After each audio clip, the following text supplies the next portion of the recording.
Wow. Hi, chat. How's it Hello, going? everybody. How we doing? Here's with the quick mic check. Chat. How's Yes. how are the boys sounding? Crusty crab pizza. Right. Well, welcome in everybody to episode 10 of the Offensive Charm podcast. A great thing to see you all here. Thanks for stopping by. I am Jazz. I am the charm of the podcast. The offensive, of course, over there, that horrific red thing. Rosa, I think Wait, you guys which call one? her. Oh, you know, damn it. Oh no. Hey man, The one on the right side of your screen right you now. can't say that word. Only we can say that word. What, red? Yeah. Yeah. Fucking word. Red is a slur. Both Is of us it? Can, both of us can say red. Is it? Unless I Is swap that why they this changed? color. And now I can Is that why say they? Nick. I mean, your eyes are still red. But is that why they changed the Redskins name? What did they even change it to? Yeah, the Chicago Onis. Wait, who were the Redskins? I don't know sports. Me neither. But I'm pretty sure like somebody was making a big fucking fuss about the name of the team at some point. So The Los Angeles Fuckboys. I think are they the Chiefs now, or were those two different teams the whole time? I don't know. Do you want to finish the intro? I'd though? have to. Yeah, I'd have to look that up. But yeah, anyway, the special guest this time around is our good friend Raida. Raida. Say hi, Raida. I'm Raida. Hi to Everyone Raida. calls Raida Zero. Heavy Metal V2. How you doing? And yes, I am the special guest. Yes. By which you Yes, there mean is. that he has a Because- special need. Because I'm back. Special. Audio? God au- fucking damn it! I called it, dude. I called it. I knew it was gonna happen. I felt it in my soul, dude. I fucking knew it. Yeah, What's guys, wrong? don't to my OBS, so we I won't love have how to you deal talk. with this again. I love how you talk when I'm still fixing it so they can't hear you. Oh, Yeah, it's well, they can fixed still hear now. it. It just sounds all No, fucked up and robot-y, No, right? so in order to fix it, I have to basically turn off your audio and then I have to turn it back on. Oh, okay. All right. Yeah. Well, as I was saying, chat, we promised this before, but we're absolutely going to do it this time. We're just going to swap the whole setup over to my OBS, so we won't have to worry about the audio issues going forward in episodes to come. But anyway, yeah, we're going to be playing a lot of catch up today since we have like a month's worth of shit to get through. Ketchup is red. Too. Yes, thank you, You Ryder. can't say ketchup, that's a word. Yeah, so as you guys know, we've it's been a month since the last podcast, but we had some things, some stuff that people needed to take some time. So but don't worry, we're Mainly back, me. and we're gonna be dealing with consistent. IRL shit. Wow, me trying not to throw you under the bus, and then you just fucking throw yourself under. Yeah, dude. But hey, you know what? The audience appreciates accountability, right? They Exactly. respect that. They know. respect that shit. But anyway, a whole moon cycle. Yeah. But yeah, no worries. We're gonna be more consistent going forward. So yeah, hopefully you guys stick around and listen to our shit opinions on all the stupid shit that's going on, because that's what we're talking about here on this podcast. We should have called it the Stupid Shit Podcast. I don't think that would have worked for YouTube, but like if we could have done it, maybe we would have done it. That would have been a good podcasting. The stupid shit podcast. I'm gonna write that down for later. The Stupid Shit Cast. There you go. I cast the first turd. Yeah, this could be interpreted in many different ways, and most of them are awful. May he who Most is the of them are dumbest cast terrible. the first turd. Yeah. So many huggable friends. The SSP cast. Yeah, exactly. It flows, at least. The acronym flows. That's all Yeah, right. dude. That's not bad. But anyway, yeah. So you guys know how we go with this. We're going to start by going over our weeks, or our month this Our time, month, I guess. actually. Yeah. Our fucking month that we've been through, stuff we played, watched, read, etc. And then we'll get into the news, which there's a lot to double back and go over, and a bunch of new shit that's been happening recently. It just never stops, man. The game industry lately, it's been a lot. has been a lot. And yeah, we'll start with the weeks. And Rosa, I think we should start with you because I know that you have a lot to say about their new fangled Capcom video game. I have a lot to say about a lot of things. I think we should start Dragon's with you. Dogma 2. Yeah, I don't have water. Yeah. I need to get water before I start. Well, here's it, because I want to talk about Dragon's Dogma. I've also been playing it, so I figure we might as well just fucking, yeah. You might as well just open with that. Because I'll probably be like chiming in here and there with like my own experience. I have only just recently reached Batal in my game, but as I understand it, you have now completed the entire game. So you must have a lot to say. I haven't platinumed it, but I have almost 200 hours in the game. Do you plan to platinum it? Because I feel like, given your recent comments on the video game, that you aren't necessarily motivated to do so. Yeah. Originally, I wanted to go platinum it, just so that I can like absolutely solidify that I have done everything in this game, and that my opinion is the most valid. Fuck you. But I've decided against it because it literally drains my fucking soul. I got depressed. It's like, dude, I was so like dead inside for like a whole day after I finished that game because I really wanted to like it. All right, I really wanted to like it. As did many people, I'm sure. I'm angry. I'm angry about a lot of things in the game. All right, and one of those things is not the microtransactions. Yeah. So let's real quick. Let's frame that for everybody. So, in terms of microtransactions for the game, Capcom had decided to go ahead and put a bunch of like consumables as like little mini buy microtransactions, kind of in the same way they did with like Devil May Cry 5. And I think Street Fighter. No, not Street Fighter. What's that other Capcom game they did this shit with? On this person's post. We do, yes. So this is everything. They're selling stuff like the this is everything that you can buy on the PC version. On the console version, a lot of this stuff came with your like pre-order, or like if you bought the special edition or whatever, and the rest of it you can buy. But it's basically. It is wake stones, which you can use to basically revive the dead. Yeah, they sell like some RC packs, right? Rift crystal packs. Yeah, Rift crystals was in there that you can buy. Which, for context, we'll get into that actually. Rift crystals, wake stones, a single pork crystal, right? Just one? No, just one. Oh, can you buy it multiple times, or you only like buy it once? I don't know. Yeah, because could you essentially just? Considering that the wake stones are all listed as A, B, C, D, E, like separately, I imagine if you could buy it multiple times, they would have just done the same thing for the wake stone. Just put like, oh, I'll buy a wake stone. I mean, that doesn't necessarily mean you can't. I mean, who's to say that it'll just disappear after you buy it once? You probably could buy it multiple times. It doesn't seem to be fuck up the whole map with port crystals. Maybe, but it doesn't seem to be like a oh, here's the store, all the things you can buy. This all seems to be listed as DLC. So when you buy a DLC, you can't rebuy it because you already own it. Oh, that is true. Okay. You know what? Yeah, that's a fair point. Yeah.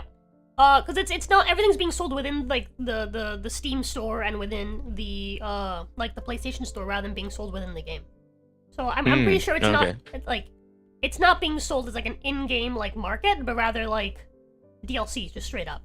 But yeah, so Rift crystals, wake stones, a single pork crystal, and the rest of it's the stuff that you get for like I can't remember if it's pre-ordering or if it's for the special edition. But you get like the Dragon's Dogma music sound collection that allows you to basically change some. I fucking love Raida. Yeah, it allows you to having fun to change some of the music in the game to the original game's music. Like the menu, for example. Oh god! No, wait! Oh yeah? Okay, wait. I actually have to buy that because the new like title screen music is fucking ass. Is bullshit compared to the first game. The first is so good. I realized right away that I had that, so I went back and I changed it in the settings, and I was like, oh, I wonder what this changes, and I changed it, and then I went to the menu and almost cried. I was so happy.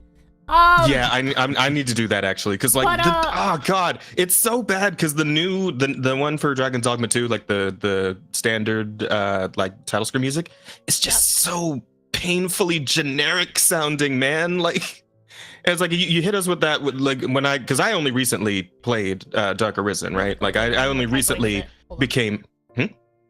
Hold on, I'm just fixing something. Go on, talk. Oh, okay. Oh no, it's like as you know, like I only recently like became privy to the experience of the first game, and it's like Oh, okay, gotcha. No, you're good. Yeah, only recently became privy to the experience of the first game. It's like one of the things I always loved about just booting up that game in the first place is hearing that fucking title screen music, because that song is It's great. very good. It's just I don't know, just like it gets you in the mood to play some Dragon's Dogma, you know. Whereas like the menu music is like whatever. I just like immediately just mash through. Like I even like just linger on that screen for a bit just to hear more of it. The first game's song. The second like, game I just like it's fuck it. iconic. It is iconic and it is extremely like it really sets you in like the mood. It sets you in like the vibe, right? Like it really puts you into that world. Right, versus just being like, oh, here's some generic fantasy music. Like, it's very unique, right? And I think that's why it stands out so much, even if, like you just played the game before this, right? So it's not like you have, like years of rose-tinted shades fucking built up, you know? Like... Yeah, like I went right from the first game straight into the second. Yeah, exactly. Like, literally one to one, right? And it's just like, there's no reason why that should be, like, super mega iconic to you, but it is. Like right off the bat. And yet, it totally it hits in a way that the second game just does not at all. God, fuck, it's so bad. In comparison, like it just doesn't match up at all. To read the rest of the DLC list for this game, there is the Art of Metamorphosis, which allows you to edit your character. Or not respect. Yeah, it just allows you to edit your edit, characters. Yeah. Your character's appearance. Makeshift jail key, which allows you to just escape from jail once. Which is the dumbest shit. Or just ever. open any locked door once, basically. No, okay. Well, I mean, okay, open any locked door, fine, but like, they pitch it to you as escape jail. Like it literally says on the item description that to escape jail. But here's the thing: you can fucking escape. Like I've been thrown in jail at least once during my playthrough. You can escape jail with your bare fucking hands. Just punch the wall and that's it, and then just walk out. Like there's no fucking point to the jail key at all. Yeah, garbage. They throw you in that one cell like every time, don't they? Yeah, that's two breakable walls. Like one is a cool little like bit of treasure behind it. The other one just lets you walk the fuck outside. Like it's the dumbest shit ever. Yeah. Either way, particularly the worthless. one time I ended up in jail, I can't remember if it was part of the story or if like, I don't remember how the fuck I ended up in jail, but I remember I ended up in jail once, and you find a fucking makeshift jail key in your cell. Wow. Yeah. Someone just left that behind to die before he got to use it, maybe. I don't know. The main use of it is when you're trying to break into jail and you're trying to go into like different cells to like get items and stuff like that. That's like the main use of it. I have found, right? So it's nice to have these, and it's not like, again, you can find these in the game, right?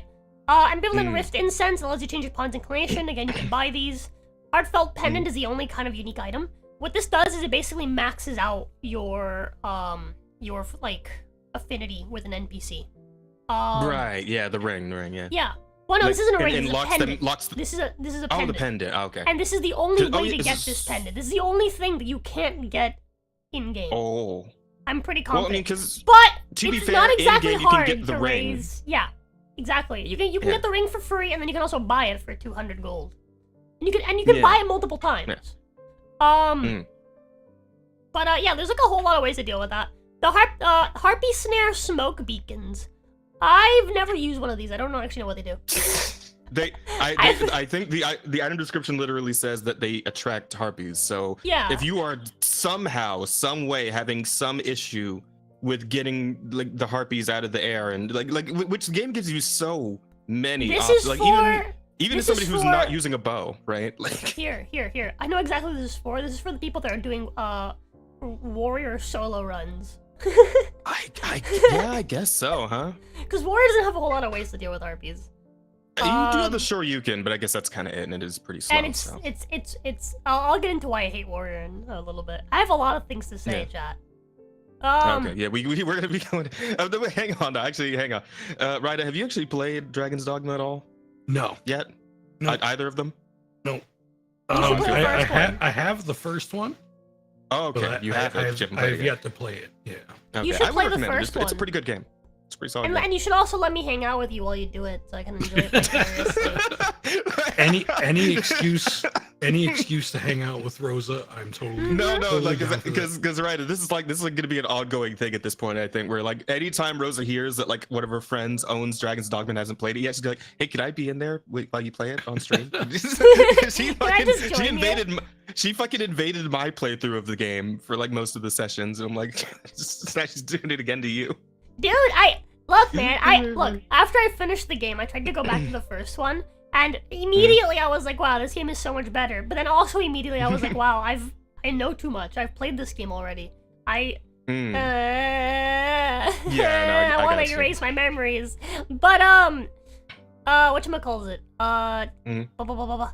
But yeah, so all this shit that you can buy, you can get for free, and it's not like it's like, oh, it's so hard though. Like, oh, like all this stuff is like, no, you just... like nothing here is locked behind a paywall with the exception of the heartfelt pendant, which is like whatever, right? Yeah, it's essentially the same thing that happened with Devil May Cry 5, where they were selling you like packs of the red orbs, the blue orbs, the yellow, whatever the fuck, right? And these are things you could just like come across playing the game normally. Like these are essentially just like time savers, I guess. But like, yeah, pretty much. At that point, so why bother even playing the game at all? Like, so yeah, it's a non-issue. No. So here's the thing, right? So I get why these things exist, right? These things exist for the person that doesn't want to go and use their fucking. In the first game, you don't get this, by the way. You don't have this. In the first game, you just have to find them. Okay? But in this game, there is an item called it's like dragon something that allows you to basically find Wakestone shards, alright? It'll mark them on your map, and then you can go look for them. It's an infinite use item, right? This is for people that come home from work. Oh, yep, it's infinite use. This is for people that come home from work, right, after a long day, and they work full weeks, right? They have very little time to actually play. They probably have a family, right? And they're like, I just want to play the game, and I don't want to have to fucking restart every time I die, or, I don't have to go fucking farming for these items, right? Like, Wakestones, you have to go manually look for them, right? Rift Crystals, the only purpose of Rift Crystals is to buy the Art of Metamorphosis that I mentioned before, the character editor, to buy Ambivalent Rift Incest to change your pawn's inclinations if you really want to, right? And the main use of Rift Crystals is to purchase pawns that are higher level than you if you're struggling. That's it. That's it. That is literally it. That's all that you do with Rift Crystals, and they're so fucking easy to get. Here's what you have to do to get Rift Crystals. Are you ready? Don't play the game. That's it. What? Yeah. Step away. Play the game. I said don't play. I said don't. I said don't play the game. Step away from the game for a week. Come back. Odds are 5 to 10 people use your pawn. You get Rift Crystals for that. Oh, that's true. You literally don't have to play the game to get that. It's so fucking easy. It's so fucking easy. And so time savers are fine as long as they don't bloat the game to push you to it. So I would say that this is a slightly mixed bag in terms of Dragon's Dogma, and only in the case of the fucking port crystal like buy-in that you can do. Because like Dragon's Dogma is a very particular kind of game and very different from like most other like mainstream games that people play, in that this game wants you to fucking walk everywhere. They like, and we're in a world where a lot of people are used to like having fast travel points like every like fucking 10. Oh my god, Raida. Please. Raida, please. I fucking love Raida. I've been replaced with chair. Okay. Yeah, so anyway, like I was saying, this is a game that's very much like, no, walk everywhere, every single quest, walk there and back over and over and over again. At least in the early game before, like, I mean, at this point I've gotten like a couple of port crystals from doing quests, like 2 of them. But like in terms of like actual just like built-in teleport locations, you got like 2. And one of them is functionally worthless because it's in fucking Harv, which like you do like 1 quest line at Harv and that's kind of it. And then fucking, well, I mean, okay, you kind of go back and forth. I will not say nothing. Oh, I will say nothing. Oh, okay. All right, fine. Yeah, maybe I don't know exactly. The Harv one is very valuable. Very, very valuable. Okay, well, fine. But the fact remains there's only 2.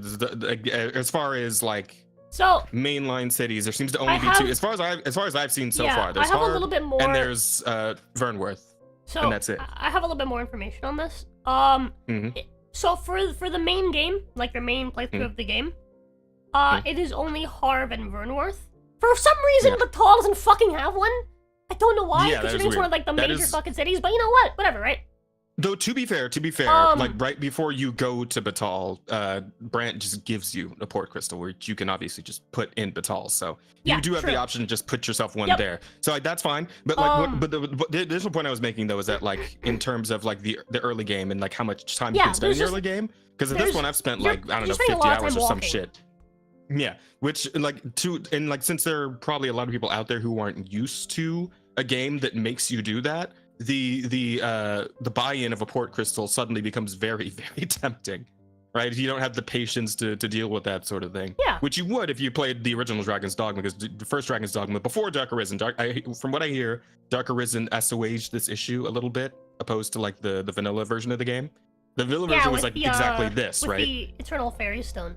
Yeah, and on top of that, the fact that the fairy stones cost like 10,000 fucking gold a piece, which is kind of a lot early on. That's kind of a fuck ton of gold. I didn't use a fairy stone until I entered like the end game.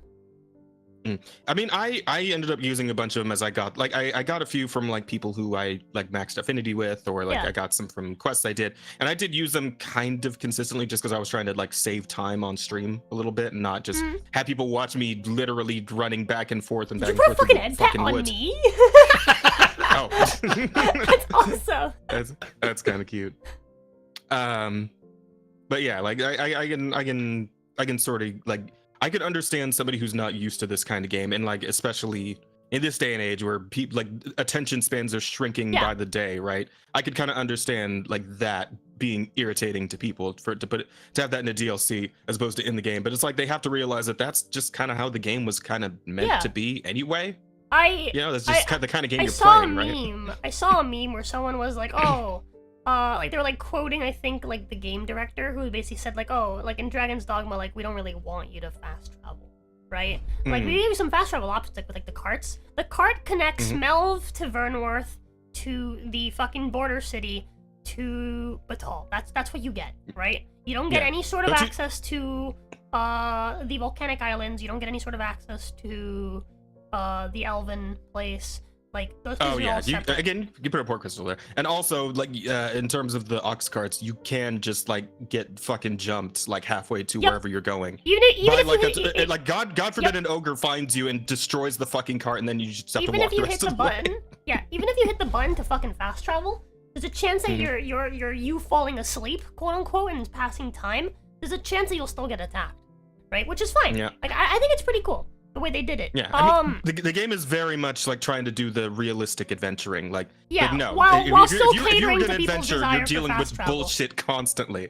Like actual adventuring is just constant bullshit coming at you all the time. Like you're fighting an ogre, and suddenly a minotaur shows up, and hey, I bet a griffin like flies in and jumps into you. Why not? Like get fucked. This game is absolutely get fucked. The game, adventurer. But, you thought adventuring was fun and cool? Fuck you. I mean, I still think it's fun and cool though. Like I think that's part of the fun, right? It is, but like in terms, I'm just saying in terms of the sensibilities of somebody who's used to like the typical way this works in video games, where just fast travel. You know, you do your fight, you fight one thing at a time, and you move on to the next fight, etc. But no, like Dragon's Dogma just throw all the shit at you all at once and make you. Go on. You were saying? I was just saying, Dragon's Dogma will just throw all the shit at you all at once and make you deal with everything in a more realistic manner. Yeah. And it's like, that's just kind of the point of the game. Something I was gonna mention. That's how it works. Something I was saying was like I saw the meme where basically it's like, oh, like they were quoting like, oh, the game doesn't want you to fast travel, and that's a picture of like you being able to buy a port crystal. Like I don't think you understand. That's not for them. That's for you because you're a fucking pussy. Like fucking idiot. And so the reason why I mentioned all of this fucking like all the microtransaction stuff at the start, and I said this is not a problem, is because this game has a lot of problems. This game has a lot of things I don't like. This game is, in 3 words, this game is a high-quality downgrade to the original. In so many different ways, this is not a problem. This is entirely, like, a non-issue. Like, this is the least issue out of all the issues, right? Yeah. Especially this is just a thing that Capcom does now. Again, Devil May Cry. Somebody mentioned in chat they've been doing it with the... It's a single-player game. Remakes, 3 and 4 also did this shit where they just like sell you coins or whatever the fuck. Like, if you don't buy any of this stuff, you're not missing out on any content. So it's not like they locked some of you behind a paywall and made you pay for it, right? No one's getting an advantage over you because it's a single-player fucking game. This literally, if you don't like it, doesn't affect you You're complaining about it because feel like you're entitled to, like, telling other people what they're supposed to fucking do with their money. Shut the fuck up. Stay in your fucking lane. Let's talk about the actual problems with this fucking game, of which there are many. By all means. Many. Go ahead. The all right. soapbox is ready. Please step up onto it and no, I need water. Speak your truth. I'll be back. Okay, well, in the meantime, how you doing back there, Raida? You hanging in there? Yeah, I'm doing good. I don't cool. often get a chance to mess around with VTube Studio. Oh, so you're just bullshitting in the background on you? Yeah. Well, I mean, I will inform you that this is probably going to get much worse once Rosa gets back. This is going to take a minute. We're going to be here for a minute talking about Dragon's Dogma. The frivolous DLC or a distraction from the real problem? Yeah, exactly. And it's like, if you're gonna get mad at like Capcom putting out the bullshit DLC, get mad at fucking Street Fighter 6 with that fucking Spy X Family crossover and the Ninja Turtles being $15 per turtle, all that stupid shit. Like that's DLC worth getting mad at. I tell you right now. Oh yeah. Ryder knows he plays fucking Street Fighter 6. Honestly, like fighting game DLC, I don't mind it. Unless they go overboard with it to where like you can't feasibly, because like I come from the time where like one of my favorite classic fighting games was Dead or Alive Ultimate 2, or Dead or Alive 2 Ultimate rather, and each character had like 14 to 20 outfits that you could unlock and stuff, and like that was great. And one of the things that disappointed me about DOA 5 was that if I wanted all the DLC. Outfits, I had to spend like thousands of dollars, and that's ridiculous. Like literally thousands of dollars worth of costume DLC. That shit is wild. But yeah, I mean, I feel that like stuff Street bothers Fighter... me because it's just like at that point you are like, even if it's only cosmetics, right? You're still blocking content behind like people look like part of the game experience. Are you fucking petting my boobs? Part of the game experience when you're playing a video game is visuals, right? And so fuck you. And so if you're locking if you're locking visuals behind, like, this is something I find weird. People will be like, oh, but it's only cosmetics, it's fine. This is less harmful. This stuff that Capcom did for Dragon's Dogma, this is less harmful than cosmetics, because when you do cosmetics, you're still locking content behind a screen. When you video games are what? You have a visual experience, you have an audio experience, and then you can interact with it. That's what video games are. Right? Yeah. So you're locking part of that visual experience behind a fucking paywall. I can't make my character look how I want it to look. Grr. Right? Yeah. And so, like, that, I would get more mad about that than this. Yeah. The only time the only times I have a problem with that is if one, it's already on the disc, or two, there's literally just thousands of dollars worth of it. Because legitimately, Dead or Alive 5 had like $1,000 or so worth of DLC just in outfits. Yeah. But I still bought all the outfits for my waifu because, come on, I'm ride or die like that, man. Like, it only ended up being like $60. Yeah, I mean, we noticed that like Street Fighter, bringing it back to Street Fighter 6, it is kind of inching in that direction, and they're kind of starting to scum it up a bit. Because we talked about this on one of the podcasts a while back, when they got the next wave of costumes, second wave of costumes for all like the actual characters in the game, but like each costume was like 300 fighter coins or whatever the fuck, and like the cheapest pack you can get is only $250. So you've got to buy the fucking $10 pack if you want to get one costume. Yeah, Bungie does that too. Yeah, so that's that stupid shit. But again, and it's like I immediately think of Stellar Blade again, which is like that game in that series has been stacking W's over and over, because like they got the one costume for Eve that's like in the special edition or whatever, right? And then the other 20 costumes she's gonna the other 20 costumes she's gonna have, you can just unlock by playing the fucking game. Yeah, like the good old days. Like, it's fuck. Snake just mentioned Train Simulator having about $10,000 worth of DLC available. Oh yeah, that's just wild. That's just fucking nuts. Dude, that game is specifically designed to fucking steal like registered autists fucking government money. $10,000 of DLC? That's like parts for an actual train. Dude, that game is literally yeah. that game is literally designed to exploit like autists. 100%.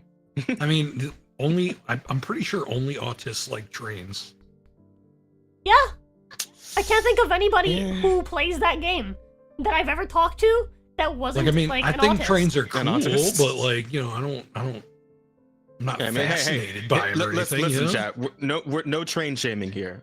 Of course. Yeah, I'm not shaming anybody. We're just some of my observation. Some of my like favorite trains. videos featured trains. I'm not. Look, all right. Look, I'm just being a proper progressive woman, and I'm complaining on your behalf about this company giving you what you want and charging you for it. Okay? Yeah. All right. Now go back to being a fucking Dragon's Dogma autist and go in. No train, It's time. no It's train time to go in. shaming. I was this gonna make train- a list of things that bothered me in this game. I was gonna just like make like a full list and be like, hey, here's your list of issues, Capcom, fix this.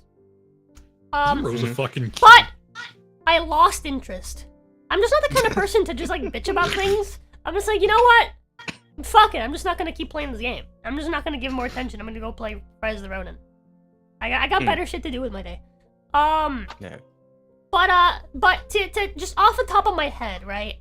First things first, quality of life things, all right? Do you remember how in the first game, whenever you got like new equipment, you go to your storage box at the end, you like deposit all your stuff, right? And then you can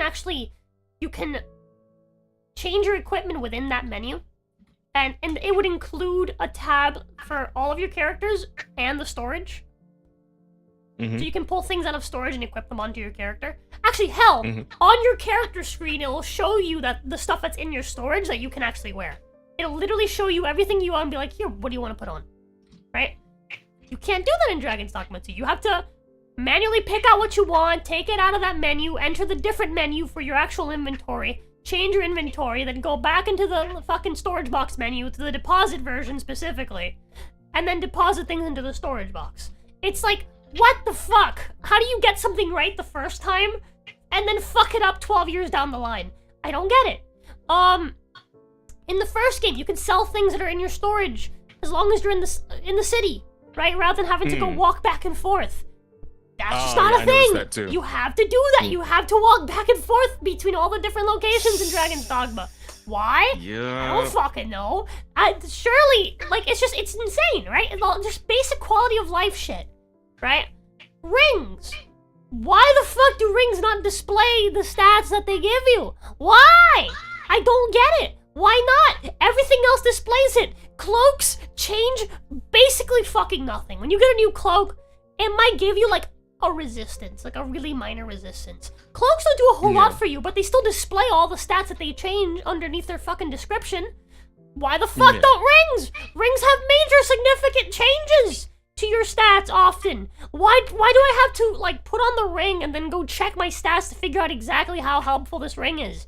Just fucking put it underneath the fucking description. You left that area empty for no good reason. Every single other item in the game, weapons, armor, cloaks, all this shit has a like underneath the like description of, oh yes, this is a cloak that looks like this and does the following, right? Is this actual stat section that shows you exactly what it does, right? Why not for rings? I don't get it. And it's just a lot of this stuff is just so fucking dumb. You can't zoom in on your character in the menu when you want to look at your character. You can't. No, that's blasphemy to me. I gotta be able to see up close. Right? Yeah. I have to. It's so dumb. I just don't get it. The only way in order to look at my character up close, I have to get out of the menu, walk up to a wall, and then bring the camera somewhere between the wall and myself so I can actually see something up close. Because that's the only way. None of the menus let you zoom in your character. None of them. To be fair, this is like this seems like it could be like a gooner problem, but like I really hate when like skirt options in like created characters don't allow you to change the color of the undergarments. And like even if they do, they don't allow you to rotate it to where you can see what you're doing. shit That- drives me That is nuts. indeed a bit Up of a the Gooner wall. problem.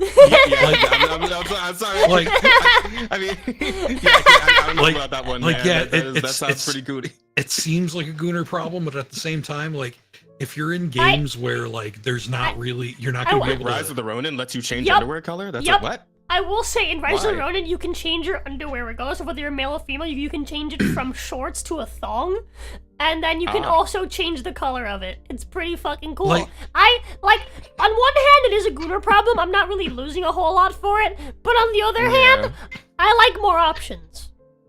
Yeah, Like, I mean, the thing about it though is that even if you're not planning on fucking looking at your cack and like touching your cock while you look at your cack, like if you're playing a game where like, you know, your character's in a skirt, you know, you like this design, and like you got kick moves and flippy moves, and you're gonna see like panty shots regardless, like it doesn't really it doesn't really help if like you can't change what that looks like. Can So, you like, hold the if you have, mustache like, a a- little bit down?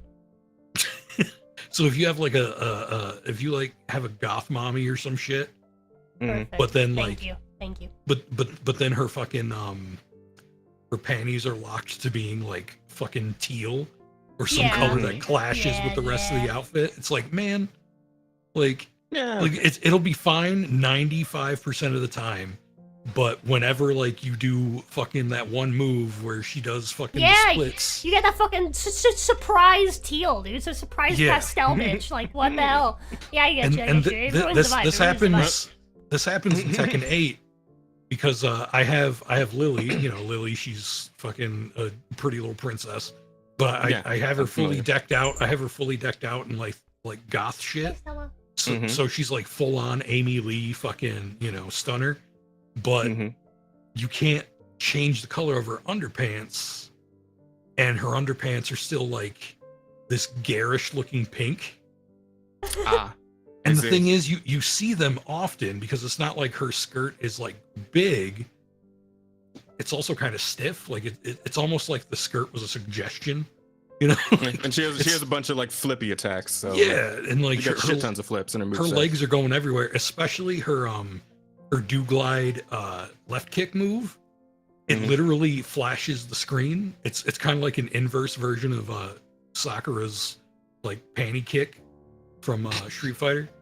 Yeah. It literally just, it's like fucking wide, does the splits, shows the screen. Hey, look, here's my panties that you could not control the look of, and it just completely clashes with the rest of the outfit. And I'm just You're like, being taunted. You're being taunted. yeah, with my own fucking gooning, and I'm like, fuck. Yeah. I forgot what I was saying. Oh yeah, zooming in. Yeah, you can zoom in your fucking character, right? Like in Dragon's Dogma, there's quite a lot of like, okay, there's two layers to this problem. The first problem is that they really want to make the game more realistic, right? But they took out the ability to not only to have your outfit have layers, all right? They took out the layering for like under clothing, right? And armor, which is lame. Yeah. It's lame as fuck. Gives you a lot less I did see that, yeah. customization as far as like. As an And ogre, people are telling I'm me a like, big fan of oh, layers. there's a lot more options for clothing in this game than there was in the previous game, which is kind of cool. But at the same time, it's like this doesn't really, you know, in the Plus, previous like, a game, lot of the... you can comfortably sacrifice a bit of stats to have maybe like a different underclothing for your armor that maybe like makes it look cooler. For example, like I did that, right? In this game, you're probably just gonna wear whatever has the best stats. Right. Oh, I Plus, hate when I don't know stats if are it's tied just to... me. Yeah. I don't know if it's just me, but it definitely feels like it's a little more restrictive with like the classes, like the vocations and the clothing they can wear than the first game was. Yeah, yeah, a lot of the clothing is like there's more clothing, but there is a lot of it's like restricted to certain classes. Which was a lot like it was still restrictive in the first game, but not as but much. this seems worse. And yeah, maybe it's because like there was less clothing in the first game in general, and for the most part, it's like everything was restricted not to like individual classes, but like this is for strength boys, this is for dex boys, this is for mages. Like in the first game, everything was either you were either red, you were fucking yellow, or blue, right? That was the first game. Yeah. Everything fell into one of those categories or a mix of two of them. In this game, you have fucking red, you have green, you have yellow, you have blue, you have the fucking purple pink one. Like, there are things that only Mystic Spearhands can wear, only magic archers can wear. Exactly. Only thieves, only warriors, etc. and so on. Yeah, rather than like, oh, like all of the red boys can wear this outfit. All of the green boys can wear this outfit. Like anyone that, you know, like instead of that, like it's like you have a lot of stuff that's like, oh, this is specifically, I don't know why the warrior can't wear this nice armor, even though they can wear the other nice armor, but they can't wear this one. Nope, not allowed. And it's just strange. It's odd. Stop look at me like that. It is a bit odd. Though I will say, to the point you made earlier about the stats being. Oh wait. Ow.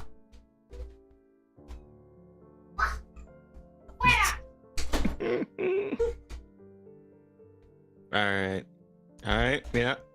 I'm back. Sorry. The usual cat problems. Yes. At any rate, I was gonna mention the one thing about the stats being tied to armor and all that. I mean, there is also the fact that weight is usually tied to armor, and typically speaking, stuff that maybe have like lesser stats might also be lighter than the better stat stuff. So there is that to a point. I feel like it's not necessarily that noticeable. Because when you Dragon Forge stuff, you have to wait. Oh, really? Damn. Okay. Yeah. I did not know that. Because I have a bunch of like dragon crystal shit from like the few drakes I've killed, but I don't know how one goes about. Hold on to that. Like dragon forging. At some point, you're gonna meet the dragon forged, and he can dragon forge stuff for you. Oh, perfect. Okay, I'll keep that in mind.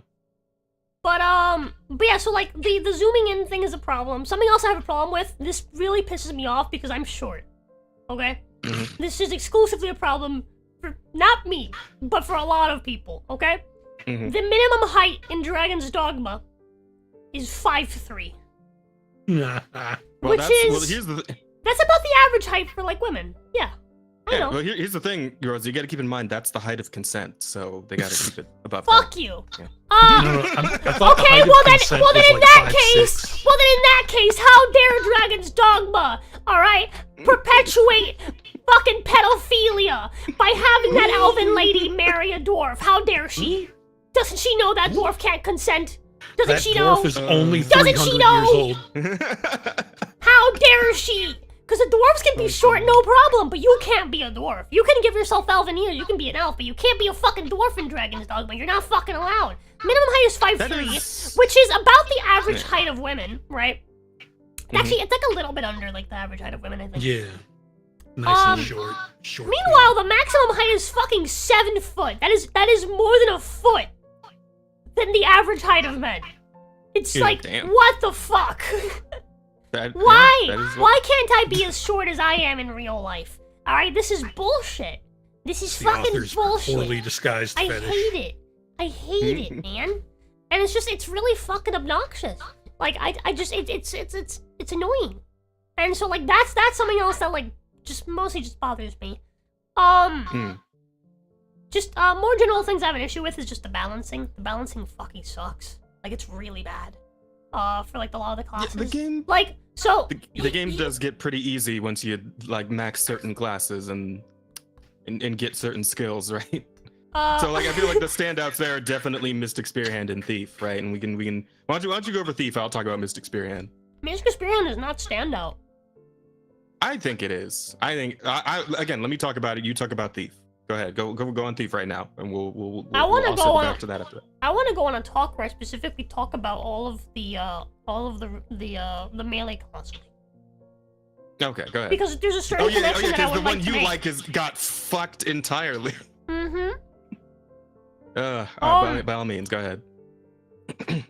So, out of all the melee classes, which are Fighter, Thief, Warrior, and Mystic Spearhand. I'm gonna call it Dragoon. Fuck you. Mystic Spearhand is too many fucking syllables. That's fine. Fucking 8-syllable ass fucking word. What the fuck? It's basically a Dragoon. Like you even logically get a Dragoon jump at one point there. Right? You would think that okay, well the Dragoon boy would probably be like a really high damage and low defense class. Same goes for Thief, right? You would think this is like an assassin type build, right? Like low damage, really high potential damage with like crits and stuff like that, right? And maybe they like avoid attacks, right? Okay, cool, right? You get your little dodge button, yeah. But yeah, right, cool. You would think the fighter's probably really tanking focused, right? Really beefy, really defensive, and then warrior's probably really damage focused, while also being more beefy than like perhaps thief and dragoon, right? No. Fighter's good at everything.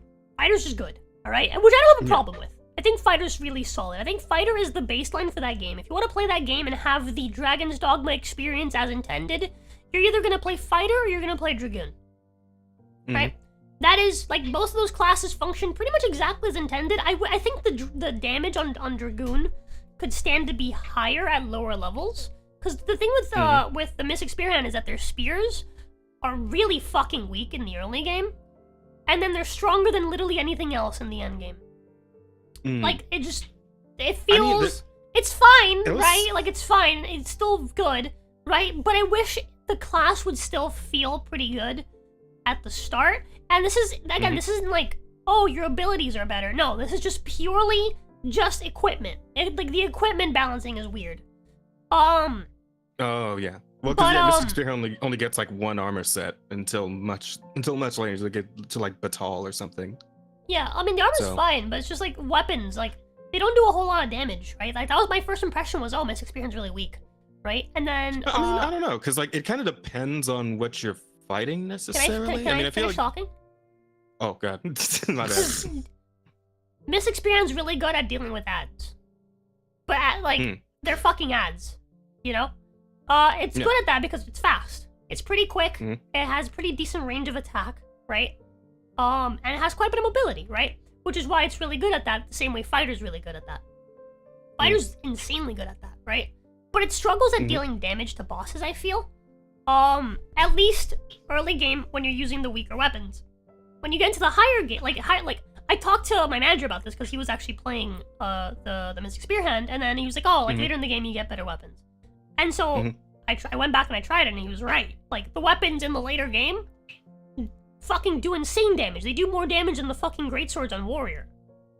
Yeah. I noticed. Yeah, and so,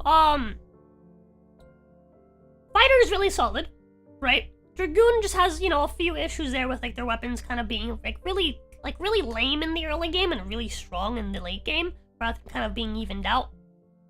Thief would be perfect, just like Fighter, if they made one change. One change. Yeah. The issue with Thief is Formless Feint. Formless Feint allows them to basically do whatever the fuck they want without consequences. And they can do this on a time limit, right? So it's not like, oh, they can just do it forever, right? But the time limit is stamina. And it doesn't take a lot. None of the abilities on Thief really take a whole lot of stamina, right? Versus, for example, Warrior, whose ultimate drains all of your stamina, even if you don't charge it. And so my solution for how you fix Thief is you just make Formless Feint and drain stamina relative to the attacks that you're dodging. So, for example, like the main combo being like the whatchamacallit, Formless Feint with like the flames of the pyre, is that what it's called? Like the explosive one. That explosion does a fuck ton of damage. Like, that explosion does about as much damage as a fully charged warrior attack, right? If not more. Yeah. Like, and you don't have to hit weak spots. It's much faster. It costs like no stamina to use, right? Yeah. If you just made that attack take the full stamina bar, and you still dodge it, but it leaves you tired afterwards, boom, that's fixed. You have fixed Thief. Easy. Or easy fix. Even if like Thief's Formless Feint only dodged physical attacks, right? Like, let's say if somebody comes at you with like some magic or something, maybe like you still get fucking smacked by that. Or at the very least, like the fact that I discovered when I was using Thief for the first time and got Formless Feint, that you can dodge the fucking proc of Harpy Song with Formless Feint. That's fucking retarded. Someone told me about that, and that is fucking retarded. That is so dumb. That is the fucking dumbest shit. You are literally faster than sound when you have Formless Fate on. You can It dodge is so noise. fucking stupid. It's so fucking stupid. I think Formless Fiend should allow you to attack, like, or at least to avoid, like, physical attacks, maybe, like, magic projectiles, stuff like that. I think that's fine, right? Like, I think the like, being able to, like, dodge the fucking meteors with Formless Fiend, like, I think that's cool as fuck, right? But I at the same time, I don't think you should be able to just dodge everything, right? Like, shit like that is, like, where it's like, oh, there's an AoE. It was gonna hit this entire area. Even if you dodge, you're still gonna be within the area of it. Yeah, fuck you, right? Like, that should still fucking hit you. But yeah, so the main reason why I'm annoyed about this whole thing is because, and like, I don't have a problem with Formless Fate inherently, because every single melee class has a way to just completely negate damage pretty easily. Did Warrior get something like that? Nope. Warrior Oh. is objectively the least tanky class because it's the only one that can't reduce damage to 0. I'm just wondering, like, why did considering what the other classes got, how did Warrior not get like a Berserker mode, right? Where like you turn it on and you like literally ignore all damage and also like your attack speed gets doubled or something. Like if they had just given Warrior that, I'm sure you would have loved that. You would have loved that class if they put like Berserker mode on it or some shit. I'll be honest. It seems like such a go-to, right? I don't know. I'll be honest. Warrior was never like a super amazing class even in the first game. All right. Yeah. What made Warrior fun is the fact that despite, because here's the thing, right? I went back and I played Warrior again. I went back to like the Dragon's Dogma 1 just do a bit of comparing notes, right? And I kind of want to make like a Chad versus Virgin meme with like Dragon's Dogma 1 Warrior and Dragon's Dogma 2 Warrior, because it would be really funny right up until the very end, because the Chad, being Dragon's Dogma 1 Warrior, would have a list of basically negatives, right? Only 3 skills. No combos, alright? Your basic attack and your heavy attack, you don't get to swing twice. You swing once. Alright? Literally no combos. Right? And, you know, like, you have less options. There's just, overall, less you can do as a warrior. In the first game, you have way less attacks, way less options on what you can do, right? But every single option that you have is extremely good. Does a fuck ton of damage. Yeah, like I saw those streams where you were playing Warrior and just like taking several health bars with one attack. Like that's just wild. Yeah, it serves its purpose really well, right? Warrior is exactly what you want it to be. It is a like highly aggressive, right? Lots of damage per swing fighter, right? That can be built to be really fucking tanky. If you build Warrior a certain way, you can literally, if you reach like the low red health in the first game, any physical attack that hits you will deal exactly 1 to 0 damage. Right? So your Warrior has a certain role and it does it really well. Meanwhile, Warrior in Dragon's Dogma 2, you have 4 skill slots, plus your special class skills that's on your bumper, right? Right, yeah. You can combo with your basic attacks. You have all these options, but they all suck. So what ends up happening is that you're not tanky. You're the least tanky of all the melee classes, including Rogue, including Thief. You are the least tanky out of all of these classes. All right, you don't have a bubble that can negate damage, and you're also like, people are all saying like, oh, but like as Warrior, you're not as easily staggered. Warrior also has but you still take shit tons of damage. Hold on, no. Here's the thing. However high the stagger resistance stat is and the damage resistance, however high those stats are for Warrior, if fighter blocks with the shield, they're not gonna get staggered, and they're not gonna take damage. If Mystic Spearhand puts on a bubble, guess what? That doesn't just negate damage, it also negates any amount of stagger. You can get fucking smacked by a dragon, it'll literally go through you. It'll do nothing. While you have that bubble on. Shit right? is wild. The closest to a stagger you get is if you're getting attacked while you're in the middle of Formless Feint on Thief, you are gonna do like a dodge animation. But you're not gonna take any damage, and you can immediately when it's done, you can still act right away. You don't have any sort of like window stopping you from doing anything. Right? in DD2, Warrior doesn't get any of that, right? So you have really high stagger resist, and here's the thing.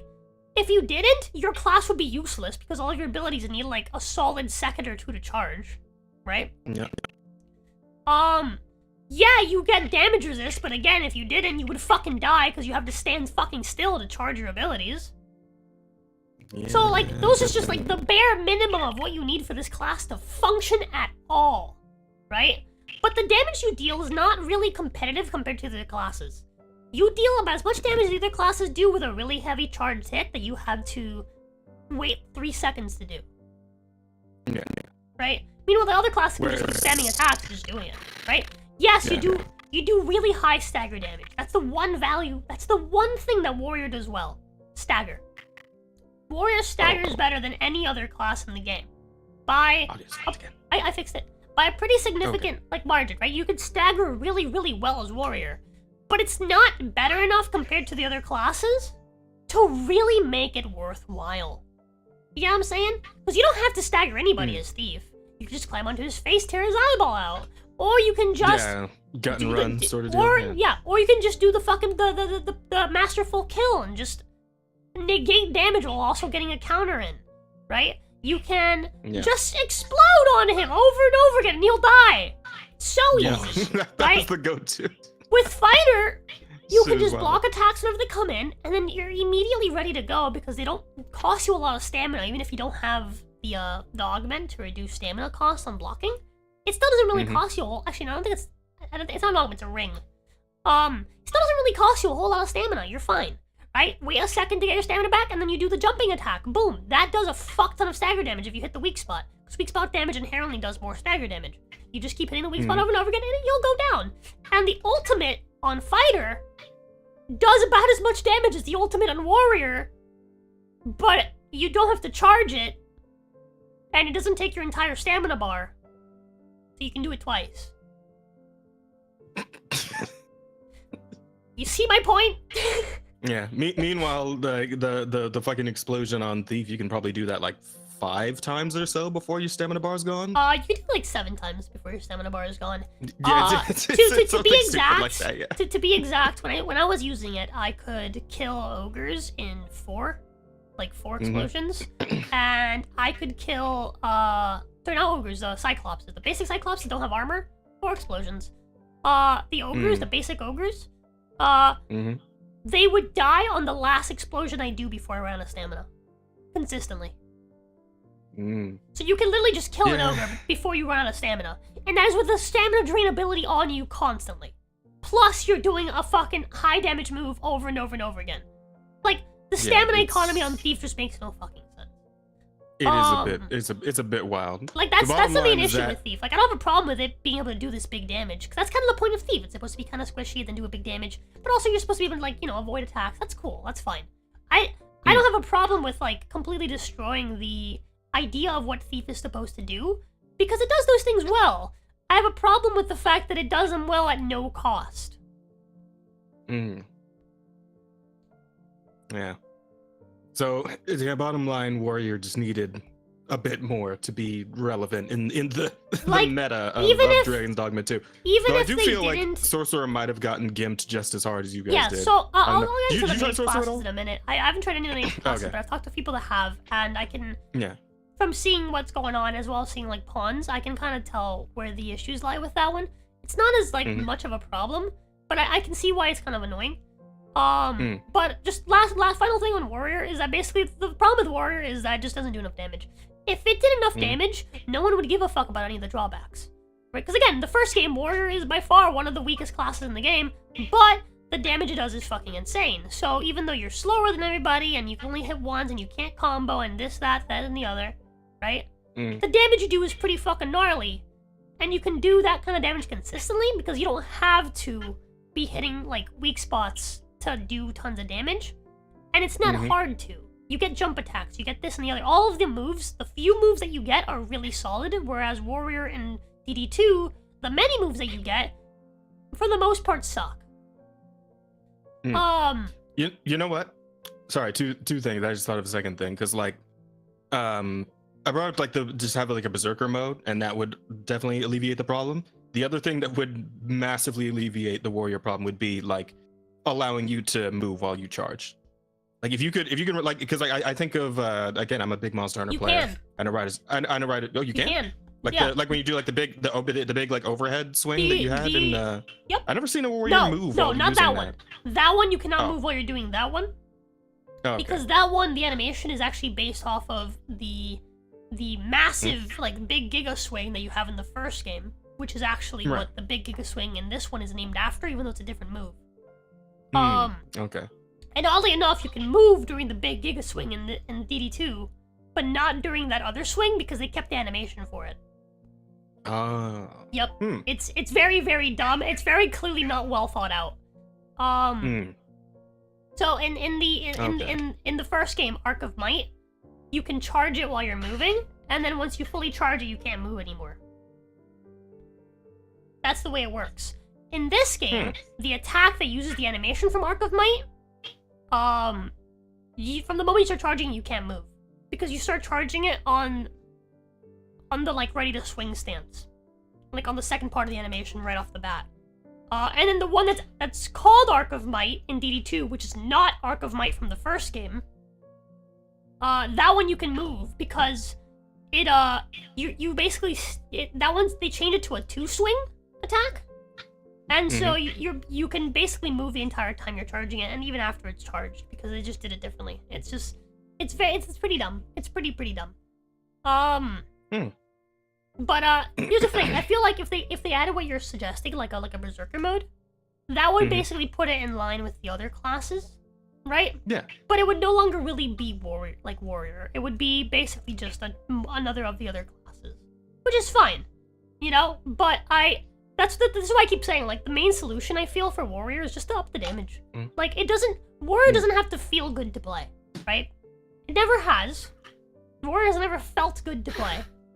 And that's fine. But that's the point of warrior, is that it feels clunky, but you do big damage.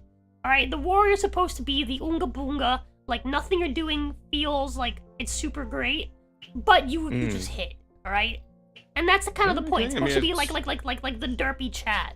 That's the point of warrior. If you want to be the warrior Puritan about it, by all means. Yeah. Like, if I really wanted to be a Puritan, like, that's all they have to really do to fix it. They just have to up the damage. That's the simplest solution to fix warrior and make people still like warrior.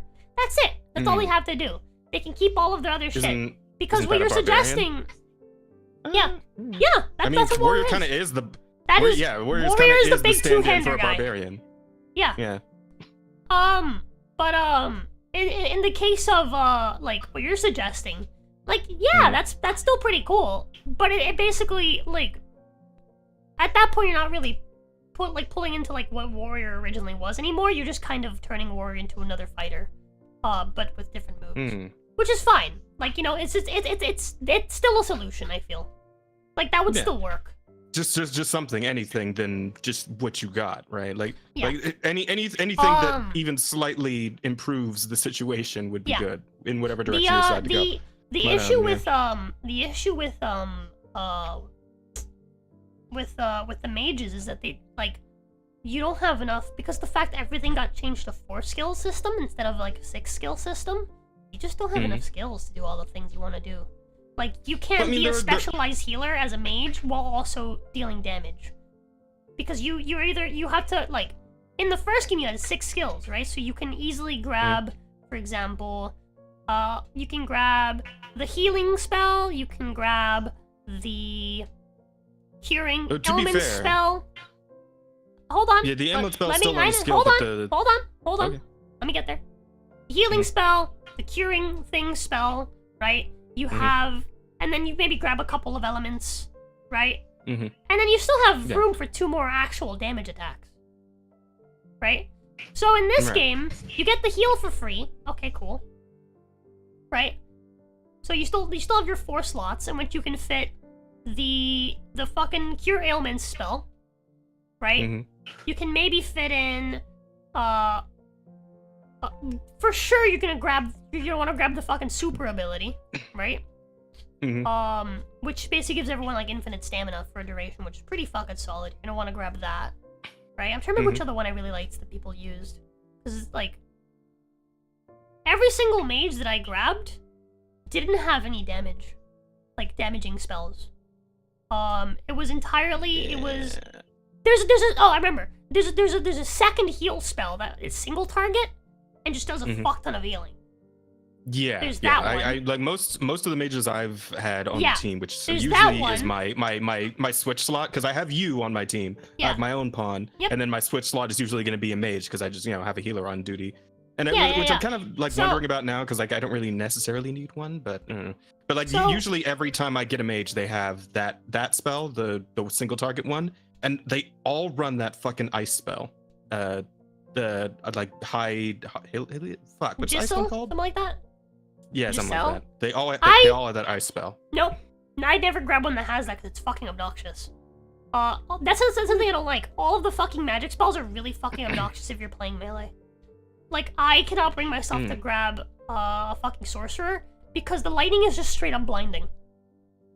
Like, the ice block spell goes right through you and just completely blocks you from being able to do anything anymore. Like, it's just, they're all really fucking obnoxious. The flamethrower is also just blinding. You can't see anything. Right? Like, it's really obnoxious. But, so, the healer, for the most part, you're gonna want to grab those 3 spells, and then you're also gonna want to grab some sort of elemental, like, weapon buff. That's it! That's your 4 spells. That's all you got. You're done. Yeah. You're done! You have no room for anything else.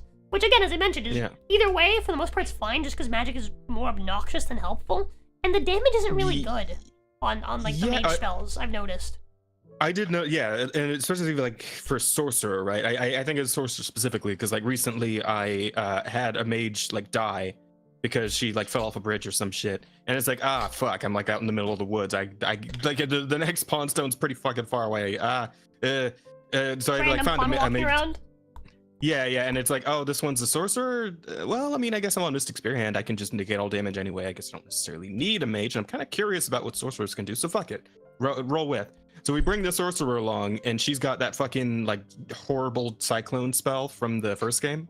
Yeah, the one that's like massive. Sorcerer has two two ultimate moves basically, two Meister skills. It's the tornado, and the meteors. Yeah. So from what I remember in the first game, when I had a sorcerer on duty with the team, like which your sorcerer specifically. When she cast that fucking hurricane spell, like whether it was like a group of dudes or like a one big monster, that typically just ended the fight, right? Yep. Whereas here in the second game, like the sorcerer I picked up tried to cast that shit, and it's like it was like a bit of a rough breeze for the monster. I fought like a fucking cyclops. And yeah, he was feeling it a bit, but I kind of still had to do most of the work to put the fucker down because it just wasn't doing anywhere near as much damage as it did in the first game. It's like well. Sorcerer's got fucking gimped. Oops. Yep, the damage like, that's the whole sorcerer point of a sorcerer. Sucks. I've seen it. I've also seen a sorcerer doing using damage. I've seen a sorcerer using the meteor spell as well, and the damage isn't really like. It's not really which there. Which sucks because like that's the whole point of being a sorcerer, right? Is you're supposed to be doing massive the whole thing fuck-off with damage. sorcerer in the first game was that they would take a while to cast, but when they did cast, that spell would pop off. Right? Yeah, it might fucking blind you if it's the fucking... Tornado's the only spell that really blinded you in the first game. You as the player. Yeah. But like, that's it. You just back away and you just let it do its thing. Right? And sometimes the fight would end. Sometimes it would just basically just chip them down quite a bit. But it was solid, regardless. And it was helpful and it did a lot. Right? Yeah. In this game, now everything blinds you, but nothing is actually effective. So it's just like... It's fucking obnoxious. And then another issue that I think affects both mage and sorcerer is the holy weapon is gone. Like there's no longer the holy weapon buffs. Everything they have is fire, ice, or lightning. So they don't have a whole lot as far as like. To be fair, it does seem like fire is just like the standout element of this game, like useful to pretty much like anything you're fighting. Fire is just solid all around.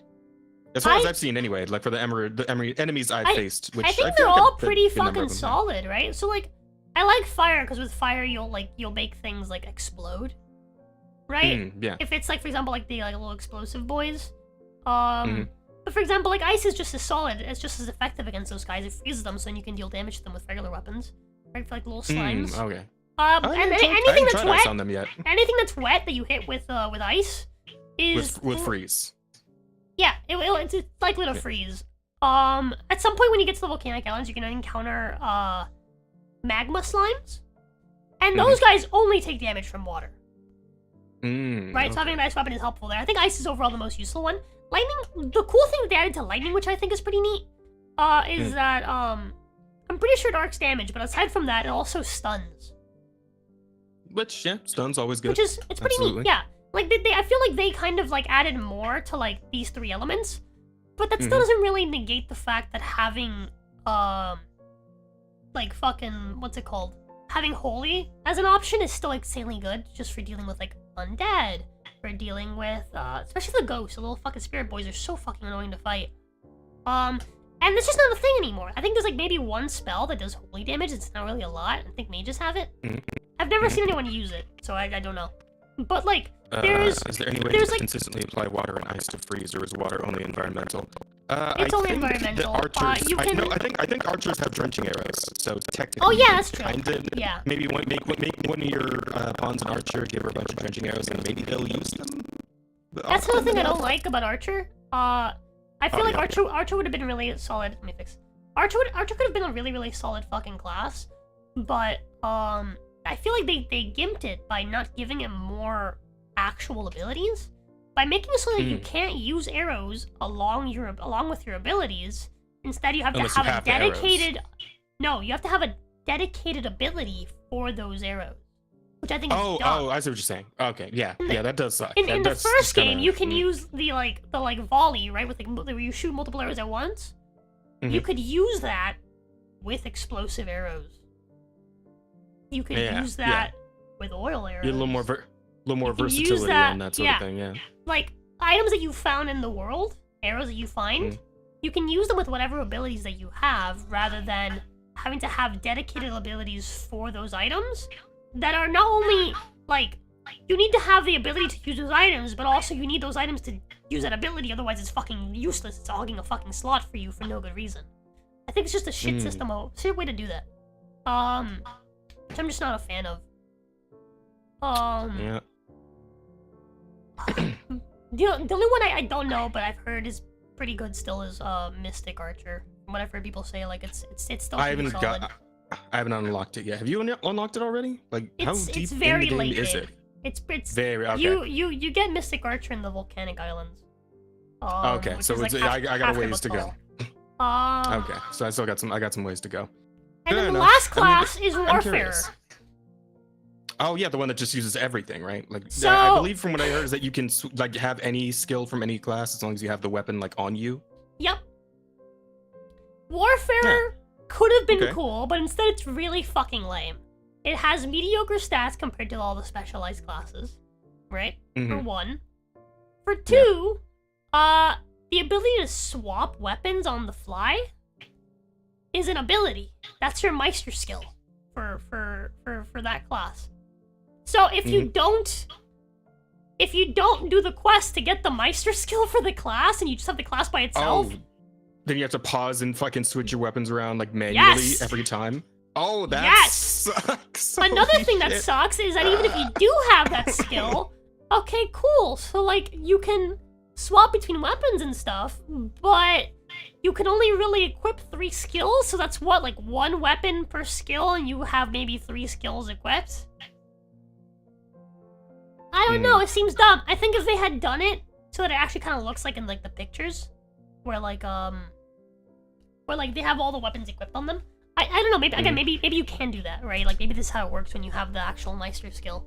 Instead of having to pause, you just set certain weapons to be the ones that you change to, that you rotate between. But like, what the way they should have done is that they, instead of having each weapon still have its class skill, right? Like being able to like bump with like the warrior, being able to dodge, being able to block, etc. Right? As a fighter, I think what they really probably should have done. Well, I don't know. The one with the fighter is kind of weird. You have to use that button to block, and that's a pretty important integral skill. I don't know, but I think the way they should have done it is they should have made it so that the class skill button would maybe instead just be the button that swaps all your stuff, Or they could have done what they did in the first game and have it so you have 2 lists of skills. Could have given that to that class. And maybe it would have been more effective because then you actually have more skills you can actually pick from and put on that then you can swap between. Right? And like on the fly rather than... Because like, I don't know, I just don't see the purpose in being like, oh yes, I can swap weapons and all this stuff between these 3 classes, but I only have 1 ability for each weapon. It just seems kind of silly. I have a question. What? Can the Warfarer like wear anything, Yes. equipment-wise? Yep. Okay, that's pretty good. I was like, that's pretty all right. I appreciate that bit. Mm-hmm. All right. That's like the one thing that's like, okay, that's kind of cool, I guess. But, yeah, solid. Yeah, Take I don't know, off man. all clothing restrictions. That's pretty good. That alone might be just a little bit worth it. But I've been considering, I've been considering like grabbing, like becoming a Warfarer, but then just building my warrior off of Warfare. Oh yeah, So, because that's the thing, right? Every time you use using- Warfarer, you like all your vocation points like Well, get no, like divvied not up that. between the other vocations. I don't really Or- care. Yeah, you level up your vocations, all of them. Mm. Like, but that's not what I meant. I meant like I was saying, like instead of playing warrior as a warrior, grabbing Warfarer, only using the warrior weapon and the warrior skills. Oh, okay. And then just wearing whatever armor I want. That's what I was thinking, like, could be. Because at that point, I'm just playing warrior with slightly lower stats, but better armor. Can you mix and match the skills from different classes while doing warfare? What do you mean? So what I'm saying is, like, if you were to have a hammer out, and you're using warfare, and you got like mostly warrior skills on your little like your 4 buttons, right? But then one of your 4 buttons is formless feint. Nope. Can you then just no? Oh, that sucks. Yep. Okay, see that would be the truly like coolest thing about that. If you could like fucking combine aspects of different classes like that. Yeah, like you could the way they did the warfare Mystic was Spear just- hand shield on yourself while warrioring. Like that'd be It sick. lacks identity. I feel like they didn't know what the fuck they actually wanted to do with it. I genuinely feel like they just didn't actually know what they wanted to do with it. Like, it's just weird. It's just very weird. Okay. And I don't think that, like, limiting every single class to only 1 weapon, for the sake of making, like, Warfare stand out was a good trade-off. At all. Yeah. I guess that's the other thing, right? Is that like instead of having your Strider where you can switch between the bow and the knives on the fly and have options for like, you know, for dealing with whatever. Like instead you're just the archer, and like as the archer, if anything gets near you, you need to fucking fuck off somewhere. Or just stand there and get hit because you don't really have a good option to like dodge away from anything as an archer. You just kind of have to like run away. You stop aiming and run away because that's all you can do as an archer when something decides to come up in your fucking business. Typically, what you want to do is you want to jump onto them, little kick-off attack. Yep. That's usually there's like that, the but it's like it's a little unwieldy when like the person's coming directly at you. Like you only have so much time. Like for the most, I tried to do that sort of thing, but most time it just end up with me getting hit. Yeah. like in midair. A lot of enemies have a like a dashing attack that they use to get to you. Like the goblins. Every time the goblins just jump straight at me. It's like, oh fuck, I don't have time to like jump and do the kickoff, and like it's also a timing thing, right? If you kick too soon, then you're also just gonna get hit. We have damage negation stuff. So warrior does have 1 move that allows it to fully negate damage, but it only works for certain attacks. It's the counter move. Oh, okay. Oh yeah, I forgot it does have 1 counter. They attack, have 1 right? counter move. The one problem is that this 1 counter move, when it's max upgrade, is that it's at its best gives you like a second for like the actual window. It's very punishing. Okay. You have to time it, right? There is like a half-second animation before you actually enter the window where it actually counters from. And if you don't land the counter, if you either do it too early or do it too late, whatever, there is like another like 2 seconds, 2 to 3 seconds of just recovery frames. So you have to deal with like with recovery / like setup animations both before and after the parry, which makes it really difficult to fucking land on like most things. It's just not worth it. You're better off just like, oh, somebody's coming at me. Charge a swing. Just charge a swing. Like you're better off doing that 100% of the time. And like negating some damage rather than trying to risk it all to negate all of it. Meanwhile, both fighter and thief have counter moves as well that you just sit there. You activate them, and then you drain stamina until something hits you and triggers the counter. Yeah, is that how it works with Spearhand too? Like the fucking Dragoon dive shit that you get with Spearhand? Is also you just sit there? Or does that one actually take timing as well? There's no timing required for that one. So for that one, the second you hit the button, you fly up into the air and you drop down. If you happen to use it when something's about to attack you, you'll dodge them. Okay. That one just like it just straight up has iframes. Like when you press the button, it'll do the move regardless of whether or not something's attacking you. Okay. And it just has iframes. Like it's shit. Yeah, it's I just hadn't tried that one yet, but okay, fair enough. So okay, so it's more useful as a way to like deal decent, because it is pretty decent stagger damage. So like what I typically do is that like I'll get on top of like a monster and then spam the dive move onto its head, deal some stagger damage. Okay.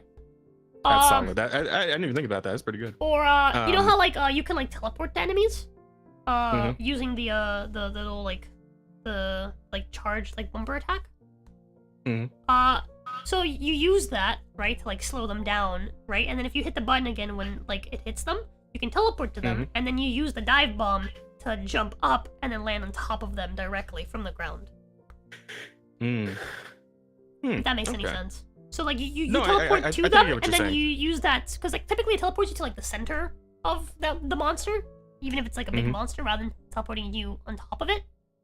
And so if you combine those things and you time them, you'll typically end up on top of the monster. It's a really good way to mount monsters without having to like actually climb them. Okay, yeah, interesting. So you've used a good amount of Mystic Spearhand at this point, yeah? Yeah, I maxed it out. Yeah. Would you still say that fighter is like the best class in the game? Oh, easily. Yeah. Yeah. It's just fighter. I don't know, man. Fighter. It does seem like Mr. Spearhand's like built to do fighter things, but like better though. No. Because it gets the stinger that fighter gets, but like the Mystic Spearhand version is like has like verticality to it. Yeah, you can hit true. shit in the air with it. And then as far as like the whole shielding thing, right? It's like it negates all damage when you shield with a fighter. You want to know what it lacks? With a Mystic Spearhand, you can put a bubble on everybody to negate everybody's damage. So like that's. Do you want me to say like what it lacks that fighter has? Okay, go ahead. It lacks a way to deal decent stagger damage. It lacks. Okay. Well, actually, that pretty much encompasses it, because that's what you need to deal with shields, and that's what you need to deal with armored enemies. Okay. The fighter is good for every situation. You have the stinger for getting up to enemies. The basic attacks deal pretty good damage, about the same as warrior. You have the jumping move to deal with aerial enemies, to deal with, which is, by the way, easier to land than the fucking vertical stinger. On the than the fucking stinger on a hitting a harpy with the fucking the stinger move on the dragoon is just nowhere near as effective as using the jump move on fighter, which is just spammable. I mean, harpies at this point, like you can do that. Usually, I use the stinger to like get up, like halfway up a monster and just like grab on after doing the stinger with it. Because like the weird thing about most monsters that like the stinger will aim itself for like somewhere near. Like if it's like a tall monster that like stands on two legs, it'll go like towards the chest or something. Yeah, it goes towards center mass. And then quadrupedal ones will usually like go right for the head or something. So that's pretty nice. But as far as like harpies go, I usually just do the little summon swords and just let those auto track to the harpies and take them out that way. It's much easier. I've never used those. They just don't do a whole lot of damage. Well, they don't, but they're very good at dealing with harpies, and they're pretty nice if you're just like comboing normally, because you can pop them while you're still swinging your fucking stick in your combo. So it's a nice little combo. I just didn't find them to be like worth like a slot, I guess, because like there's a lot of really good skills on Dragoon, but yeah, like so like with fighter, right? Again, you have the way to deal with verticality. You have the way to deal with to catch up to enemies, right? Which is like obviously. For me, is a big thing. For warrior, there's no way to do that. You're just kind of waiting for them to come to you. Even if they're like a couple feet in front of you, the step that you take when you're doing your combo attacks sometimes just isn't far enough to reach them. And you very often knock enemies out of your own range when you hit them as a warrior. But you have the stinger to catch up to enemies. You have the jump attack, which not only is good for hitting in like weak spots and doing stagger damage, but it's also good for dealing with harpies. It's good for getting behind saurians to cut off their tails. It's good for all sorts of shit. It's very, very like reliable. You have the shield bash. This is going to break shields. It's going to knock the like rock saurians on their like upside down, so you can hit them with the like with your heavy attack to like do a finisher, right? Like this is going to pretty much get through most things as far as like defenses. This does pretty good stagger, right? Like that's the main thing that it lacks, right? And the other thing that's really solid is the final move, right? The Meister skill for fighter, as I mentioned, just does a fuck ton of damage. You swing a bunch of times and you end it with a big slam. Okay. And it just does a fuck ton of damage. Like how much damage exactly? Because like I also think of like with the Mystic Spear hand, you get the triangle like finisher attack that you can do when like a monster falls down, which admittedly is a little harder to do because the lack of stagger attack. But then again, I got Bylon on warrior, so with every single class, when you do triangle, you do a finisher. Yes, it's not unique. Is it? I thought that it was because like they like make a point of it when it shows you the tutorial for Mystic Spear hand. Every single make class. A point of like the finisher thing. Every single class shows you that you press triangle while enemy is staggered and you'll do a finisher. Oh, even I thought it was unique. My bad. No, okay. That's for every single class, with the exception of I guess Archer. The mages are. Yeah. Oh yeah. Yeah. But every single melee class does that. Yeah. That's what I was saying before, like with fighter, like you use the shield to knock things over and then you do that. You do the finisher. But God, that's a missed opportunity. Like they could have given that to sorcerer or something. Like stick your fucking wand in the mouth of the monster and say fireball. That'd be fucking cool. But by the way, something else that I find really interesting is that that ability basically makes a bunch of the other abilities useless because there's a bunch of different like abilities that like fighter can get. That I think mainly fighter that has it. Fighter has like an ability where it's like oh, you use the ability to like stab things, and it's just like well. I can already do that. Thief has that too, the gut and run. Yeah, but in the case of Thief, it's specifically a move to just do a fuck ton of damage to things you're clambered onto. It's kind of the same for fighter, but you're not going to be clambering onto things as much as as a fighter, right? So it's just like it's mostly like there's a lot of moves that are like oh, this is a move that just basically does a lot of damage to small enemies. You can like go up to them and then like crush them down and do like a finisher on them. It's like, but if I just knock them on their side, I can do that anyway. Without having to waste a fucking like skill slot. Okay. All right. But yeah, I still think put, overall. Like 2 levels. I think fighter. I should probably. Yeah, I think fighter is like overall 100% the best class in the game. Without being broken. Obviously, the way that like Thief is. The only thing Thief has to do to be equivalent is just have that nerf for Formless Feint. And for Dragoon, honestly, I think all that's really missing is just like. Level out the damage a bit, so it's a bit more like competitive at earlier levels. So it doesn't really feel like shit. That's pretty much it. I think if Dragoon did a bit more damage with like the range attack that it does, like if that was easier to aim, right, and like position forward, and that did a good bit of stagger damage when you like hit enemies on the head with it, like I think that'd be a bit better.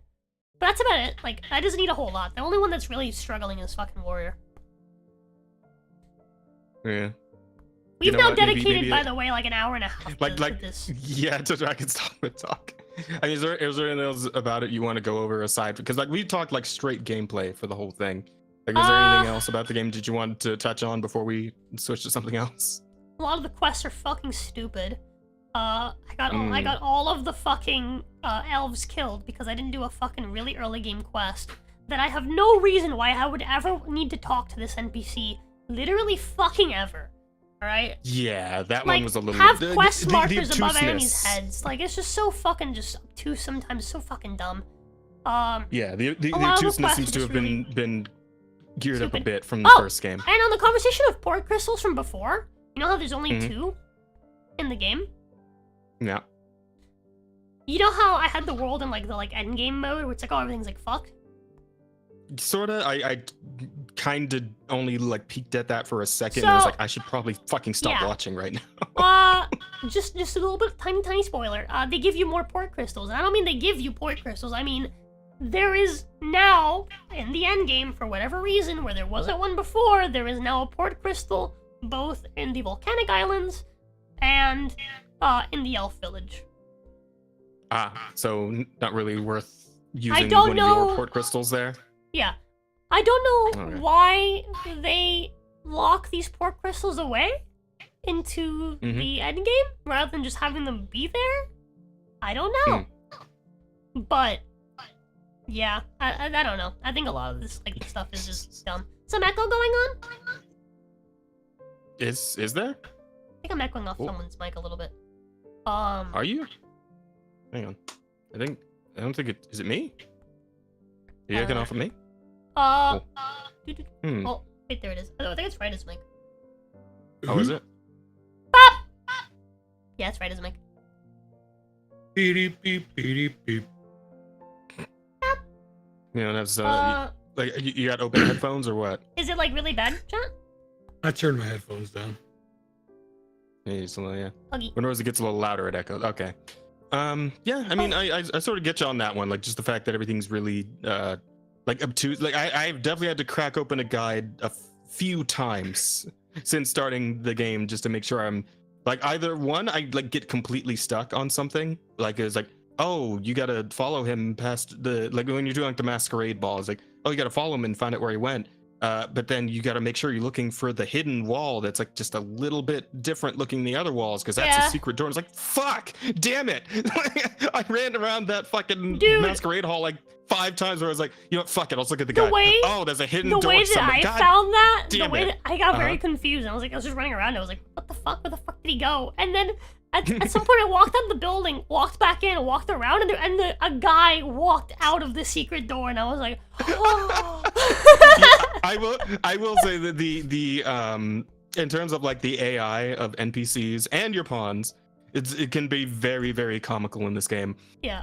I think I wish I had been recording when I did this. I did this. It happened off stream, but I was doing the you know the quest where you go back to Melv after helping Ulrika like escape Melv.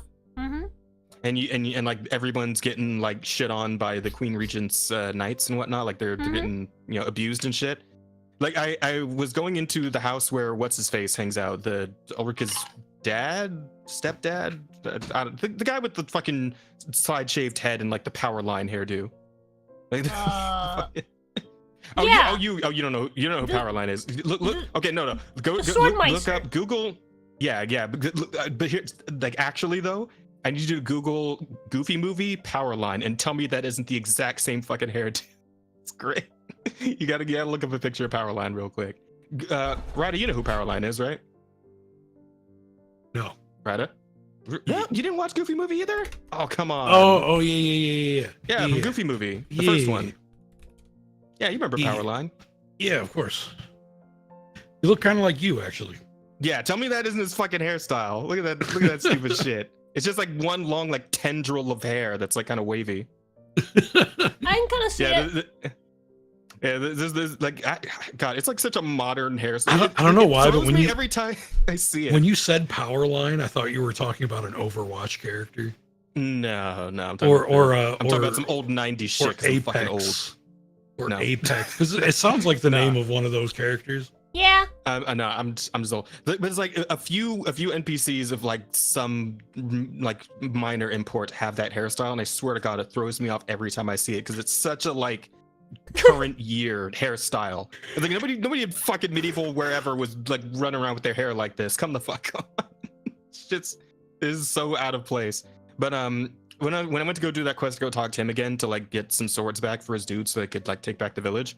Before I walked into the base, there was like an NPC, one of the like a female knight, one of the Queen Regent's goons, just kicking the shit out of one of the villagers, like just kicking the shit out of this dude, like the skinny little twink looking dude.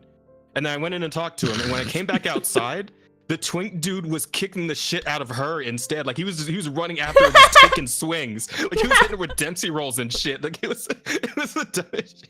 And then I go over to where the house is, where the 2 guards are like guarding all the house where the swords are. She had him in the first half.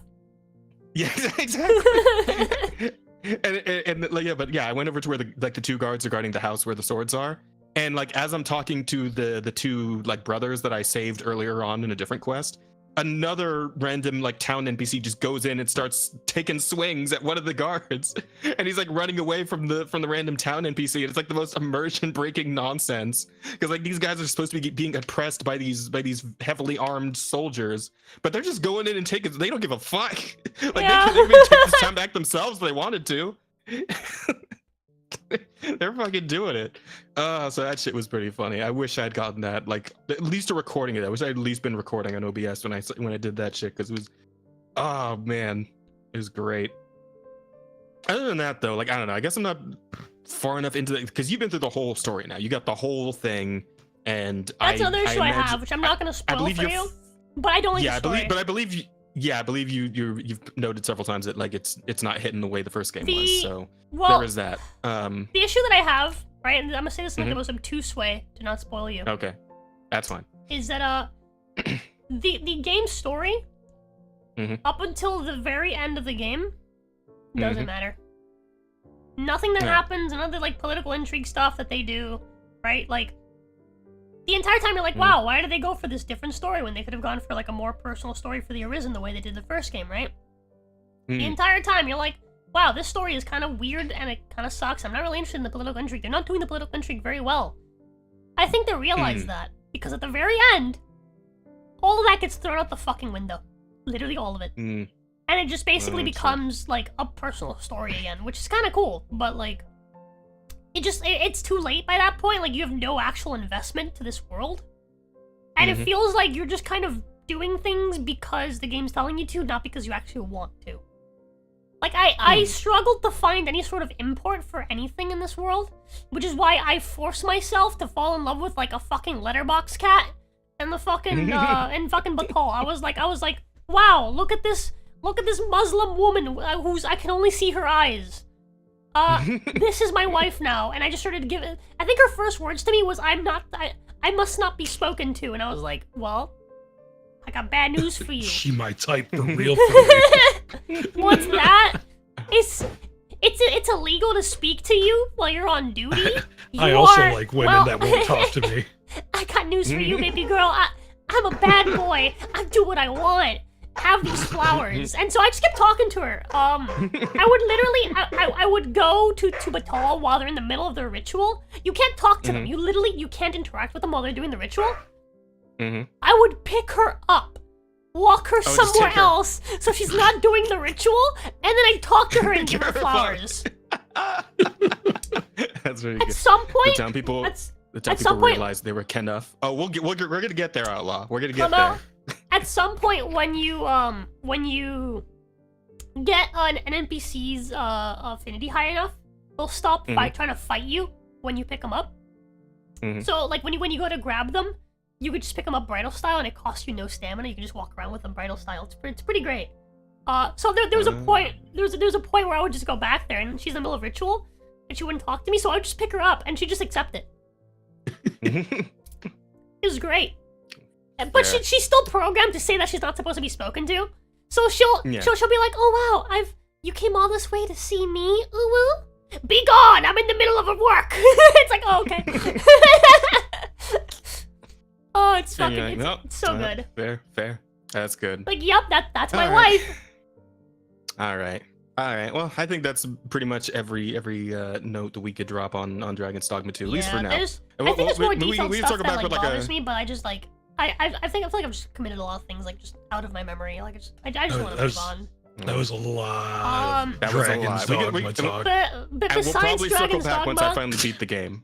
Yeah, the other thing that I've done over the last couple of weeks is I watched one show and I watched one movie. Yeah. Well, I watched a few other movies, but they weren't as important. I watched the Dracula show on Netflix, which I really like. Oh, did you finish it? Did up you until the finish ending. the whole thing? Yeah, it's not really a show, it's like a 3-part movie. It's really, really good. Okay. It's really, really good. And then the ending sucks. Don't watch the ending. Well. And then, we watched Barbie. We watched the Barbie movie finally, and my God, I did we watched wait it too long. Twice. Raida, have you seen the Barbie movie? No, I'm not really a movie watcher. Raida, you should fucking listen. No, I thought I wasn't somebody who'd give a shit. Raida, you should fucking watch the Barbie movie. No, I know it's all really about good. what like it's fucking hilarious. Yeah, dude, it's so funny. It is so.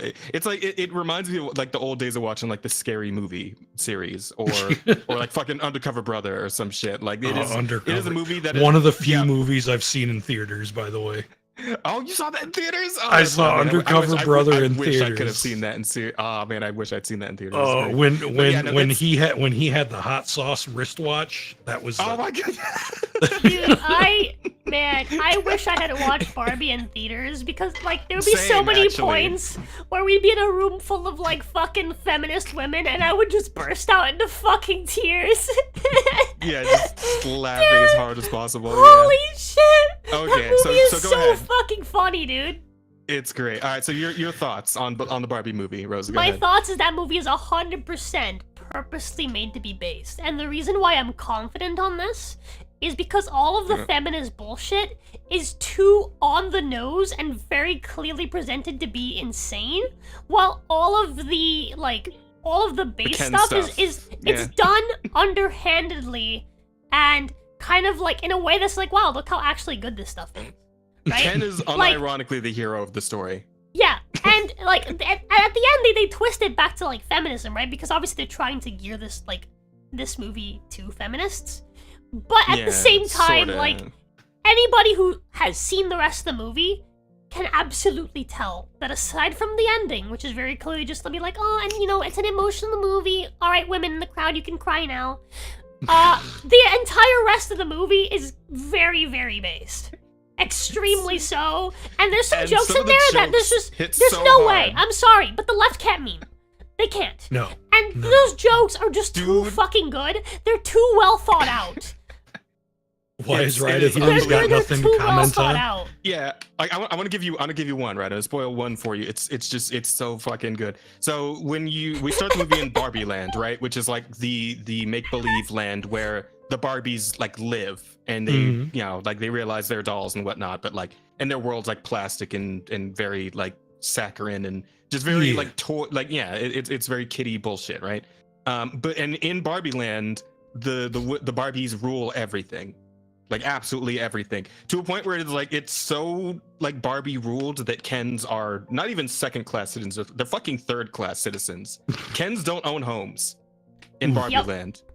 They don't. They're all of them are homeless. Every single Ken, and also Adam or whatever his name was. It was like a weird. I think they live on the beach.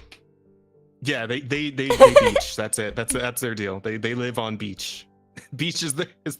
It's both. Beach is both their fucking like profession and also their habitation. That's it. Yeah. That's what the Kens get.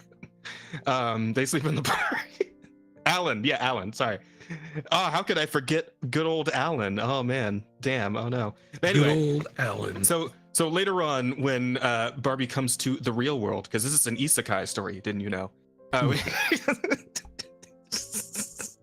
When she goes to the real world, she ends up in the fucking Mattel like building, right? And ends up meeting like the board at Mattel, like the CEO, the CFO, COO, whatever. And she's under the impression that the real world works the exact same way Barbie Land does. So when she gets there and sees that like all of the executives are men, she's like, huh, what? Huh? But then there's like one little like toady like you know stooge kind of dude who's like literally crouching behind the desk, and he pipes up for things like it's like I'm a man with no power. Does that make me a woman? And like the entire call, we all just fucking lost our minds, dude. Bro, like so she's about to be sent back to Barbie Land. She's like, oh well, while I'm here, before I go, can I meet all of the wonderful women that like made Barbie? Like, can I meet your CEO? And the CEO is being played by fuck his name. Will Ferrell. By Will Ferrell. He's like, I'm the CEO, and he's like, well, the head of directors, that's me. This, and like they're all men. Dude. Yeah. So like they're all like these all the people in charge, right? Like they're all men, and the one guy pipes up, and it's so fucking funny, dude. I'm a man with no power. Does that make me a woman? And there's a few like that just hit you like just like you don't see them coming. You can't see them coming. It's so it's fucking great. good. It's amazing. It's so fucking good. Like there's just like it is worth so sitting many down jokes watching, like dude. that. I promise you. I promise you should watch it. There's a point, right, where so some context is basically while Barbie's at Mattel, Ken goes back to Barbie Land to tell all the Kens what he learned about the real world, which is that men rule, right? Yeah, And- the patriarchy. and He taught them the patriarchy. So what he does is that he takes over Barbie Land in the span of a couple of hours, and Yeah. it is entirely Bloodlessly, by the way. bloodlessly, no conflict. He does this, in his own words, by simply explaining to the Barbies the quote-unquote flawless logic behind the patriarchy. And they all just bought it. They were all like, yeah, sounds great. So, zero conflict. It didn't have to be passed by law. He didn't have to force them to submit. He just told them, hey, we'll just do all this shit. You guys can just bring us, some brewski beers. And they were like, okay, that sounds great. And the way that they change Barbie Land back, by the way, while they're doing this in the real world, they start selling, Ken's new Mojo Dojo, Casa house. Yeah. Right? That's like the new thing, because Ken turned the Barbie dollhouse into like his own like bro house. And in the real world, where no one likes Barbie, the tween girls in the show tell Barbie that she's horrible and no one likes her. They call her a fascist. They call her a fucking fascist. Right? They tell her like, oh, like no one likes any of this. You're everything that's wrong with women, right? You set back feminist movement back 50 years. All this like nonsense, right?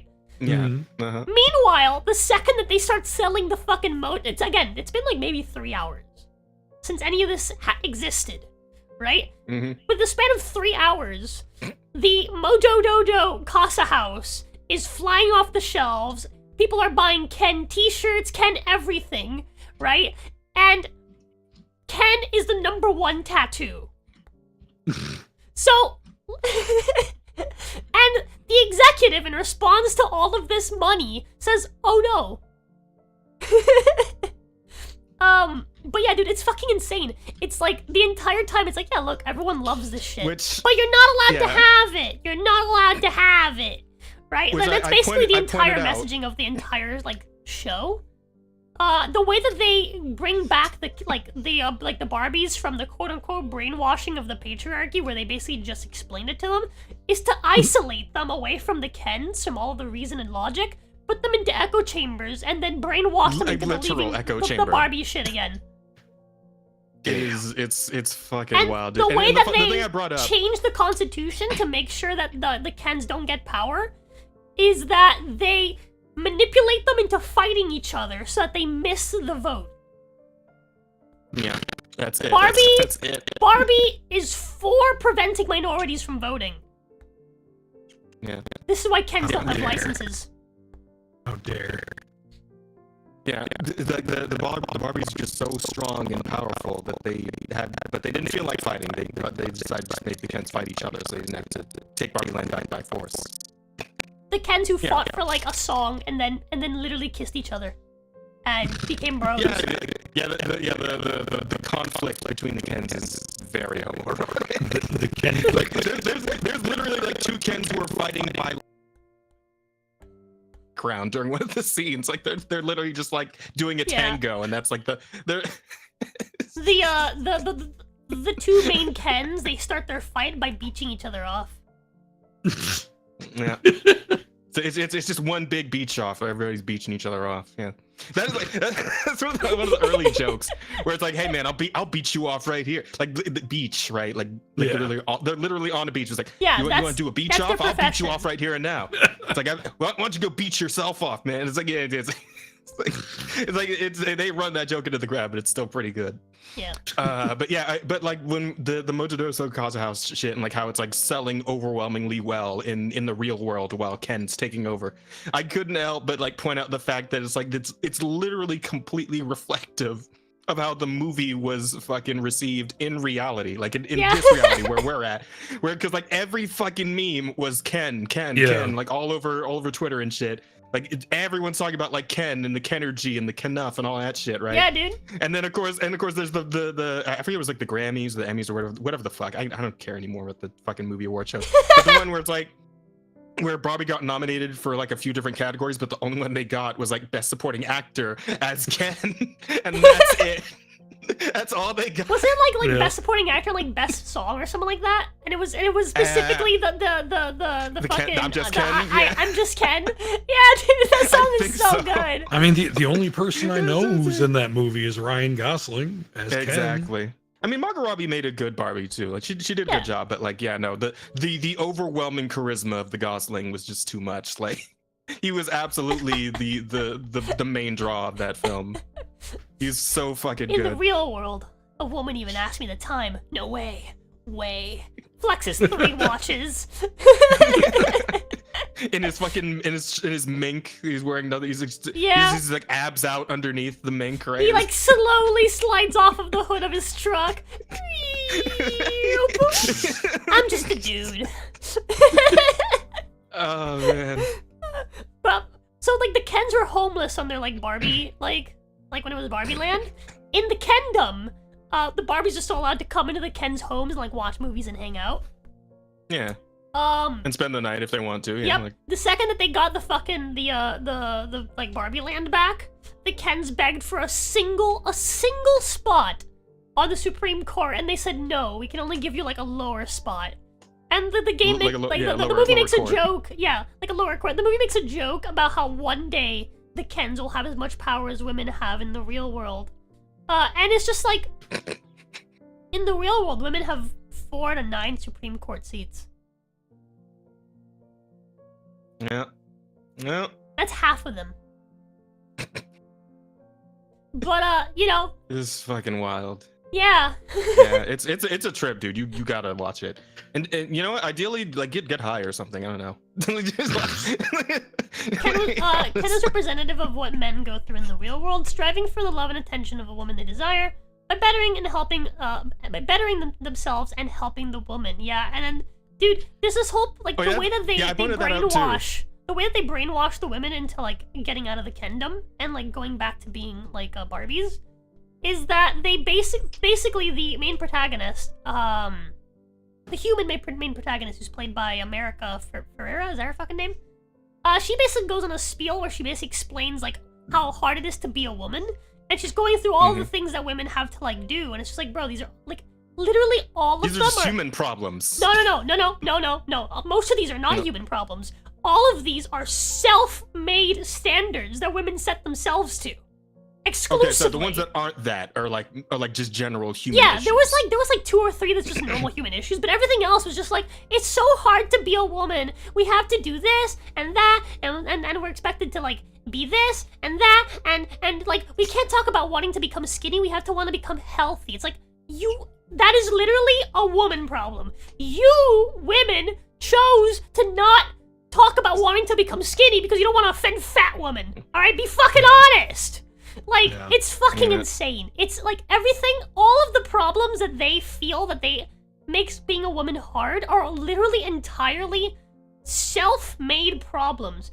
It can all be encompassed into, grr, I gave myself, like, I think she said specifically it's impossible to be a woman.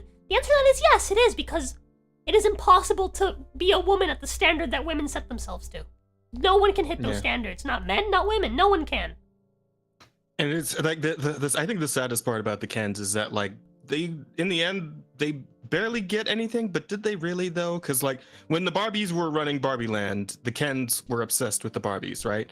And when the Kens were running the Kendom, the Kens were still obsessed with the Barbies. Like the whole impressing the Barbies was kind of like their whole existence, one way or the other. Like they never get out from under that. They have this big moment where like Barbie's telling Ken that she needs to like figure out like who he is without all of like the materialistic stuff, like you're not your girlfriend, all this stuff, whatever. And then he has this moment where he's like, Ken is me! Ken is me! And all the Kens are like, yeah, Ken is me! Ken is me! And the one Ken says, I don't even care about being Ken anymore. I just miss my Barbie. Immediately the entire message out the window. Yeah. Fuck it. So yeah, it is a trip of a movie. It's actually really funny in ways that are like unintentional. Or maybe very intentional. We're still trying to work that out. We have no fucking idea. I'm telling you, I'm really, it's so really hard confident. to tell whether or not this movie was made by like ultra feminists or like ultra fucking misogynists. I can't tell. I think that they had ultra feminists on the team, and the reason why I think this is because again, and the rest of the team was just trying to rib her. all of the like feminism in the movie is extremely obvious and made to look silly the entire time through, but it's not necessarily made to look silly. It just is. It inherently is silly. So like the way they do it is that they do it the same way that people in the real world do it, which is look how fucking dumb this is, right? Like they'll say the dumbest shit, but they'll genuinely believe it, which is why it's hard to tell because people in the real world legitimately are this fucking dumb, right? Yeah, but I think the way that they put the spotlight on it, it's hard to tell when the straw man has skin. Yeah, the way that they put the spotlight on it is just too on the nose for it to not be intentional. I genuinely think, like, because a lot of the stuff they say, right, like Will Ferrell when he's saying, like, oh, you know, this company's run by women. We have gender-neutral bathrooms. My best friend is Jewish. Like, it's very clearly making. I'm the mother of a son. The son. Yeah. Yeah. I'm the nephew of an aunt that is a woman. Yeah. Right, like, so he's going through this whole thing, right? And then, out of nowhere, he has to fucking mention the, like, gender-neutral bathrooms, like, gender diversity, and he has to mention, fucking Jewish, like, having Jewish friends, and it's because it's pointing out and making fun of how ridiculous the left is, and how they basically intermingle all of the things that they care about.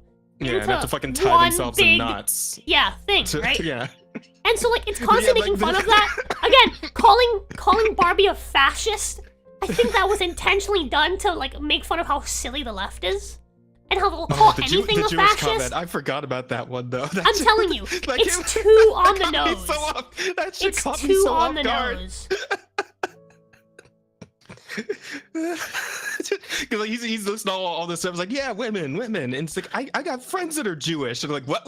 Yeah, like the left is very much represented in like a parody of themselves.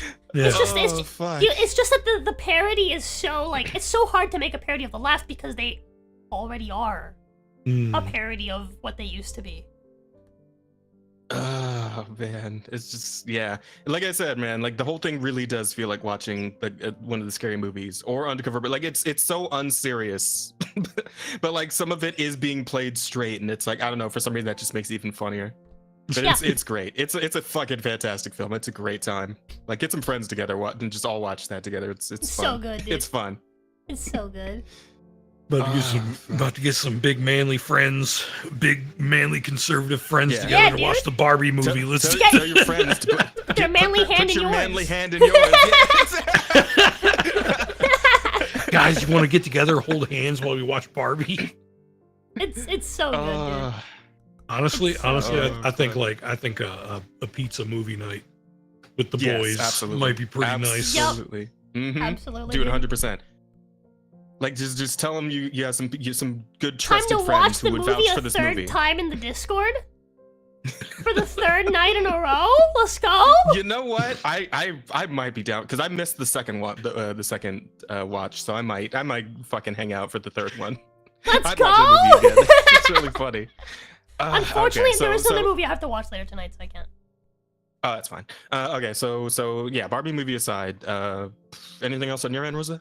Did you want to talk at all about Ronin? You did a session of Ronin, or not Ronin? Ronin, right? Yeah, Rise of the Ronin. I played it yesterday. I still need to get more time with it. I think the game it's far from perfect. But it's still really good.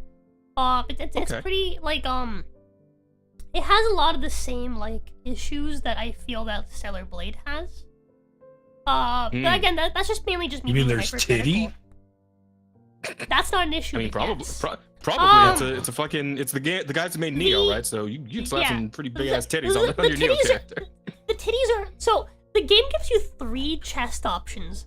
One of them is flat chest but with boobies. The other one is thick chest but with boobies, and the third one is just a straight up different model for the boobs, so that instead of being like fully covered by the chest wrap, it's like bulging out from the top with the chest wrap. Yeah, like it's just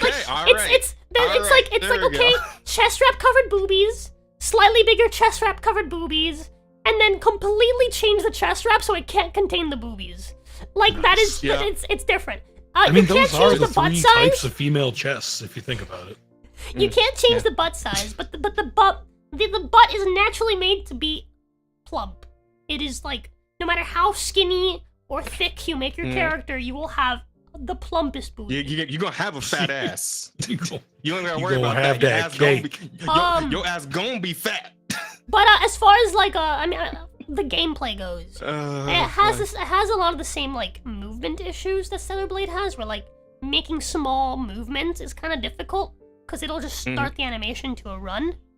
So it's just not very like.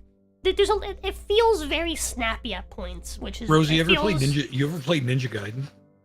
I played all 3 Ninja Gaidens. I played one of them like a long time ago, and I didn't like it because it was hard. Yeah.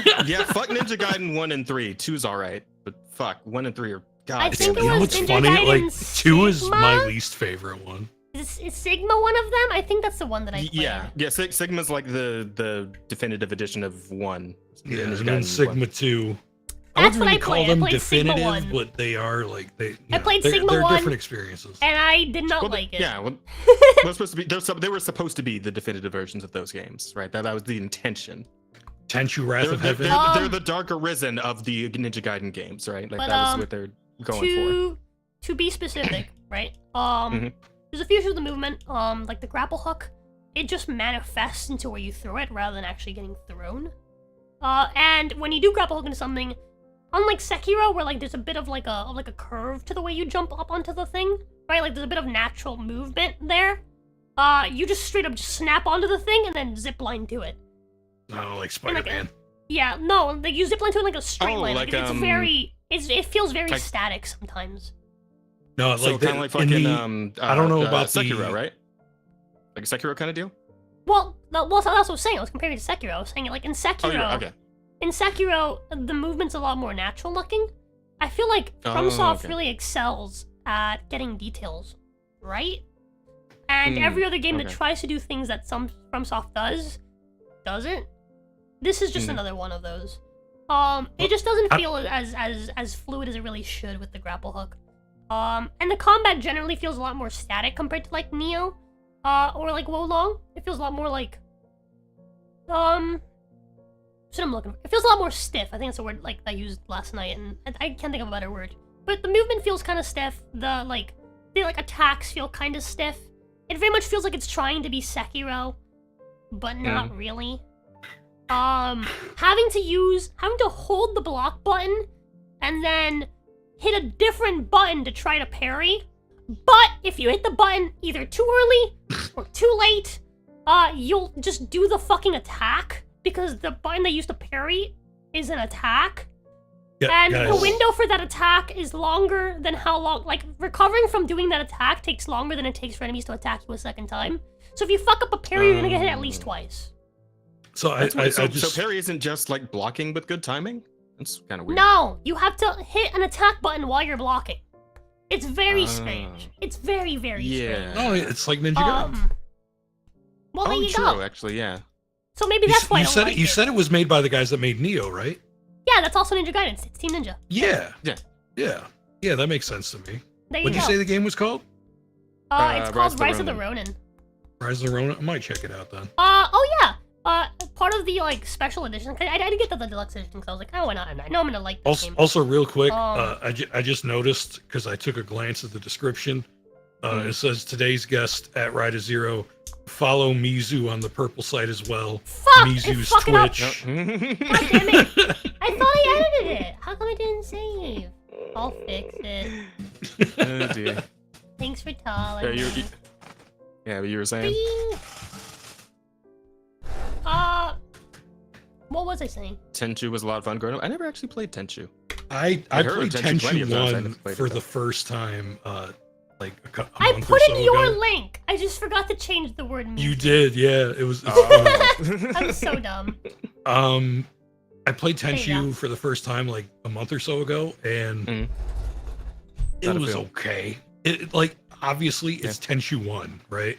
Yeah, it's And a bit even dated, even most though likely. I'm a PS1 guy, you know, like it's not like I played a whole lot of like action type games on the PS1. So like it was definitely a dated like control scheme. Very clunky.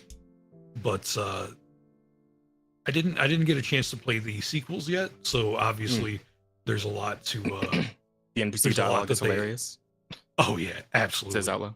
Oh, okay. Maybe I have to circle back for it. I've been thinking of looking into an emulator anyway, because like somebody posted a fucking God Hand clip on Twitter the other day. It's like, oh yeah, fucking God Hand. I definitely want to play that on stream at some point. I hear you get to I would just fight watch like that. a dude in a gorilla. I hear you fucking fight a dude in a gorilla costume at some point in the game. It's like, yeah, that sounds great. Just some guy like in a gorilla outfit, like reading a newspaper, and then you just run up on him and just, you guys throw hands. It's like, yeah, that sounds great. That's a fucking fantastic video game. I Just absolutely want to like play real that. life. Speaking of Ninja Gaiden though, so in the game, if you have the like deluxe edition, you actually unlock a few extra fighting styles. Is one of them? Is it Ryu Hayabusa a fighting style you unlock? Yes, Or? that's one of them. Okay. It is. It's like I think it's Hayabusa Ryu. It's Neo Ryu. So like it's the fighting style that you use with the sword when you're playing Neo. Yeah. Which is pretty cool. Because Ryu Hayabusa is a boss fight in, I don't know if it was Neo 1 or 2. I think I fought him in 2. In no, Neo shows up 1, in he shows up in Neo 1. I don't think it's Ryu. It's like one of his ancestors or something like that. Yeah, ancestor. I know Neo Tengu shows up in one of the Neos too. Yeah, she does, I think. I don't remember which one though. But I definitely fought Ryu. He's I such think a he's in both. skank. I love Because him. I remember I definitely fought him in Neo 2. So I think he's in both. Let me pull up the fucking the game because there's a few different fighting styles you unlock. For the katana specifically, I think. Katana. So Fucking. if they put Hayabusa in there, I would assume like maybe I think Hayabusa is the only one that. Ayame? No, I think Ayame. Hayabusa is the only one that you also get like a glaive moveset for. Oh yeah, because he has a glaive in this. Is it in 2? Is it Ninja Gaiden 2? Glaive thing? He's got a scythe that in one? 2. Yeah. It's a scythe in 2. Okay. Yeah. I don't think he Okay. ever has like an actual like pole arm other than the scythe though. Yeah. Oh well, obviously there's the pole. He has the lunar staff, but Yeah, he does. Which God, fucking love that thing. he never gets But, like here, a let me find that. spear though, like a traditional fucking like naginata, which would have been sweet in my opinion. I mean, So- yeah. I mean, I'm just like me. I'm like the bow staff kind of dude. So like that the weapon he did get is like absolutely straight up my alley. You get the Hayabusa Ryu, like combat style. You get. Let me swap to the katana. You get the Neo Ryu combat style, and you get the Aisukage Ryu combat style. I don't know what the fuck that one's a reference to. Yeah, me neither. Raida? No. No? I mean Neo's a reference to Neo. Yeah. Obviously, yeah. And what? And then there's the standard how's Ninja it? Gaiden Ryu. Aisukage. Aisukage. That's 2 separate words. Aisukage. I have no Isukage, idea what the probably. fuck that one's a. And that's for a reference to. katana? Yeah, I don't know. Yeah, it's for katana. Yeah, What somebody are with the a other much deep- weapons? That's a deep dive. That's a deep cut Huh? in the fucking Ninja Gaiden lore, I guess. What are the other weapons? So, what all the ones do you get? Neo one and the Aisukage one are only for the katana. The Hayabusa one is for, there's a moveset for the katana and also for the glaive. And as for all Right. the weapons in the game, there's katana, there's dual katana, like dual swords, right? Yeah. There's glaive, there's spear, there's the, Odachi, which is what I've been using. It's really Yeah. fun. Odachi. And That's That's like the big long fucking katana, right? Or Yeah. am I thinking the wrong thing? Yeah, big long katana. Like great sword, pretty much. yes. And then Yeah. there's I think there's also like there's other weapons that I haven't unlocked yet. Those are the base ones. But I unlocked really into the story. I unlocked sabers. Because the game takes Oh, place yeah, in like- the yeah. 1800s, so like America's like invading. And so I unlocked sabers. what'd you say the game was called again? Rise of the Ronin. Rise of the Ronin. Oh yeah. I mean, all I ever hope for is the. I mean, you say the spear in there, so that's kind of good enough, I guess, as far as Yeah. pole arms go. There's, But I always hope that like there's also going to be like a hand to hand, like some cestus or like I don't know, some boots or some Oh, shit. bro, that you don't just, need like, that throw shit. punches and kicks You with. could just equip your weapons and fight. Oh yeah. Yep. But like is your actual like damage output reasonable? pretty in decent. that context. It's Okay, all right. It's pretty decent. Not only that, but you can unlock a move to parry with your bare hands. And steal remember someone's weapon? I don't know about stealing someone's weapons, but you can parry with your bare hands. I know stealing someone's weapons, that was a thing in Neo. But you can parry with your bare hands, and in this game you can parry bullets. You can also parry bullets with your bare hands. Now, I don't know. Bro, this is Team when Ninja we're talking about, man. God, when that you sounds parry amazing. when you parry a bullet or an arrow with your sword, it'll set your weapon on fire. I haven't You set your tried fucking it yet. hands on fire? I Oh, don't please. know. I haven't tried it yet. Oh, I So I'm desperately not wanted to set certain. your fucking hands on fire. I'm not certain, but I really hope it does, because that would be the funniest Holy shit. If you parry a bullet and it sets your hands on fire and you go up and start beating a guy with your fucking flaming hands, that would be fucking hilarious. Team Ninja's wild, man. Like when it comes to that kind of shit. The bare hand bullet parrying style. Something else I Oh, learned. hi. I just want to remind you to drink your fucking water today. got My water, fucking dude. Kekkei Genkai lets me Something else I fucking learned, bullets the in my game has face. multiplayer.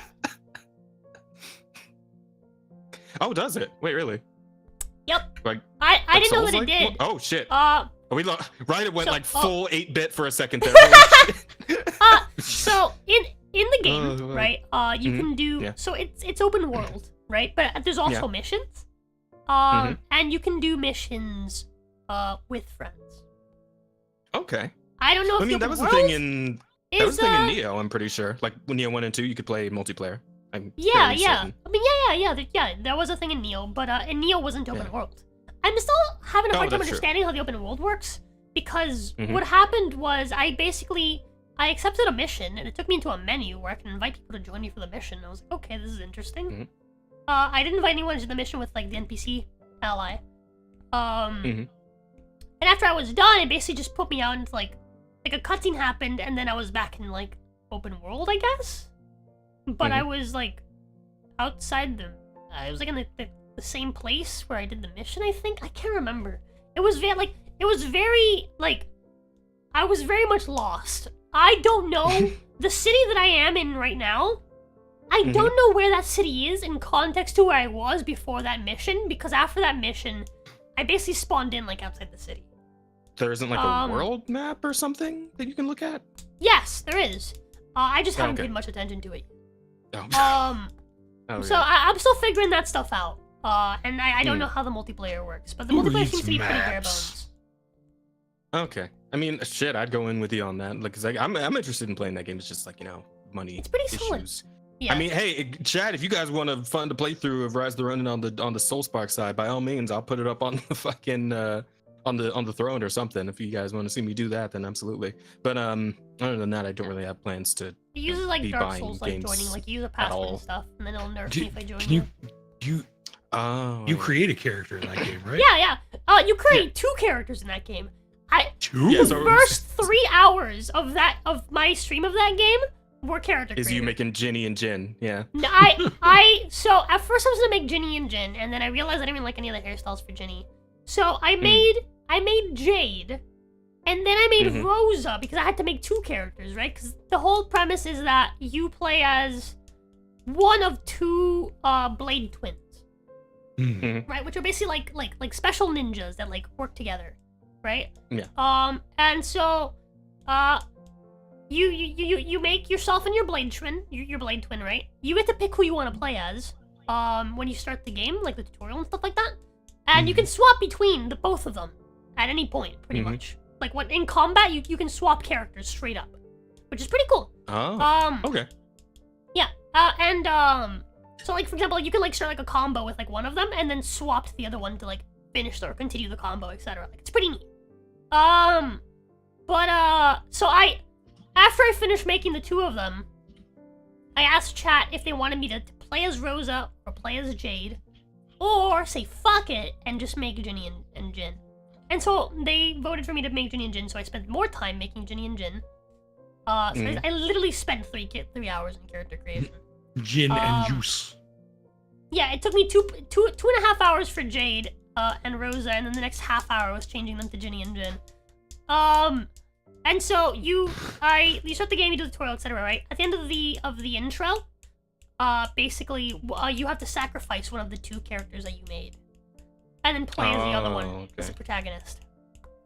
When you say sacrifice, like straight up they die, or like, okay, you're on a boat, you just finished killing, or you're about to kill some like American Giga Chad, and a fucking ninja showed up and kicked both of your asses. And like, you don't have a choice. You're going to lose this. He one-shot Jin, and then it pulled me into a cutscene before I even got hit and knocked out as Ginny. Like I still have full HP, pretty much. Okay. But I guess maybe like he hit me and it just didn't register the HP, so it just counted as like just an instant loss. I don't know. But whatchamacallit? Fight you were meant to lose though, absolutely. But yes, yeah. So you're both basically push back, and then the game's like, okay, well, you know, I think the guy says like, oh, like one of you, like, you know, the only way that like any of you survive is if one of you stays behind or whatever. And so the game makes you choose like who you want to play as, and then the other person basically runs up ahead and like tries to fight solo, so that you have a chance to get away.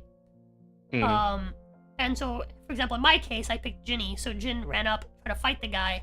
They had a big anime moment where they both slashed at each other, and then Jin's arm flew off of his body, while I jumped off the ship as Ginny and got shot as I was falling off the ship. But you didn't see him die. No. So okay, the whole he's gonna be back then. So, yeah, hold on. Back. The whole implication is that you can feel that your twin is out there still alive, and so you're gonna go look for him. Oh, yeah, and that's your start of your hero's journey. Okay. Except he doesn't have an arm. It's basically the Phantom Pain with ninjas. I can feel my brother out there somewhere. I mean most of it. The game also has really good dismemberment. Like really? Okay, so they're dismemberment. When you fight people, I don't know if it's certain moves, not like knocking out certain like limbs, but I've seen people's arms be cut off, and I've seen people's heads be cut off. I've made actually quite a habit of removing people's arms. I've decided that I'm going to become Ginny the arm thief, and my signature killer move is that I'm gonna leave behind a trail of armless enemies as a way to honor my armless brother.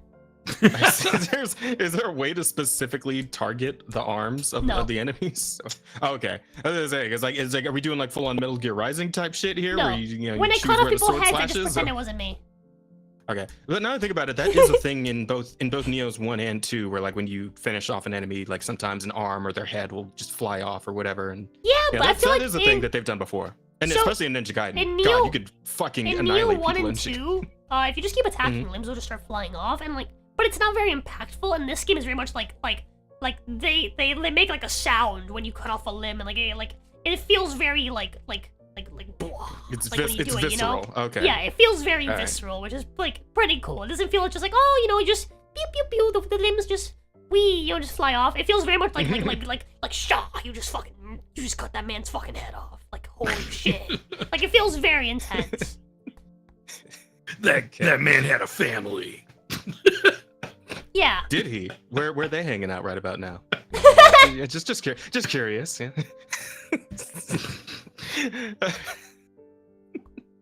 Oh man. Oh fuck. But, anyway, but I mean, yeah, sounds like it's pretty good though. I'll be. That's been pretty much my the last 2.5 hours has been my week, my month. Okay. Raida has to go in 20 minutes. You know, does he actually? Yeah. Oh fuck. Okay. Well, you know what, Raida? Why don't you tell us what you've been up to then? Shit. This is why I didn't want to go first. Well, listen. It was gonna happen eventually anyway. So what have you been up to, Raida? I thought we were like doing stuff, but let's get you in there a little bit. Come on. Well, I mean, this past weekend I was sick. I threw up in the shower for the first time in my life. Wow. Yeah. And honestly, I highly recommend it. Like, it's my favorite venue for a vomit venue. Because the shower? It's like waffle stomp it down the drain if it has any like chunks. Well, I mean, like, you know, obviously it didn't have any chunks. So the shower is a 5-star vomit venue. Oh my god! Like, fucking, listen, right? The reviews on Yelp, man. You just anytime I would ever puke in my life, like it would be in the trash or in the more commonly in the toilet. Mm-hmm. But like, when you know how whenever you're done, like you get this rancid putrid feeling in your mouth, and you're just like, ugh. Like even if you fucking brush your teeth, it stays there. Like, that I just puked feeling in my mouth. For whatever reason, in the shower, it doesn't do that. Oh. Like, and like this particular time was also really weird because it was the second time I threw up in this particular sickness cycle. So the only thing I had in my system was like ice water and iced tea. So when it came up, it was still cold, but the shower water was hot. So like there was a contrast in the fluids that were flying around, and like it was like, this is weird. But it was like, it was positive, right? It was a very, very noteworthy experience. I feel like I feel like Raida just had like a weird like grimdark anime moment in this fucking shower. How the fuck was it cold? Like I don't. It was coming up. It was cold, man. I was like, it's like I don't know, man. This is sounding very surreal, right? Like, and like, you know, I don't have my glasses on in the shower, obviously, so I couldn't see shit. But like, you know, like you don't have to worry about getting it anywhere in the shower because it's all gonna get fucking washed away, and like, you don't gotta worry about getting it on yourself because like you're already in the fucking shower. You know, I recently threw up somewhere where I've like never thrown up before as well. You know, this is min-maxing vomit stress right here. Just doing it in the shower, like being in the shower already when you do it. That is min-maxing for sure. Yeah, because it wasn't planned. It just happened when I was in the shower.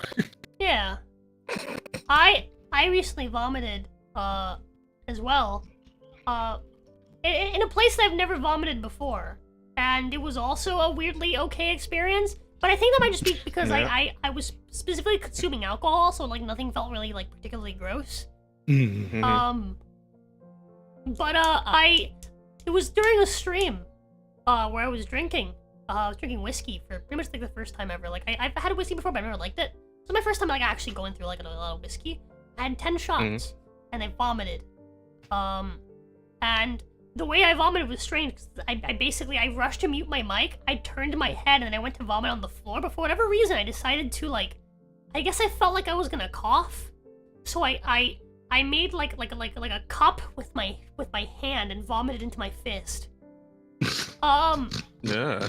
Which like, yeah, sounds gross, but like I got all the vomit to just basically land in like one small spot on the ground. So I just went and washed my hand and cleaned up the vomit and continued. So you pressurized your vomit. I like funneled it more like, but yeah. What was that? I said you catch the last audio call out in the chat. Yeah, I saw it. Oh, okay. Fucking, you were looking like fucking Sasuke when he cast the fireball jutsu. Oh, that is the fucking worst mental image you could have possibly. Oh no! Why would you manifest that? You know, like when you cough and you like put like your fist up to like your mouth. Yeah. You like ball up your fist and you cough into like the little like you're holding a pencil. You know, you cough into a little pencil hole in your hand. Right? Yeah. That's where I threw up into, and it just kind of just fell into the ground. And I washed my hand and I cleaned the floor, and it was really easy to clean because it wasn't like it didn't splash or anything. It just kind of went, down the funnel into the little spot, and then I cleaned it. And I just moved on. I'm gonna fucking vomit if I listen to more of this conversation. You know. So Raida, did you like play any games or watch anything? Read? I finally finished. Fucking goddamn. Final Fantasy VII Remake. Oh, okay. Yeah, finally. And it was really cool because, so for one, I hate the gameplay. Okay. I can say that beyond the shadow of a doubt. I don't like the gameplay at all. But all right. I fucking love what they did to like all of my like it was like I was watching a movie, and like whenever like something showed up from my past, I was like, look at my boy. Like fucking the regular enemies from the original that got promoted to bosses in this game, like it made me feel so proud. I was like, that's the fucking weird snakefish thing. It's here. What the fuck? It's a boss now. I'm so proud of this dude that I killed. I'm so proud. Look at him. He came back to life and made himself better. Still a bad guy, but better. And then the characterizations are so fucking good. So like, I literally just put the game on easy mode so I can mash through the fucking battles. And then, you know, just this is literally the first time I've ever had that kind of experience. Because normally, if I don't like the game, you never do it. But this time you just couldn't help yourself. Normally, if I don't like how the game plays, I can't play the game. But like, this is Final Fantasy VII. This is one of my fucking, you know, this is one of my fucking games. Like, you know, my earliest, most what's the word? Like influential games on me as a youth. Like to the point where I literally put Roman numeral decals on my guitars and named them after Final Fantasy characters. Like that's pretty cool. Yeah, they're my boys. So like I got you. So I'm like, I'm playing through this game and I'm like, oh, look at Red 13. Oh, he's so, and then like fucking Aerith gives him the head pats and I'm like, this is my boy. This is my fucking So you change it from like a hard game that like you don't like the gameplay of to just basically like I'm just gonna button mash so I can get my nostalgia fuel. Well, the game's not hard. Yeah. It's just that on its regular difficulty, it's got the every enemy is a damage sponge kind of issue. Like I remember, because I was playing like on normal mode. 15? I don't know. I never even bothered to touch Final Fantasy 15. I did play a little bit of Final FF 15, so I feel like off the top of my head, it's been a while. It's been a fucking long time. Because I also played some FF7 remake. I didn't finish it. I need to go back and do that. I feel like they are kind of similar. I know that at least in FF7 remake, like staggering shit isn't as much of a thing as it was in 15, I think. So which I always hate. I fucking hate that when I'm playing like an action game where enemies don't stagger at all. Like, the reason why I asked is because I don't have any experience with any Final Fantasy games except for like 14. You played 14? Yeah. I didn't know you were an MMO person. Well, not anymore. Fair enough. But, come on, Jax. She's a scene female kid. Of course, she's played Final Fantasy 14. Final Fantasy 14 was never my go-to MMO. I just like it just happened to be the last one I played before I got sick of them. Right. But whatchamacallit? I had a friend convince me to play Final Fantasy 15, right? And then I hated it. Yeah. So that's like that's how I was just wondering. I was like, I don't have any like idea. I was so uninterested in Final Fantasy 15, turn-based, which is just not my thing. Oh, I love turn-based combat in the PS1 trilogy, as well as 10, which was on the PS2, were my favorite ones. I mean, that's where I grew up. But yeah, like the gameplay is just fucking it's a slog. Like I remember I fought the Hell House, and this was the second time I fought the Hell House because the first time I ever did it was back when the game first came out, back during COVID. And I remembered back then, I'm like, man, this took way too long. And then when I played it for stream, I was like, holy fuck, that took way too long. So I was like, so I looked up, I'm like, what does easy mode do? And it's like, it lowers the hit points of enemies and reduces the amount of damage you take. I'm like, all right, cool, that's it. Okay, fair enough. That'll do. It. Like, fucking cut those life bars in half, boys. No, I'm not a scene kid. I'm what scene kids wanted to be. I was actually cool. They all wanted to be all edgy and like, oh yeah, I'm so cool and blah blah blah. Like I'm such a loner. They say with their other like fucking 5 scene kid friends that all want to be the same fucking person. Rosa's not a scene kid. No, she's a I was the scene kid. I was actually a fucking loner. I actually hated everybody.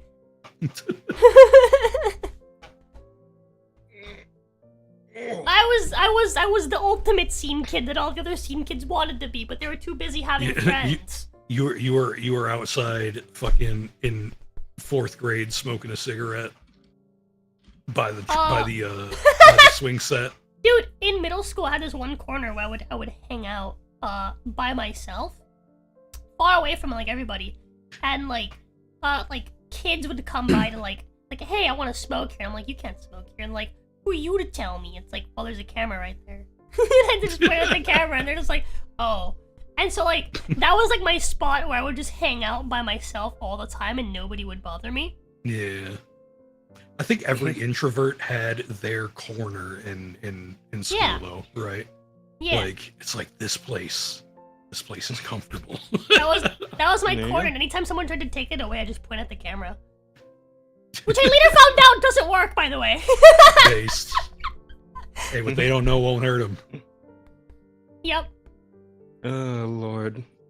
So what's your overall on remake now that you're finished with it? How you feeling about it? I'm gonna play Rebirth. I'm gonna spend $70 on a battle system I don't enjoy, just so I can see. Do you want to play game says I think all enemies died too quickly in 7 Rebirth. Okay, honestly, if like lesser two evils, I suppose there is something to be said for if enemies like died too fast, you don't like get to do any of your cool combos or super moves or whatever the fuck, right? But between enemies dying too quickly and taking too fucking long to die, I think dying too quickly is much better. So taking too long to die is way worse. So I like to call back to this thing that they had in Tales of Vesperia, which is you know an RPG where you get into battles and then it's like I've played Tales of Arise. Is it very similar to that one? Or it's similar enough. Like you'll basically understand. The last Tales I played was Exilia. But you have what the fuck is Exilia? There's a weapon in the game that can decrease your character's damage output to just 1 hit point. Oh. So if you're the kind of guy that just wants to fucking do combo videos and shit, and like, hey, let me show off this cool shit I know how to do, like you can just strap that on and pick any random enemy in the overworld, and you can get to work. Also, it works as a practice tool so that the mobs that you like practice on don't die from your DD2 has an item like that too. Yeah. Do they really? Oh, okay. It reminds me of another issue I have with that game. Yeah, I don't know what fucking combo potential you'd be fucking around with in Dragon's Dogma. I mean, maybe for like the actual gameplay videos that they like did, right? And, like they just like showing you different cool attacks and whatnot. Like the Tales of combo videos actually get kind of fucking ridiculous. I'd imagine. Yeah. It's like, I suppose it's good like to just put an item for it, but then again, they could also just give you a fucking like a training room, right? Like I think of something like FF16, where like in terms of like fights in the overworld, like enemies have like a decent amount of health. I'd say like that game actually strikes a pretty good balance in like the normal difficulty, where enemies don't die like instantly, but they also don't like take too long to die. Like you can get like a 1 or 2 good combos out on most regular jobber ass enemies, right? But they also just give you a fucking training room where if you want to go and test out like your new magic skills or your combo attacks, whatever the fuck, you can just load in whatever enemy in the game in there and just wail on it until it dies and then immediately respawns over and over again. It's hard to get a balance for action RPGs like that. For turn-based RPGs, it's really easy to think about it because it's like, how many hits do I want this thing to die in? I think for like a regular playthrough. I think that in terms of like an action game like that, like something in that vein, like FF16 or say what's it called, Devil May Cry, anything of that sort, right? I would say that a good rule of thumb would be like one good combo on like the weakest fuckers, 2 good combos on like the like slightly better enemies, right? Like the slightly better guys. Fuckers. Yeah. And then like I'd say 10 times that lowest jobber for any given boss fight, and you're good. That's where I'm at it, I think. Especially because bosses you generally don't get to combo anyway. Yeah, because especially in like they usually DMC don't games, stagger or some shit. Yeah, exactly. Exactly. So you don't want, especially like, because again, like enemies that don't stagger at all when you hit them, like that shit's always one of the worst feelings in any video game. So if your boss has got to do that, like make it so your boss isn't around that long that I have to fucking deal with that sort of thing. Or although the other thing, or have like a system where a boss can like crumple and you can do like a big cool like stab attack on it or something. Like when like it comes to bosses that like don't stagger, I usually like prefer it if they're the kind of boss that has a very obvious like ending recovery for certain moves or strings, to where you can like you know where your in is. You know where you're supposed yeah, when you're supposed to go. You know where your in is, and then you can start like trial and erroring like which of your combo strings you're going to use during their frames of vulnerability, etc. Yeah, like yeah, exactly. But yeah, I mean, in general, that sort of thing would be good rule of thumb. Just one good combo, 2 good combos, and then like 10 good combos for a boss, and then you're good to go, I think. Yeah. All right. With that being said, I gotta go, guys. Unfortunate. We need to have Raida on a second time just to get the second part of this. Yeah. We're gonna like it's gonna be like episode like instead of episode 14, we're gonna have episode like 10.5. No, episode 10.2. Yeah, 10. I like that. There you go. That's way that's better. perfect. That's This is perfect wait, because Before Final we go, Fantasy X was the first Final Fantasy to have a direct sequel. Oh, true. So this That's will true. be the first Offensive Charm podcast episode to have a sequel. That's pretty Yeah, good. dude. Before you go, Rosa, did anyone? I forgot to bring up the questions, but did anyone send any questions for Raida before we go? Look at it. Before he heads out. Let me go look at it. Maybe they Look at did. it. You know. I'm so unhinged on Twitter that like people are like, I fucking know too much about this motherfucker. Let's see. Let's see.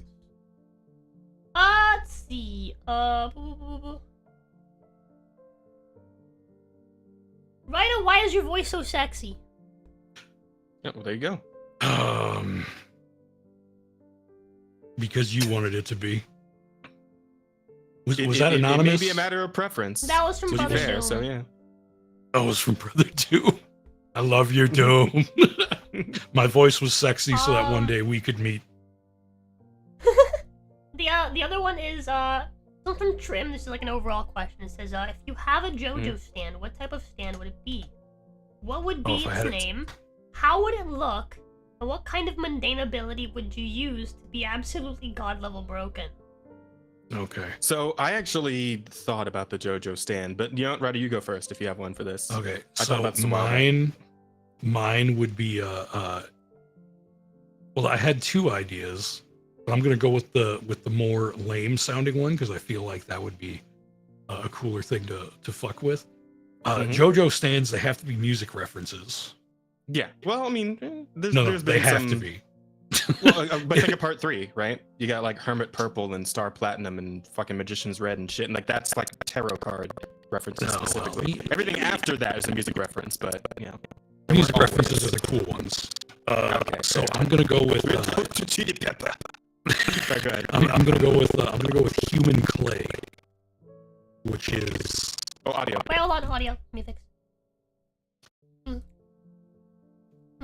Human Clay. Okay. Human Clay. Which is a Creed album. Mm-hmm.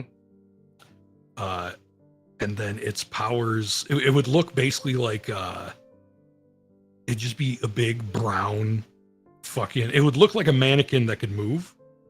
Yeah. Mm-hmm. But it could shape shift into anything. It could be like a ditto, like a human ditto, right? And then I would use it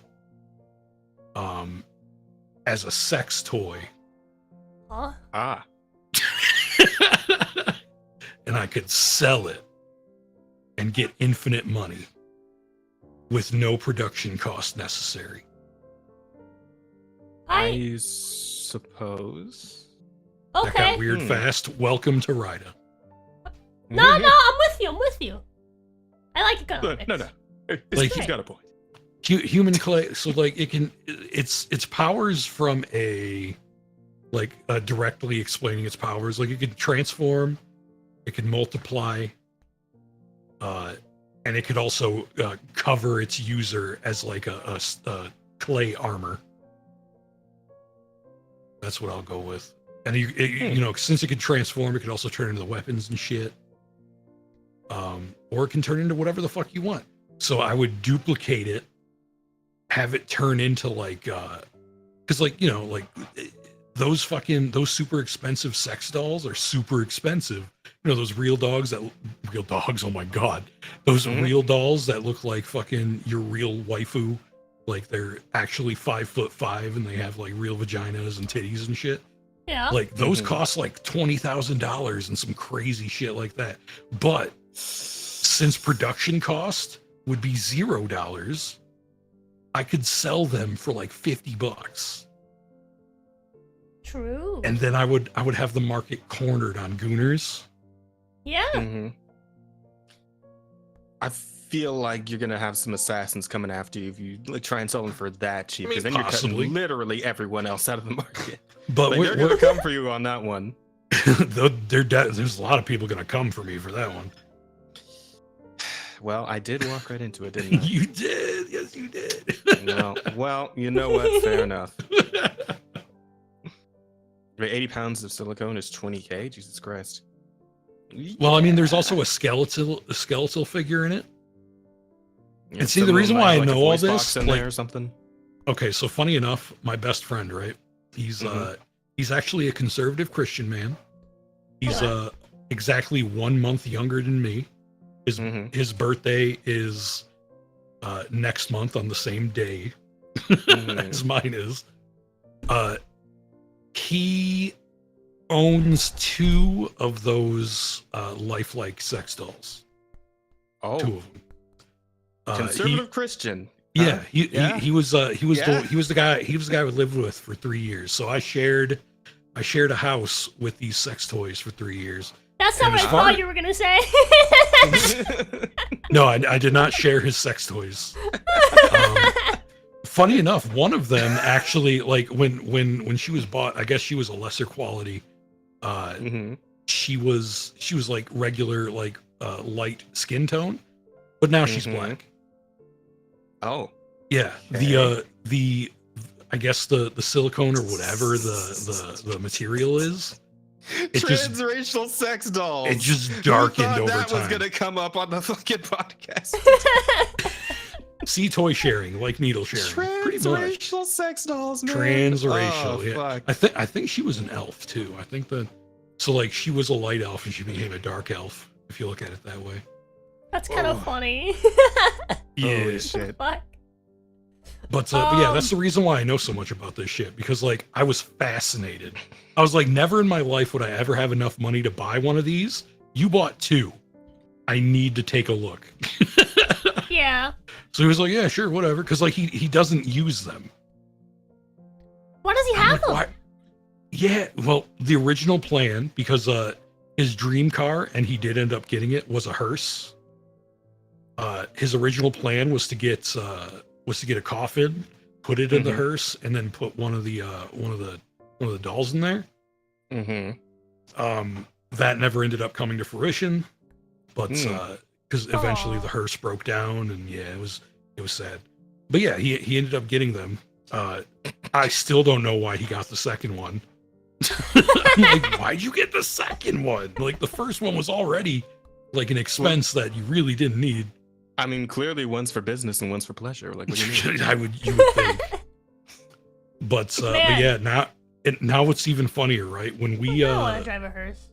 When we lost that place, his parents sold it. They owned that house. Right now he's starting his own company and trying to move out to Texas. But right now he lives in his old room in his parents' house with his parents. With his 2 sex dolls. I'm sorry. Are they hanging out in just like like a corner of the room? Are they in a closet where they can't see it, or like? So what's going one on? of them is just permanently. One of them is permanently in his bed, just chilling, and then the other one is always sat up in his computer chair. Oh, how do his parents feel about this arrangement? By the way, well, I don't know if they care a whole lot, but they at the very least don't ever complain about it. I'm sure there's, because like obviously his parents are also conservative Christians if he's a conservative Christian. So like, but also at the same time they're conservative Christian, but they were very much hippies back in the day. Ah. Ah, Oh yeah. I see. In fact, his mom smokes a lot of weed. I see. Yeah. Like how much weed exactly? Like, are we talking like Willie Nelson levels here, or Not nearly that much. oh, okay, all right. Like it's prescribed to her. Ah, Yeah. of course, yes. But Okay. it's always very easily recognizable. Like whenever I go to his house, I'm like, "Oh, your mom's up." I can smell it.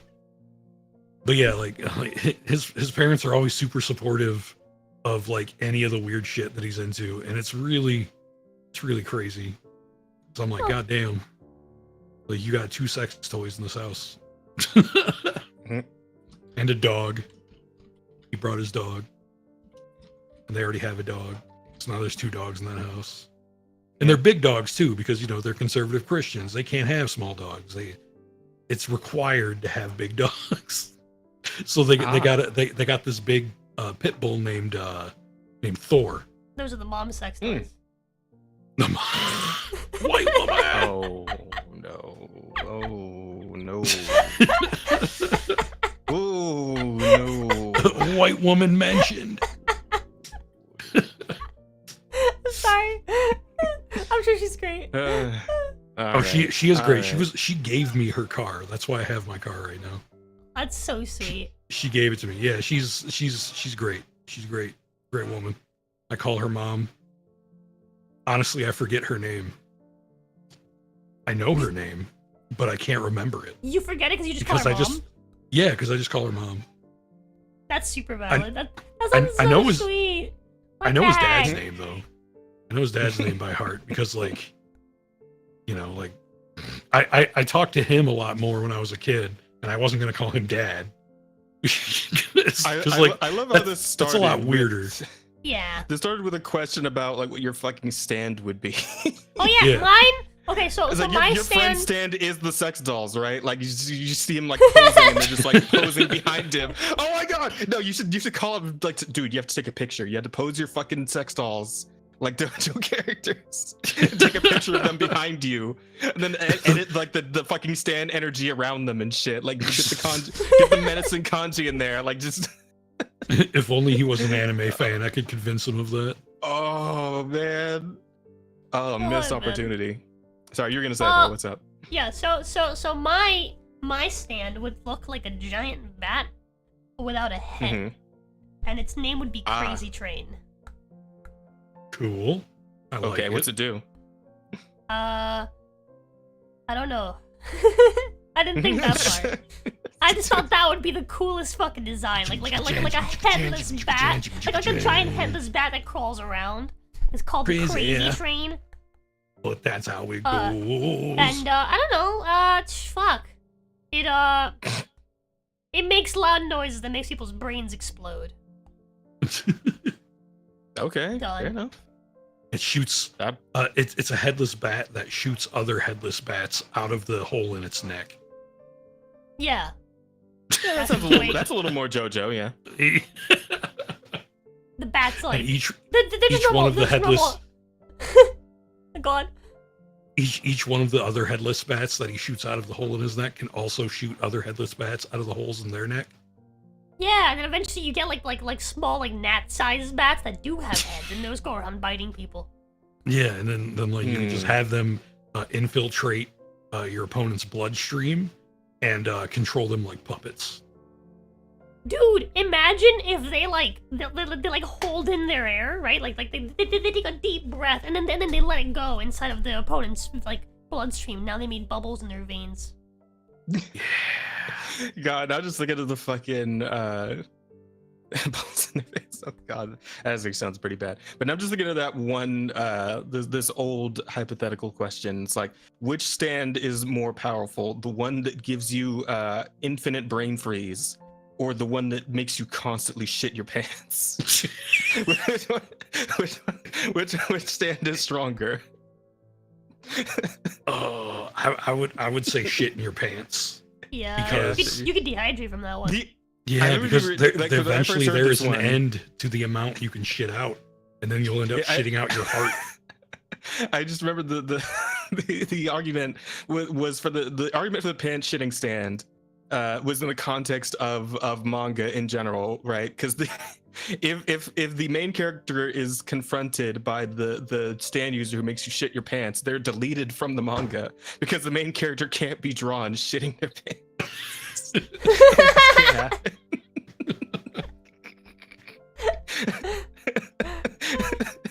All right, I gotta get out of here. Alright, later, Raida. Thank you guys for having me on. Love you too. Bye Thank you for joining bye. us. Yo. Have a good rest of your whatever you guys are doing, boy. Yee. Man. Speaking of jazz, what are we doing for the rest of this? Well, I guess I didn't do mine. Well, like this is like Gen 1 like stand abilities, right? Like this is before like shit gets like really weird, like with fucking gold experience turning things into animals and shit. Like this is like kind of basic power set from like the first set of stand users, I think. Yeah. But the one I came up with would be called Take 5, which is a reference to the Dave Brubeck orchestra song. You've probably heard it. You probably don't know it by name, but you probably definitely heard it before. It's a pretty well-known song. How does it go? You'll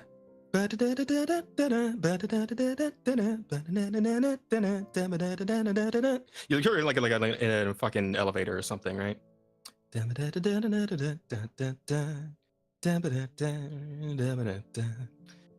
Nope.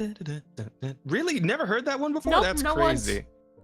Oh man, I feel like I'm not doing justice. I'd have to like send you a video of it. Or That something. sounds like something But, that I would just kind of do like, well, I'm just kind of vibing. I'm just like do do do do do do do do do. But like it doesn't Well, sound it's- like I any mean- actual like it's- song I've ever it's- heard. It's jazz. It's just like it's a jazz instrumental like song. So yeah, but so yeah, it would be called Take 5. I think you'd like this because I was thinking it would look like a humanoid snake. Okay. Like top half. Actually, you know what? Are you familiar with XCOM? Like XCOM 2? You ever seen like the Vipers from XCOM 2? No. Okay, well they're Viper alien women that like constrict you. And Oh shit. yeah. I've seen a lot of porn yeah. of these. Go on. Yeah, okay. Yeah. So the sand would kind of look like that, except like masculine and not feminine. Okay. But yeah, the ability would be that when it's first summoned, it's just like a stone statue. And I was also thinking of like the whole like those guys that have like the flutes that make like the snake like dance around out of the basket and shit, like that sort of thing. Like singing, like the stand user singing would cause it the statue to unstone, at which point it could move probably about the same speed as like Star Platinum. It'd be pretty fucking fast. And the moment it stops, and the moment you stop singing, it goes right back to being stone, and it's like Hey. unbreakable fucking stone, right? So I'm gonna you could pause use you this for to a like, second. oh, Fuzzy go for it. Bastard said, "I didn't know this were from XCOM." That reminds me of that one fucking tweet after Rooster Teeth died. Where people were like, "Oh, like rest in peace, Ruby. I didn't know you were a show. I just thought you were porn." I didn't know those were from That's XCOM. I fair. just thought those were porn. Fucking hell. Go But on, yeah, you're so saying? so Cynic Stand like goes from stone to being able to move while like the singing is happening. And when it stops, it goes back to stone, and the stone is pretty much unbreakable. Like it's like fucking adamantium level, like indestructible stone. So you could use this to like restrict people, like it could like coil itself around others, and then you just stop singing, turns to stone, and they're like stuck, right? You could also use it defensively. You could wrap it around yourself, stop singing, turns to stone, could like block bullets or blades or whatever the fuck, right? So yeah, that's essentially it. I figured it'd be Okay. a pretty interesting stand idea. I like to change the ability on mine. Yeah. I okay. want it to squirt blood out of its like headless Neck hole, yeah. surface. And then things that get touched by the blood get super rabies. Oh, so it's like fucking well, not exactly like it, but what in part 5, the one guy who like bitches out before the end of the part, like who had like the Purple Haze? frenzied stand. Yeah, Purple Haze, like fucking Purple Haze, pretty much. Dude, Except that Purple guy's Haze so just like makes base. you. That guy just makes you melt, right? Like if the fucking like it's like the I don't gas remember. from the. All I'm I pretty don't sure remember. like the all I gas in the remember fist is that touches you, it like melts shit. It's like acid. Yeah. All I remember is that dude is like mega based. Like how many enemy characters like can you think of, right? They're part of like the main crew, and they decide to just leave. You're just like, nah, dude, I'm not cut out for this shit, dude. Fuck this shit. I'm out. This shit's too crazy. I fully believe that Araki like wrote him like that because Araki was like, okay, I may have made this stand a little too strong. Yeah, I think may that's have made why this one as too well. strong. I should probably have this character fuck off. I think that's why as well, but I still think it's like it's so fucking like how often does that happen? It's like, oh, this guy's like main part of the cast. Like he's one of the strongest characters, right? Like, can you imagine if like I don't know, like in the middle of like DBZ, right? Like they're all fighting the big bad and fucking I don't know, fucking Piccolo. It would have to be Goku. It would have to be Goku because nobody else like even matters to like at least for beating the big bad, right? Like the actual main like antagonist. even without that, like imagine like they're about to go fight the big guy, right? And it's like a big fight, like everyone's gonna fight him together, right? Everyone knows this guy's like super dangerous, right? It's like, oh, we need everybody for this, right? And then Piccolo's just like, nah, dude, I like living, and just leaves. Like, I still feel this is like it's like so weird. I still feel this is like a sort of like only like a semi-working example because again, like with the Dragon Ball Z fight, it always comes down to Goku versus whoever. Yeah, okay, like maybe whatever. the other guys can jump in from the start, but like it always comes down to Goku versus like maybe if you're talking about like the tournament power in Dragon Ball Super, where everyone actually is like doing one-on-ones and getting their wins and whatnot. Like, if like one of them decided like you know what, nah, I'm done. First one. The very first. Okay, yeah, where it's like Trunks, like future Trunks and okay, yeah. Yeah, kind of like that. Where it's like they're all fighting together, and just one guy's, you know what? I'm not cut out for this. Just leaves.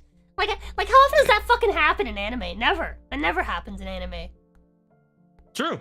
That is, yeah. Okay. Fair. I get what you. I definitely get. Everyone's what you're ready. Yeah, so I everyone's like, okay, like we have to go fix the problem. Everyone's a Giga Chad. No one's ever gonna back out, right? Like fuck. Everyone's ready to fight to the death, right?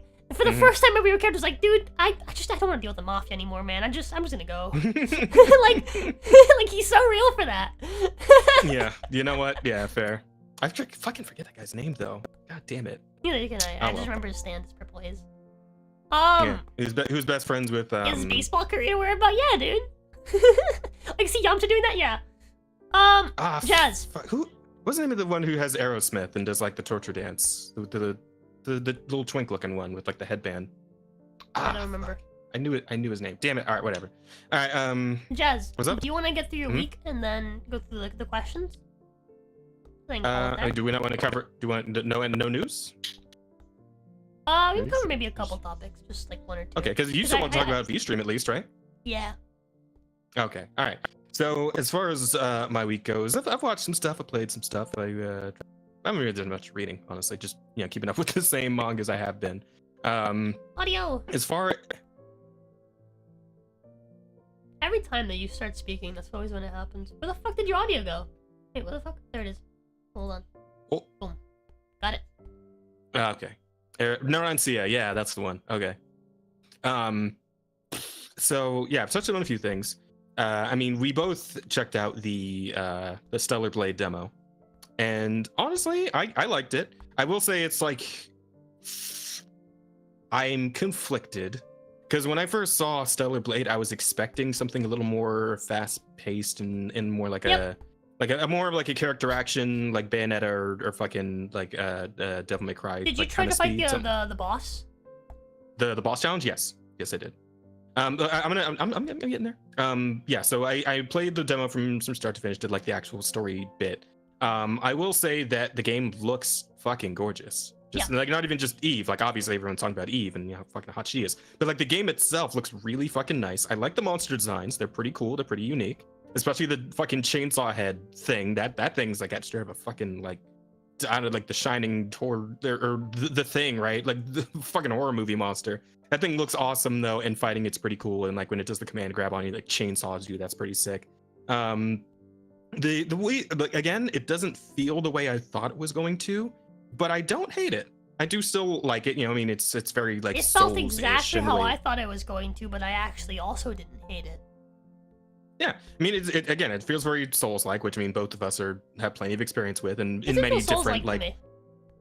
Well, okay, here's what I mean. Because it does like it operates the same way that like a Souls-like does, right? Where it keeps the kind of main formula of what a Souls game is, where you like locking on and you're like strafing around and all that shit. But it kind of like puts its own flavoring on it, and this is like distinctly kind of Koreanish in like the same way like Lies of P is, where it's kind of got it feels sort of similar to that, especially where in terms of like the parrying stuff. And I do find it interesting that it also has like the Bayonetta dodge in there. Like you get a parry and like a Bayo dodge in the same character. So I thought that was kind of interesting. And I do wonder if like maybe at some point down the line, because there's that skill tree that you see that you get to fuck around with a little bit in the demo. Like there's a lot. There's several circles of skills there. So I wouldn't be surprised. Yeah, I wouldn't be surprised if like later on there's like a dodge and then you get like maybe like a slowed time thing for a couple seconds or some shit. I don't know.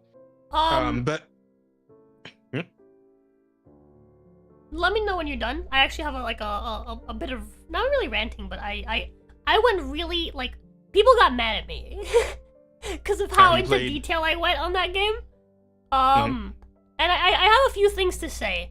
Not only on like the gameplay, but also like Eve's design and just the general visual direction of the game. Okay. All right. Have you played Nier before? Is it anything like that? No. It is clearly like the. Well, I mean, okay. Absolutely, yes. In terms, this game is caught somewhere between fucking I don't think this game is Souls-like at all. I think this game is somewhere between fucking like it wants to be somewhere between Nier and whatchamacallit and Sekiro, but it's not clean enough to be like Sekiro, so it's more like between Nier and like Lies of P. Okay, all right. I mean, I feel like it's definitely a lot like slower and heavier than Nier's, because I played Nier recently, and like Nier's like fast. You can be very fast with Nier. I mean, I guess it kind of depends on which weapon types you like to use. I use spear and the cestus, like the fist weapon, so I was just like zipping around the whole time. I felt like the game was trying to be like flashy and like it has like a certain like art kind of like art style, the music, a lot of the things in the game feels like it's trying to kind of be like Nier. But then for the actual gameplay, they tried to make it like Sekiro. In terms of the music, it actually is like just straight up Nier shit, because like that's like the same composer. I think. I fucking knew it. I'm fairly certain I'd heard that it was the same composer who did the Nier music. Yeah, I figured. Coming in for Stellar Blade, because like, and it's like I could definitely see that, because I know Yoko Taro's pitched in a few times about Slow Blades. Like he seems excited for it. He's digging it. And of course, like the CEO of Shift Up is like, yeah, I'm super inspired by Yoko Taro's work. I love the Nier games.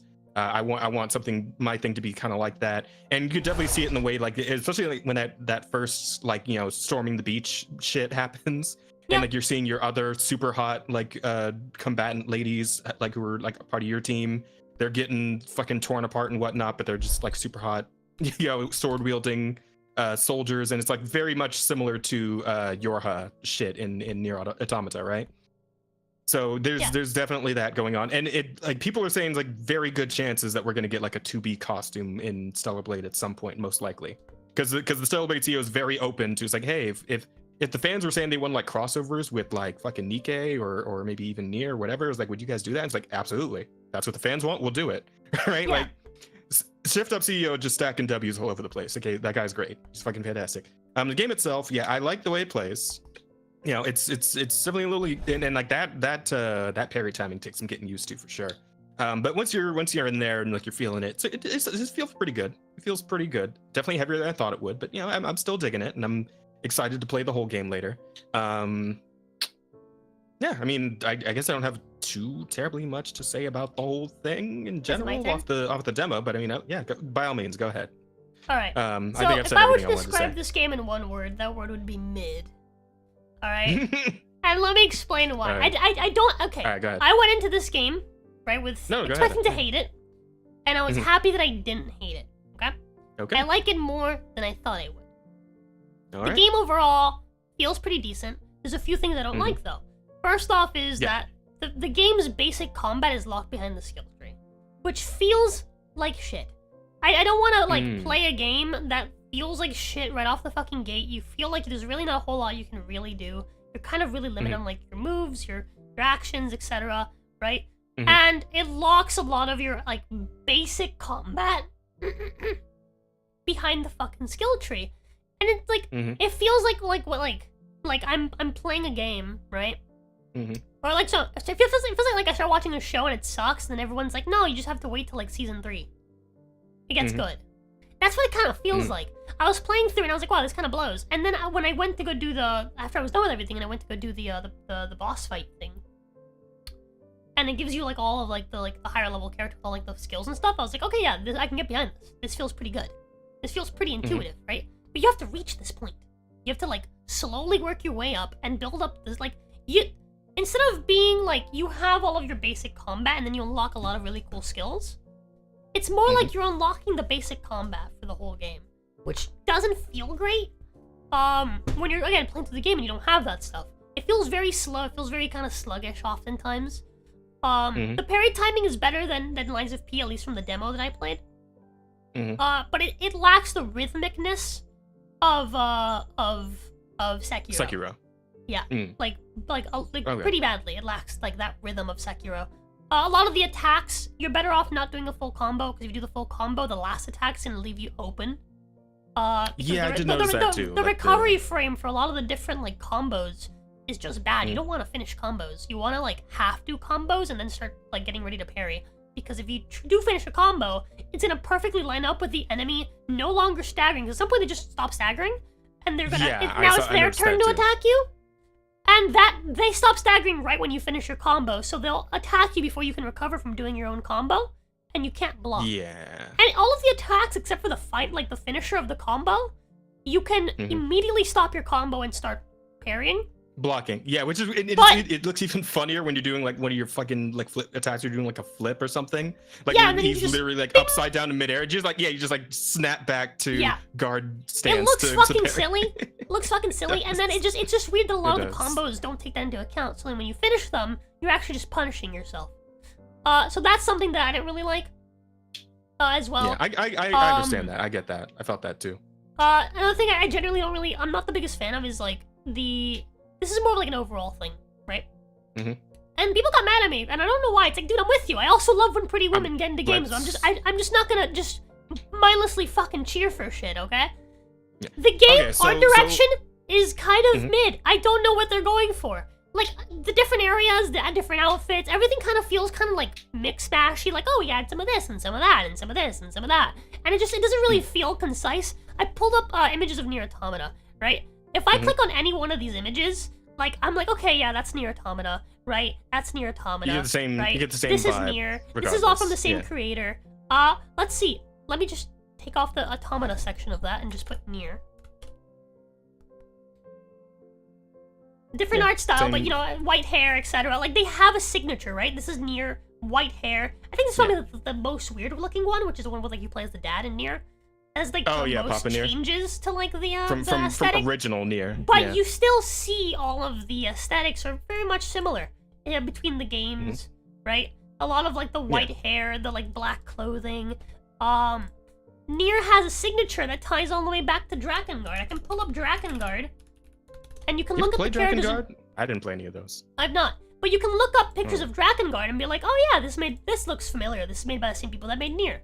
Right, like you could. I mean, you look at Drakengard, just by looking at it, you can be like, okay, yeah, like there is a concise art style or just general theme, right, to the way that characters are drawn and designed in you know by Yoko Taro and like the Nier games, and you know there's a sense of like, okay, everything kind of fits, right? If I show you something that's related to Nier, right, even without knowing it's related to Nier, you'd be like, oh, that's Nier. If a new game's coming out and it has a bunch of like white-haired girls in like black clothing, you're gonna be like, is this Nier? Right? Like there's a general theme, right? It's like the white hair, the black clothing, not necessarily black clothing, but like black like accents for the clothing, a bit of a sparkle of pink and like flowers and stuff like that. Yeah. All right, we get it. Like there's a general theme. If I look up Stellar Blade, that just doesn't really exist.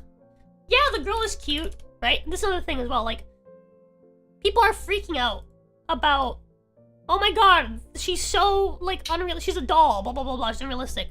She's extremely average. She's extremely average. this is like an extremely average Asian woman.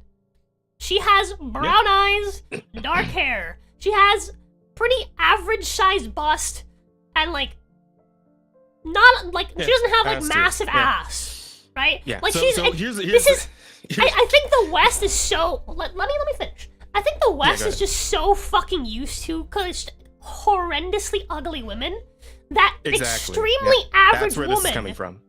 is all like is too much for them, right? Yeah, and like that's where this is coming from. And here's the thing, most of the like bitching about this is coming from like the the leftist the West, journalists and all that shit. So like she's so average. She is so average, just like such a normal ass fucking haircut, right? Yeah. Like there's nothing super standoutish about this character.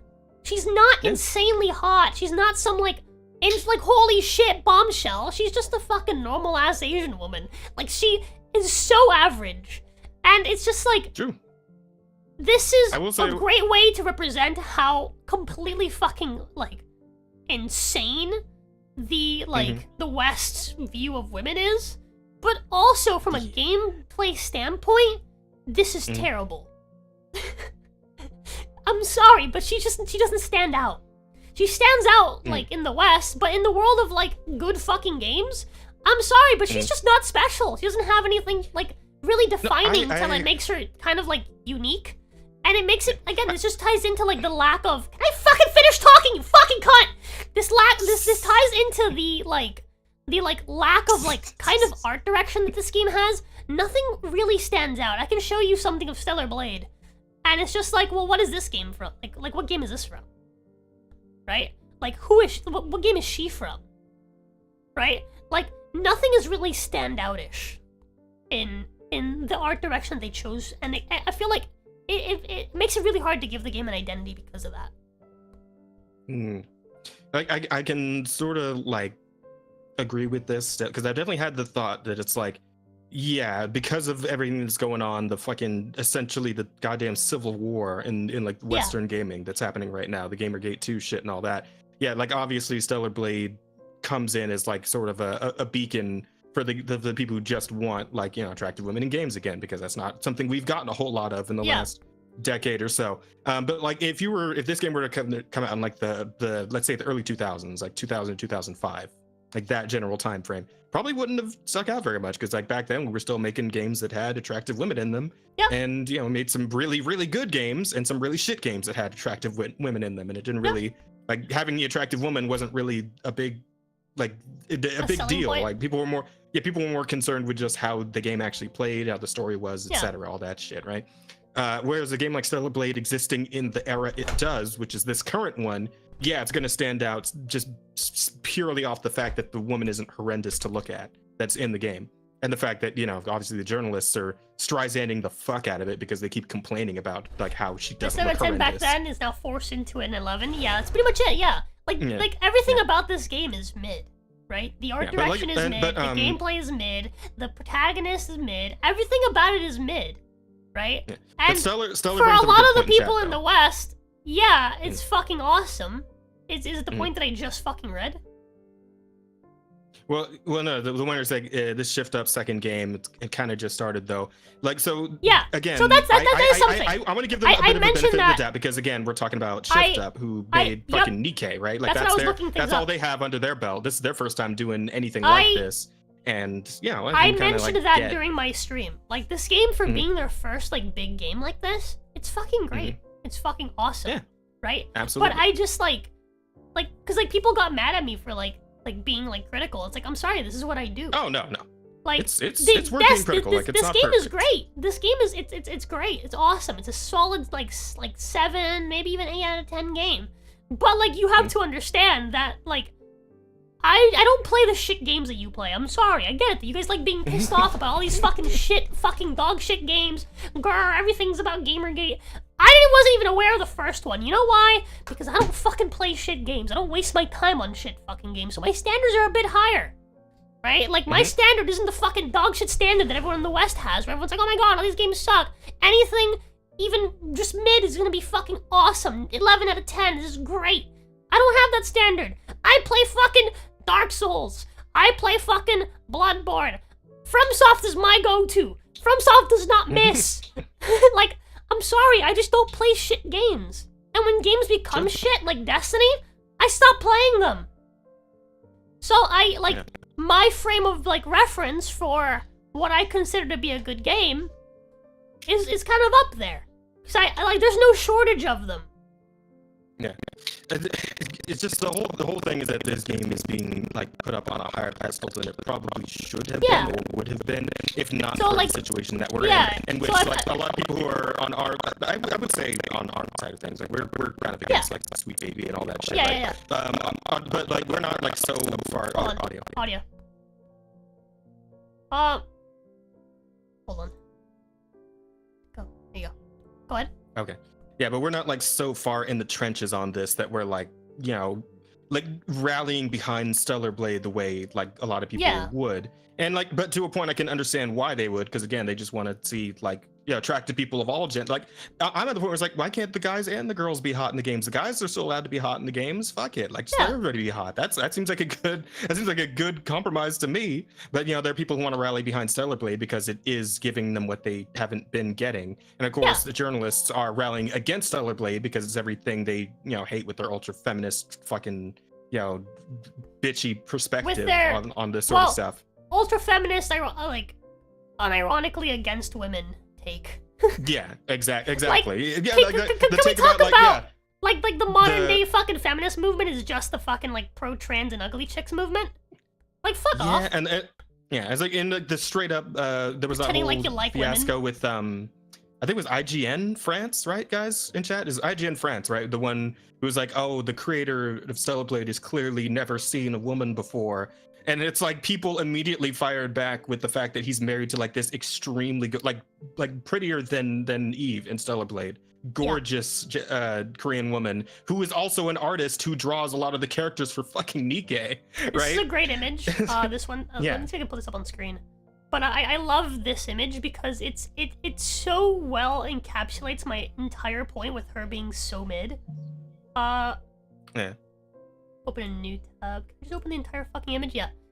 Because the model they used was only a body model and not a face model. I think they probably could have gone with like using more of like her general face. She honestly is fucking pretty. All right. This is what an insanely attractive Asian woman looks like. Okay. She has like blondish hair. Her boobs are bigger than that character's boobs. Like. This is my point. Honestly, Eve is extremely average. Yeah, I think what might have happened here is that with Eve, because Eve also has like a kind of like more cartoonishly shaped face. I think they were going for more of like the anime look that they're used to with like they were used to with Nikke, right? Because Nikke is that's where they come from. Eve's other like quote unquote insanely attractive friend. Where the fuck is she? Taki, right? The one that dies in the demo. Yeah, her. Quote unquote dies. Incredibly attractive. Her eyebrows are too close together and her eyes are too far apart. Like, I'm sorry. I'm sorry, chat, but I like, again, my standards are a little bit higher. Like, she's prettier than any woman in like a Western game, but she's not gorgeous. I think the average Asian woman looks prettier than her. Yeah. But all right, but I mean, where I'm at on this is like, I enjoyed the demo enough to still want to keep my pre-order. I definitely want to play through the whole game, see what else is going on. Like especially the sizzle reel at the end of the demo that's showing like a bunch of the other stuff, like the guns and the sliding, all that cool stuff. So yeah, it just seems like it's gonna be a fun, cool game. It's doing a lot of stuff that I really appreciate as somebody who remembers like the good old days of gaming, like the fact that you unlock like all 20 costumes just by playing the fucking game instead of having to buy them in DLC. The fact that the CEO is like, we want to do what the fucking players want us to do. We want to appeal to the players to make our money. It's like, yes, I love that. I'm gonna give PS5s to my entire fucking dev team so they can all play the game that they all worked so hard on. That's so yes, great. Fucking W. I want to support this studio and this guy and everything that he wants to do, because everything that he's doing is just W on W on W. Like, that's why I want to buy and play this game, because like I want this guy and his like the way he's doing shit to become more of a standard among the entire industry. That's where the industry should be, and it'd be in a much healthier place if more people like thought and acted like this dude does. That's where I'm at with Stellar Blade. So So yeah, but I overall I I'm enjoyed on the demo. fence about whether or not to play it when it comes out. It's to depend on how far I'm into Ronin. Okay. I was considering adding Stellar Blade to like the funding list if people wanted me to play it. Yeah, that's what I heard on the because I'm there for the stream. I might just play it just because like I am intrigued by the game, and like now that I'm playing Ronin, I'm like, yeah, this game's also kind of mid, right? Like this game kind of feels the same way that Stellar Blade does. So it's just like, I guess it'd be fine if I like played it. Okay. But at the same time, people were were mad at me. They said, "Don't play the original game. You're so judgy." So maybe I won't. Fine. As if that were gonna stop you, right? As if that would ever stop you. Someone's knocking on my door. But, hold on. Oh, okay, go ahead. Sounded aggressive.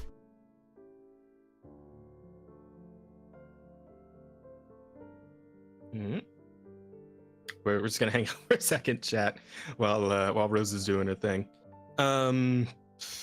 Yeah, I don't know. Rosa loved Armored Core. Oh, Rosa love Armored Core. Did Rosa even play Armored Core? I played Armored Core. Did Rosa play it? I don't think she did. You probably would have told me if she did. Literally, no one is saying they don't want hot guys in games. Yeah, exactly. But everybody's all bent out of shape about hot women in games because demo standard. My attention was demanded through aggressive knocking for a very valid reason. It was to give me food. Oh, I see. Fair enough. But yeah, like I almost. I feel like people were. I don't know. I feel like the people that like this game, right? The like Stellar Blade, they kind of expect anyone that likes the game to just completely cheer for it, and anyone that is like a wokey or whatever to just completely hate it. Like, no. Yeah, Fuck you. You start. All right, I'm not for either side. I am for the average person who doesn't give a shit. That is who I am. I am average Joe. Yeah. I'm not changing. I'm gonna rebrand my fucking channel. I'm just Ken. Yeah. I'm just Ken. You know what? Hold on. I'm gonna make a separate channel. I'm gonna make it right now. It's gonna be called I'm Just Jin, where I just talk about stuff from the perspective of like the average Joe who just likes to fucking have a beer and have a smoke. Wait. Okay, don't make a separate channel. Just put it here. Like all we have is the lives. Put like videos on this channel so we can get more people to come to the fucking podcast. Okay, that's what I'm gonna do. Like I'm honestly I still want to do like my rants on a couple of recent stories like the Stellar Blade stuff. I want to do like the Spark Notes where I do that, and then also the Black Girl Gamers shit that's been going on. I want to do like a mini rant on that and put videos on this channel so we can try and get a little more traffic. Jazz gonna dedicate an entire show just to being a coon. Insane. They're gonna be like short. No, they're gonna be that long. They're like little short, like maybe 5 to 10 minute deals, like a rev video or some shit. Yeah. But yeah. But there was one other thing I wanted to point out that I almost forgot to mention is the fact that I don't know. I think you played the demo in like the original language, right? In Korean or something. Mm-hmm. Yeah, I played in English and mid bad. Mid's a good word. Like go along with the theme here. Mid's a good word because it's serviceable. It's fine. I'll tell you, I wasn't expecting Eve to have like a British accent. She has a fucking British accent. Well, fuck. Now I need to play the demo again. I want to play the demo in fucking British. Yeah, her and Taki have like British accents, and then Adam has like a normal normal voice, like just kind of general American accent. But yeah, like the actual voice acting itself is kind of, it's serviceable, but it's not really like, it doesn't really hit, like it's very, I wouldn't call it monotone, but it's only barely emoting. Playing in Korean is very good. I would, but it's like, again, I'm gonna play it on stream, and we've had this conversation. Like when I play on stream, I like to do it in English just so like the lurkers can still sort of track what's going on. Yeah, but so other than that, like I kind of wish anyway. So I just don't care. I hope because I think this game is gonna sell gangbusters just because it has like the whole one side of the Gamergate conflict behind it at this point, and of course a lot of people who don't give a shit either way are probably going to pick it up too because it looks nice. I think the average gamer, again, even though it's mid, people still buy it. Yeah, so it'll probably do numbers. It might get a sequel, and if it ever does, I hope they get a better writer to come in with for the dialogue on this game, because it could use some work. Which is it's odd because like the dialogue in like Nikkei is pretty good. it's pretty solid. Like, I mean, it's still a little stilted, a little, it's still got that Korean flavoring on it, but I mean, it's for the most part, I feel like it's better than what we've got, what we heard so far in like the demo of Stellar Blade. So I'm like, I'm a little, I kind of wonder how that happened exactly, but I mean, yeah, just maybe get somebody to tighten up those scripts on the English side a little bit, and it'll be fine. I'm barely keeping up with the stream without subtitles. Oh shit. Yeah, sorry. I mean, you could always use the CC, right? Closed captions. I mean, no, neither of us are ever going to go back and like actually fucking do proper closed captions for any of these. I heard there's like ways to have like but... AI to like do it for you live. Well, yeah, that's what closed captioning is. Well, no. If you just turn on YouTube closed captioning, it's just AI's like there's AI that's better. That's not really AI. It's like it's not very good. But there's really good AI for it nowadays. That will not only just close caption, but they'll even translate to other languages, which is pretty cool. Oh, might be worth looking into. If the podcast ever really takes off, we might have to look into that. Yeah, well, I've been looking into that just anyway. Just because I have a lot of viewers from different languages and stuff like that. Oh, true. Yeah, for your actual the Roses stream.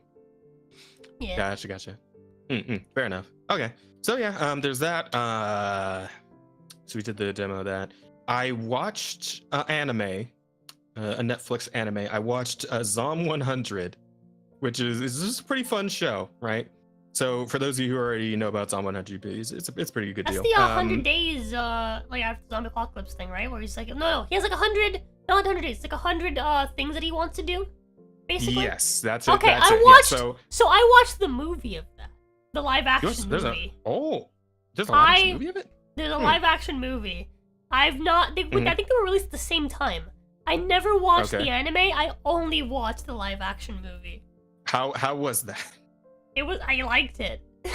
Yeah. Okay. Yeah. Okay. I really like the anime because so for anyone who in chat who doesn't know what's going on, I'll go get like a quick summary. We open with our buddy Akira Tendo, I believe is his name, and Akira Tendo is fucking suicidal because he is an employee of a black company, which for those of you who don't know, a black company in Japan is like horrifically like abusive of their workers, like well beyond anything you've ever seen in like the West, right? There's like all moments like, hey, like this guy's first day on this job turns into 3 straight days of being at the office. Like that's how fucking black this company is. And like there's like a bit later on where like his 2 coworkers like, hey man, how many hours of unpaid overtime are you up to? Man, I'm cruising on 150 right now for this month. And he's like, talk to me when you're 200, you fucking pussy. And I'm like, Jesus Christ, these people are going to die. Oh man. And like the one bright spot in this dude's life is that like the girl in accounting or whatever is very cute and very nice to him. And she's also taking fucking back shots from the boss in a room that's like adjacent to the room where everyone's working. They can all hear it. He's hearing himself being cucked while his soul is being crushed by these endless hours of work. Man, the live action did not do that. Okay, yeah, no, like the anime like goes all in on the setup. And then the zombies happen, right? The zombies happen as they do in these things. And like all the color and life comes back into this guy's world because he realizes that he doesn't have to go to work anymore. So it's like, yeah, the world's fucked, but I don't have to go to work anymore, so I'm great, feeling fantastic. In the movie, he finds out that the girl that he likes is getting fucked after the zombie apocalypse starts, when he goes to go like save her basically, and then he finds her in like the pictures and stuff, and like the guy's turned into a zombie. And then he's gonna save her, then he's like, actually, I'm just gonna leave. Oh no! In the anime, he goes to like confess to her, right? He's like, oh man, now, if the world's fucked, I should go do this now. Well, I still maybe can. And he finds her in her apartment with the boss, but the boss is zombified, and she's also already zombified. It's basically that, except he didn't know before. You say he just leaves, right? In the anime, because he used to be like a rugby player in college or whatever, he fucking rugby tackles the boss zombie through a fucking window down to the street. Well, no, not that.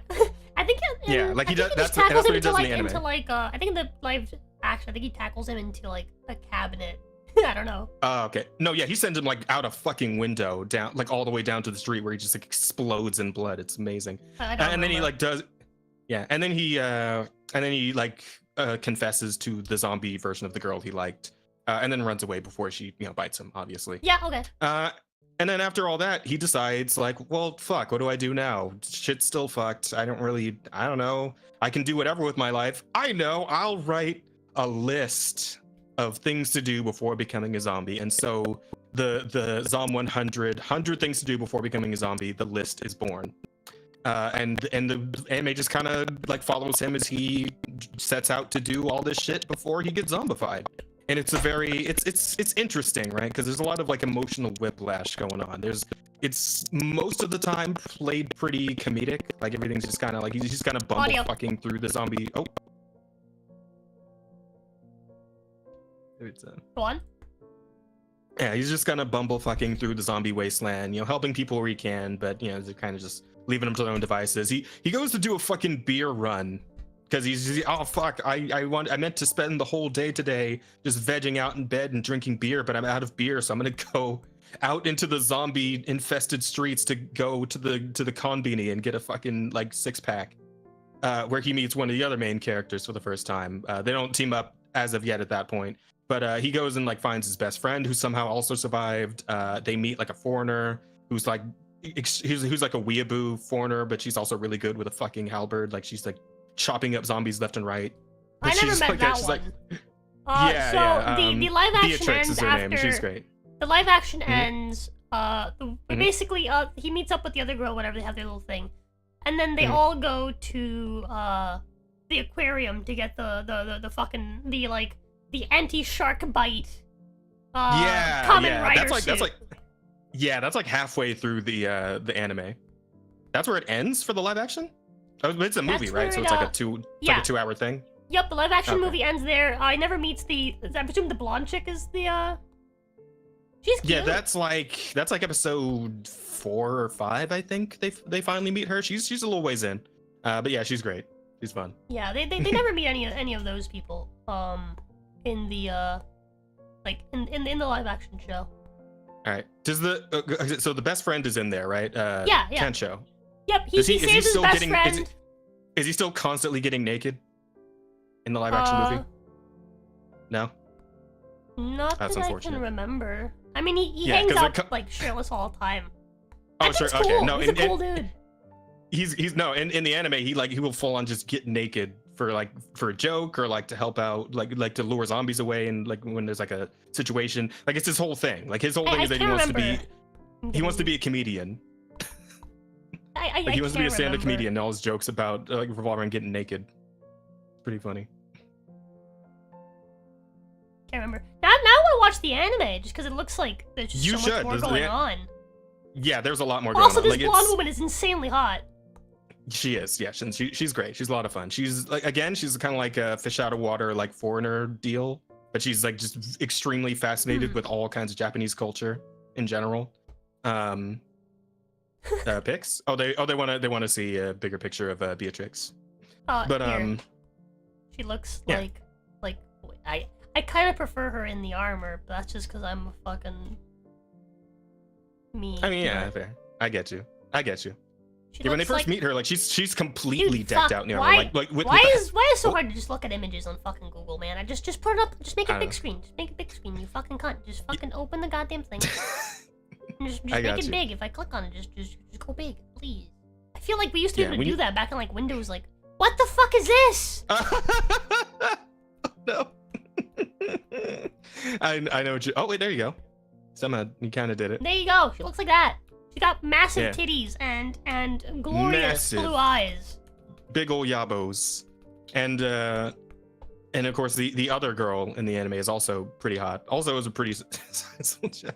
And she runs around in fucking in like what do you call it? Like the workout equipment, right? Like the fucking the workout top and shorts. Like that's that. Like did she do that in the movie too? Or did they actually give her like an actual Oh yeah.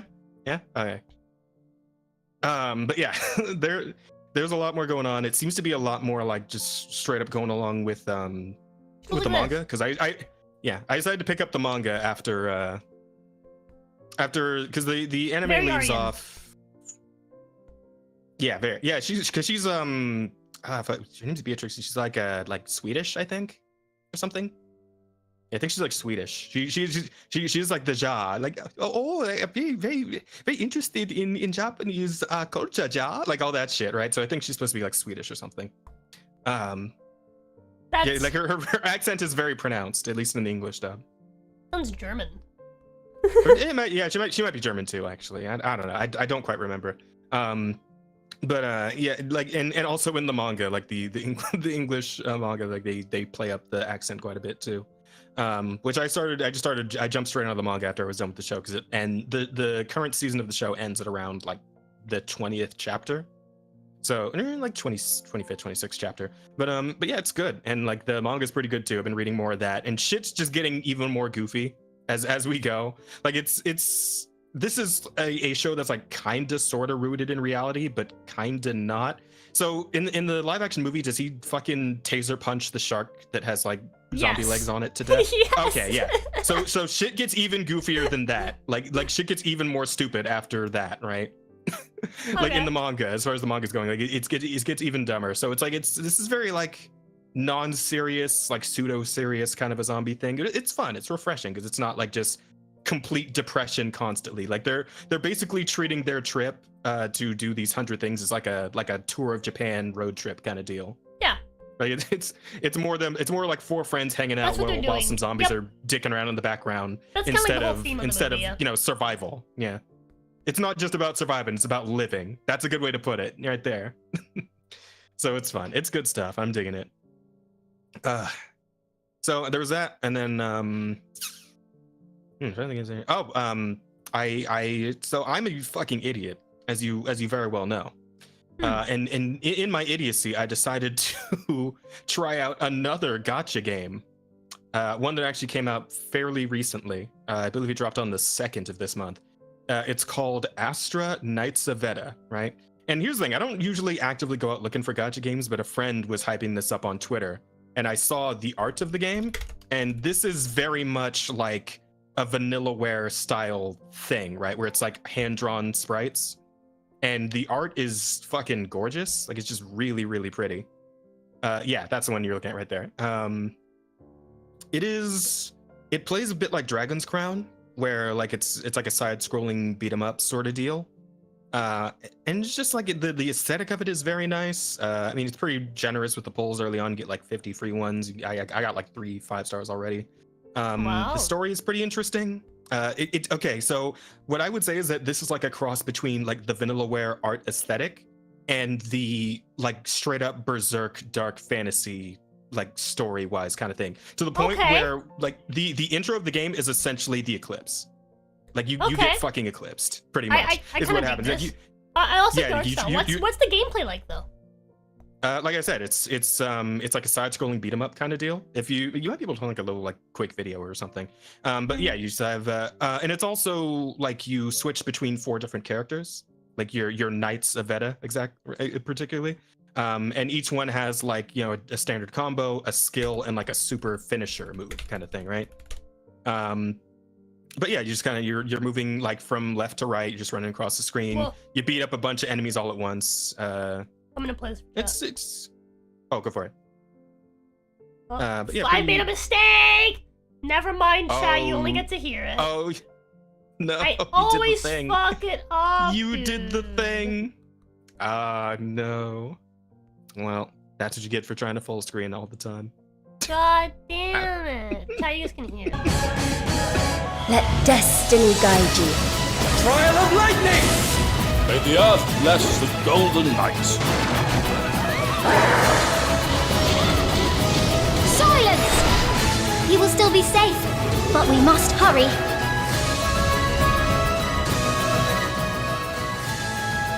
Go loud, right? Something's creeping toward us. Yeah, the art in this game is fucking phenomenal. Like, it's so good. Jeez, you're making me blush.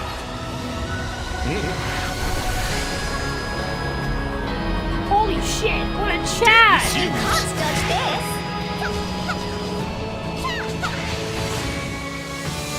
Wait, is the game like isometric? No, it's not isometric. It's a side-scrolling beat 'em up. But she moves like up and down. Well, yeah. Oh, but, I mean, wait, you can, yeah. Sorry. There are some side-scrolling beat 'em ups where you move up right, and down on the screen. Right, yeah.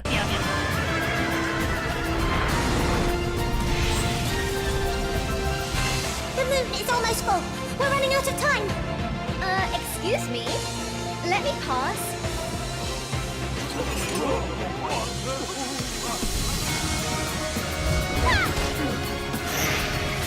That's pretty cool. Right? Yeah, the cutscenes are really nice. Like the in-game cutscenes. I'm telling you, it's so solid.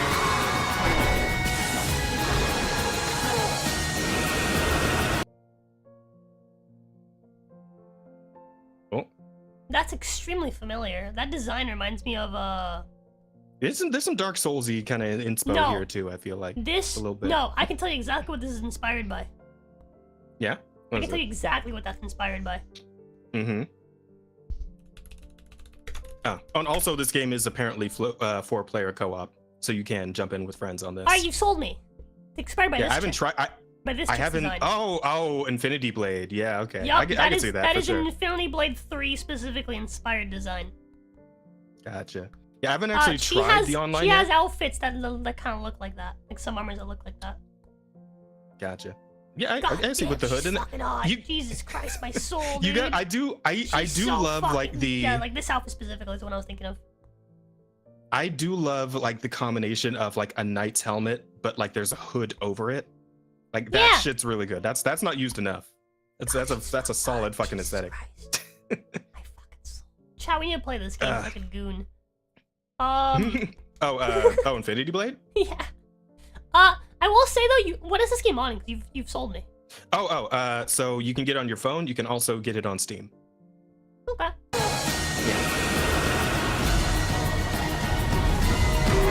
Might have to play this on Steam. Might have to pick that up. Yeah, I mean it's free, so by all means, at least worth giving it a shot at least. I'm gonna try to get Knights of Veda. Wait, hang on. Before you guys get it, let me see if there's like a fucking like a referral code I can. Referral code. I don't know.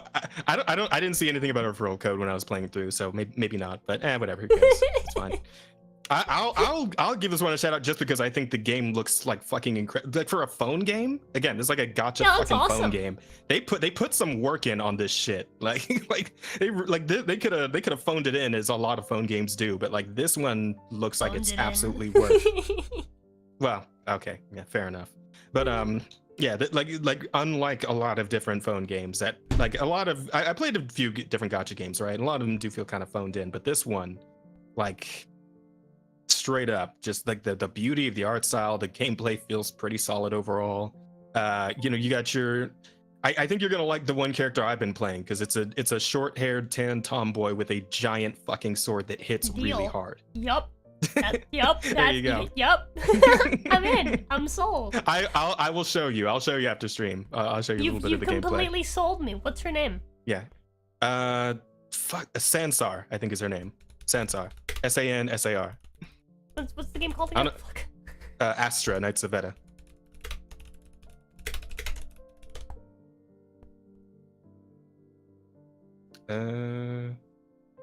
Fuck do you pronounce her name? How the fuck you spell it? Sansar. Okay, yeah, that's what I typed. Never mind. There might not just be a lot like floating around for it right now. Again, this game came out like a week ago, so. Yeah. I might be able to find you something, but yeah, I want to see like how this her? Yes, that's her. She's a fucking dog. Yes, her ultimate attack summons the wolf to fight alongside you. Just white-haired It's Casca super- with a great sword. This is great. Yeah, I'm telling you, it's so good. Oh yeah, and she's like she ends up saving you in one of like the earlier missions. Dude, Like you get your ass kicked, and she and her wolf come in and start doing like human wolf combos on like this giant like mutant zombie guy. It's such a cool scene. Yes, You're gonna love dude. it. I want a fucking Chad girl to fucking save me. That's what I fucking want. I just want to know whether or not the online play is like stable though, because that's the only thing I'm not sure of yet. I 'cause want haven't to see tried the play man online with behind the anybody. tan and fight for me. Yeah. Although I will say this, when you're getting ready to download it, you want to check the regions because it defaults to Europe. So be careful of that. I made that mistake. I accidentally played through like the whole tutorial in the Europe version, and then I realized, wait a minute, hang on, I'm in fucking Europe. But here, that worked out for me because when I did my polls the first time, I did not get her, but when I made my America account, I got her. So it all worked out in the end. Let's go. Yeah. America number one. Exactly. And yeah, I mean that's pretty much anything I wanted to talk about in the last little while. Stuff I've been playing. Yeah. Gonna keep on with Liza P and Infinite Wealth, fucking Dragon's Dogma 2, all on at twitch.tv/digitalsoulspark. You wanna see me playing those games, you can find me there. Where can they find you, Rosa? On the Rosa Codal channel on the YouTube. And also the Jenny Mercurialis channel on the Twitch. And also the Jenny Mercury on Kick. And also Rosa Codal. Rosa _ Codal on how's the Kick on account Twitter. doing? I haven't looked at it in a while. I think it's like are you still? $100. Oh, okay. I was saying, are you still multi-streaming to Kick or? I'm multi-streaming to Kick right now. Oh, fair enough. They're all the same name, But I but mean, slightly different. Consolidate all your links. Yeah. Well, I have. Make like a card. what do you the link tree, card. right? Is that what they call it? I have a card. Yeah. A card. I have Yeah, card. That. all the stuff. Fair enough. All right. Well, yeah. I guess that's the weeks then. We can touch on a few news topics. I know you wanted to comment at least a little bit on the V-Stream situation. Yeah, and you guys remember speaking of platforms. Yeah, we had Lumi on here some episodes back, and she was talking about Restream. And V-Stream. Yeah, V-Stream is what it's called. And Not you might. Restream. That's the other thing. Yeah, V-Stream, which is like it's supposed to be like a platform like for VTubers, for VTubing. And they had their notice of closure. Audio. Fucking course. This will be rectified next time. We won't have to worry about it ever again. But they had their notice of closure on March 20th of last month. TLDR is basically they couldn't really, they don't have the funds to keep everything running. And well, I'm not exactly surprised. My biggest concern with Restream, right, when I first saw it was that basically by limiting, this platform to being marketed as a VTuber platform, I hate to break it to you guys, but VTubers don't make that much money. Even the most popular VTubers are nowhere near as popular as like regular content creators. I think on Gura Twitch not like up there with like Markiplier or some shit? No, not even close. Not even fucking remotely close. Here, let me pull up. How's Gura doing on YouTube and how's like Markiplier doing on YouTube? Markiplier has 36.5 million subscribers. Fucking hell. Wouldn't that be nice? Gura Good for him. is at 4.45. Damn, really? Isn't she like the most popular VTuber on YouTube? Yep. Oof. I think she still is at least. But yeah, like I don't think you guys understand when people are like, oh my god, VTubing is such a fucking what's the word they use? Like a saturated market. There's so many VTubers. Everyone's VTubing. It's like, dude, VTubing is still very, very small niche compared to like the rest of YouTube. Like it is. I don't think you guys understand. It is niche, but it also is highly saturated at the same time. I feel. I mean, like trying to be a content creator in general is a highly saturated thing at this point, because everybody thinks they can do it. Yeah. Like, here's the thing, it's not more saturated than like any other type of like streaming. It's just I think with VTubing, I think what makes it really popular is the fact that people on the internet like the anonymity. It's because of that. It's like anybody can do it, even if you're not like particularly pretty, or even if you're not particularly smart. Like you can just play this character and just be a fucking ditz, and whatever people follow you. You got a decently nice voice. You can make it happen. Yeah, exactly. Like it's pretty easy to get into with I wouldn't say minimal work, but it's something you can very easily get into. And so it's highly saturated with low demand. Yeah, like the demand for VTubing, I feel like isn't high enough to match the amount of VTubers there are. Yeah, and like when you really break it down, like VTubing is basically just like it's just like a content format, right? So like if you're being a VTuber, you can't just be a VTuber anymore. You have to be a VTuber doing a particular type of content that fits a niche, and you have to kind of grow within that niche. Like I feel like a lot of people that do VTubing kind of feel like they have to play into the like idol scene, like what VTubing started as, and they all kind of compete within the same circle for whatever reason, rather than kind of expanding out to other types of streamers, right? I don't know. It's kind of odd. Kyle seen equals cancer. Yep, agreed. Highly agreed. But yeah, so essentially, VStream as it is was kind of doomed to fail from the start, just because it sealed itself off from too much of the like the market of can't streaming. build like a streaming platform using like only like like just VTubing, right? Like it's a fairly niche kind of market, and so they just weren't really gonna get the money that they really need to run a platform. And you have to remember, like, the VTubers that are popular, right, that like are making tons of money are typically on the like larger end. But the majority of, like, if you don't get those people in, if you're not making contracts to get those people into your site and, you know, create content exclusively on your site so people come to the site's gonna fucking die because there's not enough viewership for you to keep, you know, paying people. And I think they made it like really easy to monetize too, so it's just like, well, where are you getting this money from? You know? Yeah. It's.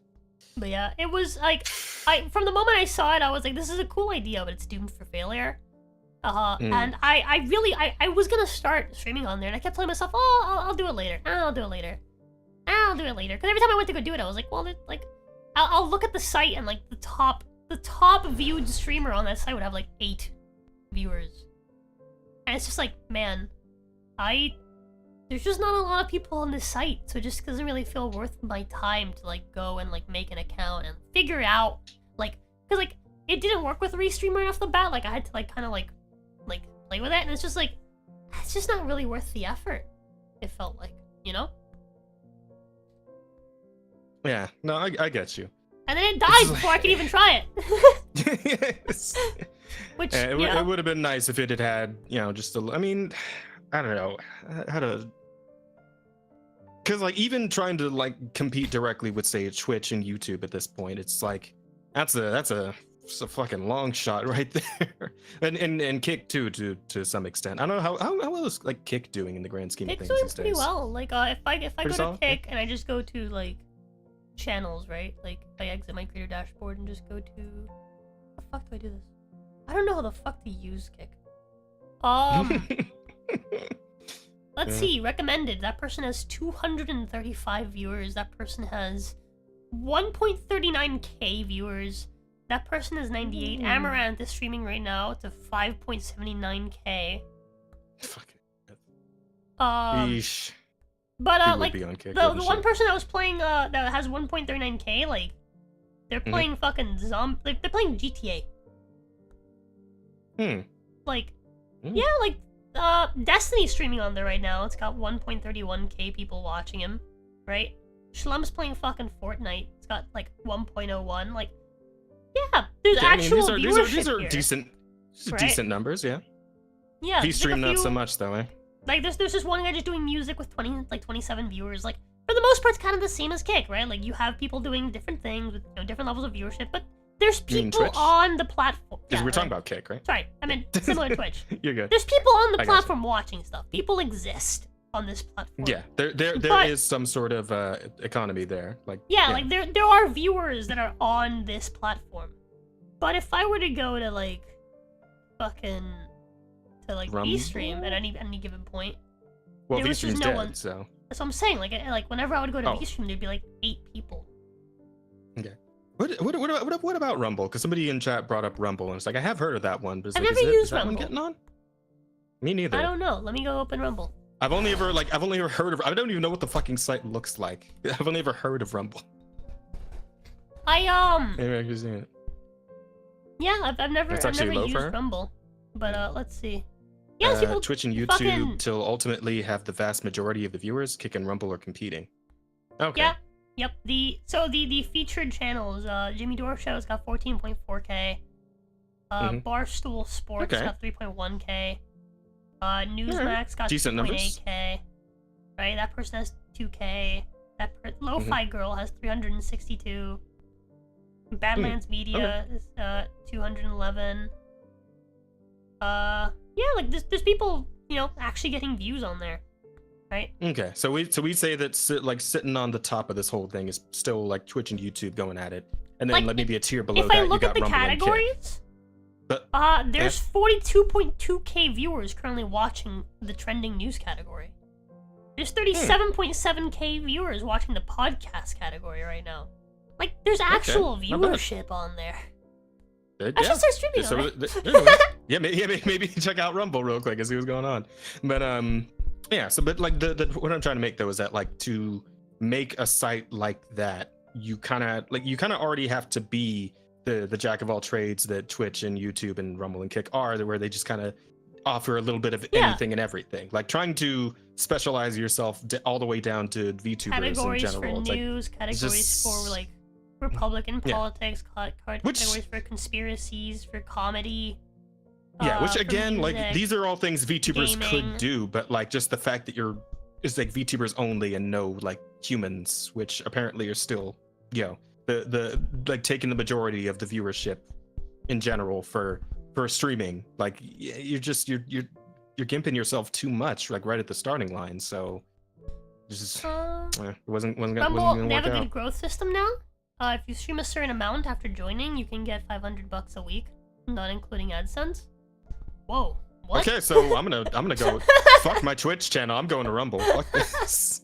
YouTube will come Rumble after you might for just be the saying one. unapproved things. Rumble doesn't care as long as you aren't directly threatening people / breaking the law. This means I can say the N-word on Rumble.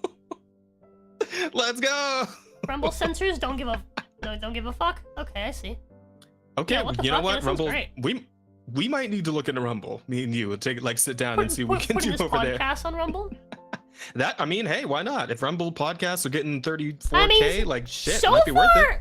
So far, Mhm. we haven't had any issues with this podcast. I did get a fucking like a stream removed by YouTube Okay. on the other podcast Yeah, but I mean, I had with Rika. in So far, miraculously, despite me saying much worse things on this podcast. in we've not terms gotten of just removed, like but- but in terms of just like getting it on more platforms, we can kind of Yeah. you know get a little more groundswell for it. Might be a good idea to look into Rumble. Though the only thing on that is that like I don't have Restream like you do. So if we were to switch the podcast over to my Yeah. OBS, which we kind of really need to do because the whole audio shit going on constantly, I'd have to look into Restream, which is like a subscription based thing, right? Isn't it like a yeah. monthly cost or something? Well, so so it's like I think you can do it to like 2 platforms for free. I think it's like, Oh, like, you okay. can do 2 platforms for free, and then I think it's like $19 a month. okay, if we can to do get- 2 to get platforms for 5. free. Okay, all right. If it's for free, 2 platforms, I think we can make that work for the podcast and do it here and on Rumble and see what happens. Yeah, that's I think we have a plan. We'll look into it. But yeah, outside of that, I mean, that's not much else to say about VStream. I mean, you know, rest in peace, and I hope the people who Yeah. are They working were on it good maybe people, man. find I hope they I try hope they find a again. new angle. They find a new Yeah. angle, and just like you just can't do something so specialized like that and expect it to grow. Especially when like there's so much competition within that same medium on other platforms, and you're not getting that competition onto your platform. Rumble has their own version of Restream 2 called Rumble Studios. Oh. Huh. Okay. Interesting. Wow. Rumble really doesn't give a fuck, do they? Like they'll let you stream on other competing platforms just straight up. Damn. Okay. We got some research to do. No worries about YouTube trying to remove the streams. They stay on Rumble. Oh yeah. Rumble Studios needs help. Oh, maybe it's not as good as Restream though. Okay. We'll see. We'll see. We'll look. We'll research. Yeah. Aside from that, I mean, Restream, and that's unfortunate and everything. And then of course the typical nonsense with the whole like games journalist shit and like just everything in the games space and on the Western side of things is still nonsense. We got the I remember we were both laughing about the toxicity rating that was created by the Melanin Gamer. The what? I remember I posted like scroll up a little bit. I posted this in the chat in the group chat. The toxicity rating. Okay, hang on. Oh yeah, fucking straight black men are the white people of black people. Oh yeah, a little bit above that, a little bit above that. That's so fucking funny. hell. Yeah, it's the worst. Yeah, it's so bad. Toxicity rating. Yeah, I remember seeing Yeah, okay, that. you got it. Yeah, so let's read the post. The world's first ever rating system to identify toxicity in online gaming. Melanin Gamers and Help Keep Watch have launched the first rating system identifying online gaming toxicity. Please check out the rating system for yourself here. So, like, how to put this? Because like we were on the original podcast, we were talking about we were talking about how apparently what's it called? Nintendo was trying to like cease and desist the fuck out of Newgrounds for having like Nintendo related gamers porn. Is a real thing. Yeah, it's real. It's. Let's see. They rated. Hold on. Same vein how as toxic the communities really are. Yeah. Call of Duty is a 78% toxicity rating. That makes sense. All right. Fortnite is also a That 76% toxicity rating. Fortnite is? Fortnite doesn't even have like. Wait. Well, I think Fortnite does have like voice chat, maybe. Just turn it off. I've never used it, but I think it does. You fucking crybaby faggot. Just turn it off. Yeah, exactly. Minecraft Like, 62% toxicity rating. You know that game that you can play by yourself if you wanted to without having to go into like I don't know, man. It's so wild to me. Any game that has online multiplayer, you're going to come across people that are going to talk shit because people like to talk shit on the internet. No matter what game, I'm sorry, but unless your game is single player, that toxicity rating is going to be higher than you want it to be. All right? There is no world where you can prevent that. I hate to break it to you. You have to live in a bubble. They will try. They will try though, because I remember I was watching a recent like Asmongold video where he's talking about like how they censor the chats in fucking I think it's World of Warcraft now, but or like they have like certain locations that you can't actually type in because like the word anal is in like the name of the location. It's like banal or some shit, but it's like because the word anal is in there, you can't actually audio. That reminds me of how like in Dark Souls, you can't name your character something knight. Because then it'll translate to like, it's me, Mr. Knight, and it'll just be Mr. K asterisk asterisk asterisk HT. Dude, I got really mad when I was playing Dark Souls 3 one-handed, and you know that one boss fight in the DLC where you have to like fight like a player character. There was this one dude that like kept being summoned, and it was so fucking annoying to fight. I got legitimately I was like, this fucking piece of shit asshole, just fight me, like, you know, one-on-one, quit fucking just rushing me with the other fucking NPC, like, you fucking cunt, you fucking absolute cunt. I was so angry, because I'm trying to do this shit one-handed, it's so hard, and I kept summoning the same guy, and I got so mad that I went to DM and chat was like, no, Rosa, don't do it, and what I sent him was, K asterisk asterisk asterisk asterisk asterisk HT. You're a knight, except I added a couple extra asterisks in there to really complete the word, you know? Add an extra 3 asterisks in there. Also, didn't someone get arrested in Europe for their VC? I don't doubt it. Europe is so fucked up with this shit. Like they're like kind of Canada level almost. If you know how shit's going down in Canada, it's not great. But yeah, what I was saying is like we were gonna talk about the whole thing where Nintendo was trying to sue Newgrounds for like making porn of Nintendo, right? And it's the concept. Oh, you didn't know? That was on the original like plan for this stream back when 2 weeks ago. Yeah, that was on the original docket. It's part of the thumbnail too. The Nintendo being in there. But yeah, they were trying to. Nintendo was sending cease and desist to Newgrounds to try and get them to take down the porn animations and shit that have like Nintendo characters in them, right?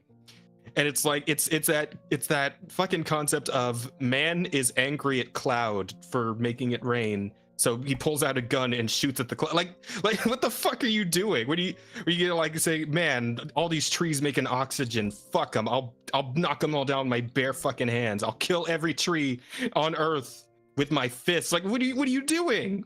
What the fuck are you doing? You think you're just like get rid of all the Nintendo porn in existence by doing this shit? This is a never-ending battle. You are never going to win. Like, what do you? And it's like the same thing with this whole toxicity rating in gaming. It's like, yeah, no, you're never gonna win this fight. Why are you bothering? Make Why single player games. Yeah, like this feels like retard. this feels like virtue signal, like grandstanding, like for no particular like actual functional purpose. There's nothing actually being done gamers. here. What, yeah, fair. Again, I made a tweet about this. Like, why do these guys not have like any creativity for naming their fucking consultancy groups? Like Black Girl Gamers, Melanin Gamers. Like, this shit's goofy. Like, I was like, it's like this is just as dumb as if like a consulting company came out calling itself the fucking Caucasian Collective or something. Like, what are you idiots doing? Why do you have like a good name, a cool name? I don't know. I can't think of one on the top of my head, but like there's got to be something better than accustomed to fucking... privilege, equality feels like oppression. I agree, Melanin Gamers. What? I actually legitimately, I completely agree with that statement. That is the most. Is this a? This is their pinned fucking tweet. Their pinned tweet. Oh my god, that's amazing. Okay, now I'm not sure. Now I'm not sure if this is a troll account because somebody asked me if this is a troll account, but now I'm not sure. You asked me if this was a troll account, and now I'm honestly not sure. It might be. Don't know. Oh my god. I can't tell. Oh no. Jesus Christ. GTA Online is now auto-disabled VC. You can turn it on. They can ban you from the game for your speech and for griefing. Cheating, okay. Cheating, okay. Speech and griefing? Yeah, it's like it's starting to go into like a weird like what's the word? Oh, damn it. I always remember it's like the guy who wrote that book like 1947 or whatever. It's like a word for this like very controlling society in which everything is like censored and filtered. I can't remember. 1984, yeah. What was the name of the guy who wrote that book? They coined the term based off that guy's name. I can't remember what. I had to write a fucking. Orwellian. That's it. Orwellian. That's the one I was thinking. Thank you, Fuzzy. Yeah. Yeah, so but like, that's why you guys moved from wanting equality to wanting equity. Now I get it. Yeah, that's good. That's good. But yeah, this definitely feels like it's leaning more towards that like Orwellian, like unironic Orwellian mindset, where it's like, yeah, we just want to control everything everyone's saying and thinking and you know and asserting until everyone's like, you know, like the wrong think is all gone and it's only the right think, etc. You know. On some North Korea level bullshit. Like I don't know. It just it's so pointless. Then she became super famous. Dystopia, yeah. Orwellian dystopian. Orwellian newspeak, yeah, exactly. It's fucking hell. And then I don't know. I guess there's like one other thing I was sort of interested in touching on, and it is the fact that the community manager for Helldivers 2, you guys in chat might have seen this story already, been shooting off at the mouth a little bit about the whole, like the way they've been handling like real life politics being in the game. So apparently there is a quote in here somewhere. Let me see. As brought to public attention by Mark Kern, aka Grums, who, I mean, you guys probably seen Grums on Twitter. He's fighting these guys like every fucking day. Grums has been on this shit for a while now. Last month, Baskin replied to a Steam curator list that recommended Helldivers 2 and claimed the game was not woke. She initially just wrote Lamau. However, in a response later in a thread, she wrote, "Plus, Helldivers is pretty woke, dog. Game was made by a lot of LGBTQ and brown people and black people and women. And it's a big satire of jingoism," which is extreme like nationalism for those who don't know. I didn't know. I had to look it up. It amuses to say they don't know that Super Earth is bad. It also explains a lot about the world at present. So what I would say about that is that, no, yeah, obviously we all get that fucking Helldivers 2 is a massive like spoof ass like hyper militaristic, like obviously it's all like played for goofs, right? Like anybody and everyone can tell that's the point, right? Obviously people will go in there and like they might start doing like military shouts and VC with their friends and bullshit, like they're bullshitting around, like they're role playing, like, and that's fine, right? We all get that it's meant to be satirical. It obviously, like it's too outlandish to not be satirical. But like the fact that like some people like to pretend like people are actually unironically super into the idea of super Earth, which I mean to a point, like an Earth that's entirely united with under one flag. I mean that sounds all right. But and everything else about it obviously is. I'm into the idea of super Earth. That's just because I'm a fucking Nazi. But this whole thing came up with like the Rainbow Caves again. So now people are like going back and forth about what this community manager said. They're not sure if like maybe Helldivers might eventually end up cracking on the whole like no real life politics in the game thing, which of course would suck, because if the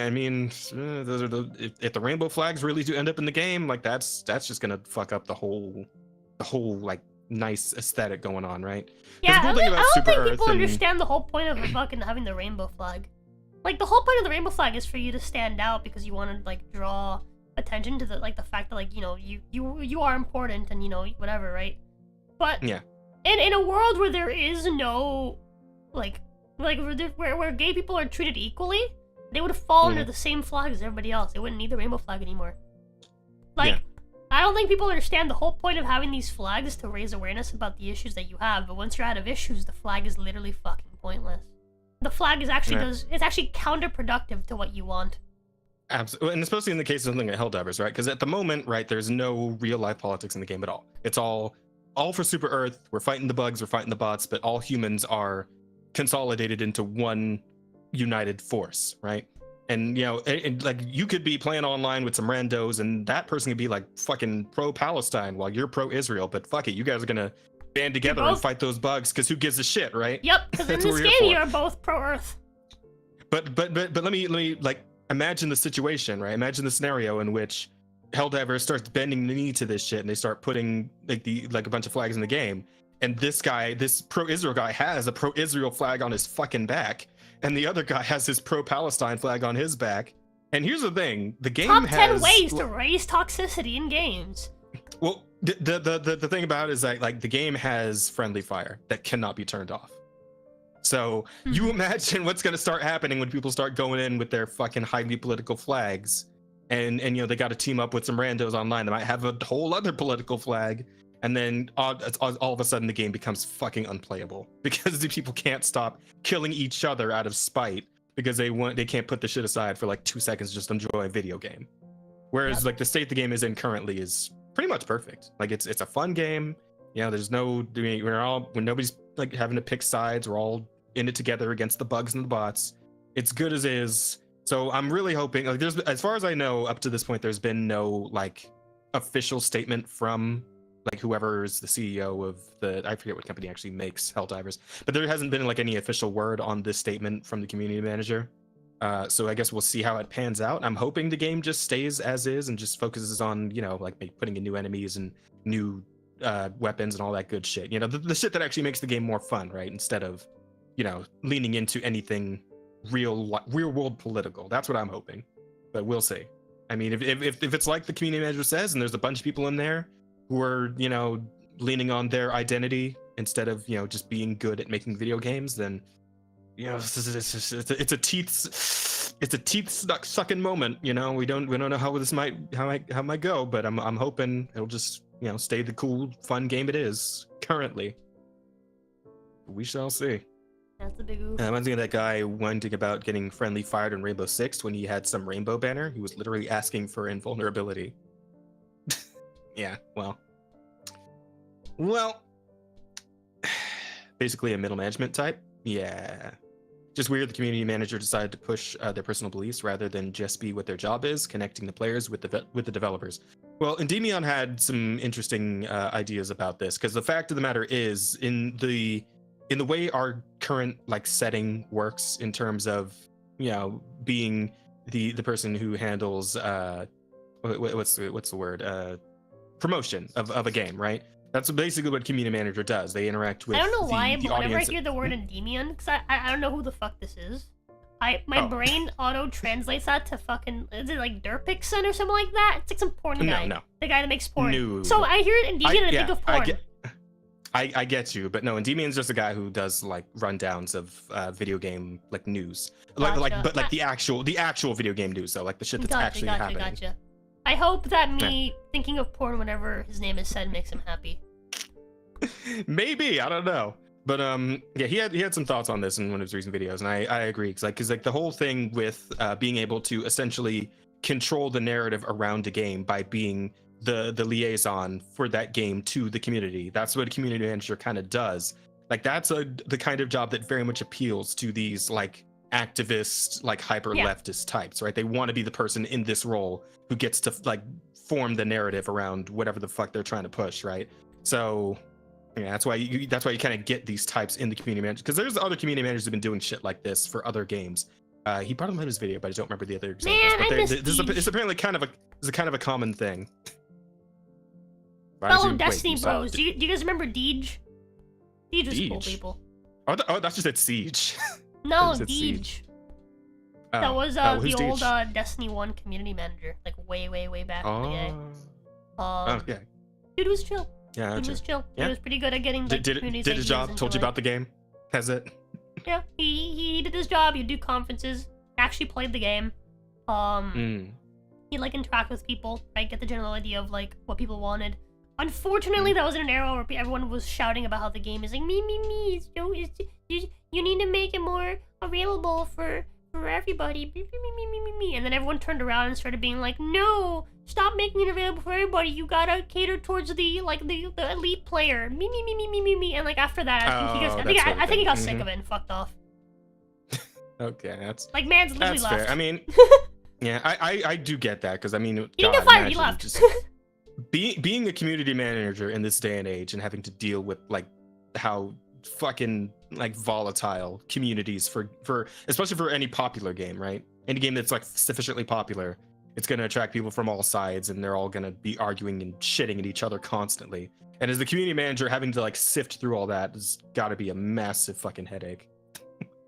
Like even for these people who want to be community managers to like control the narrative, right? Like even for them, it's got to be draining. It's got to be like to a point.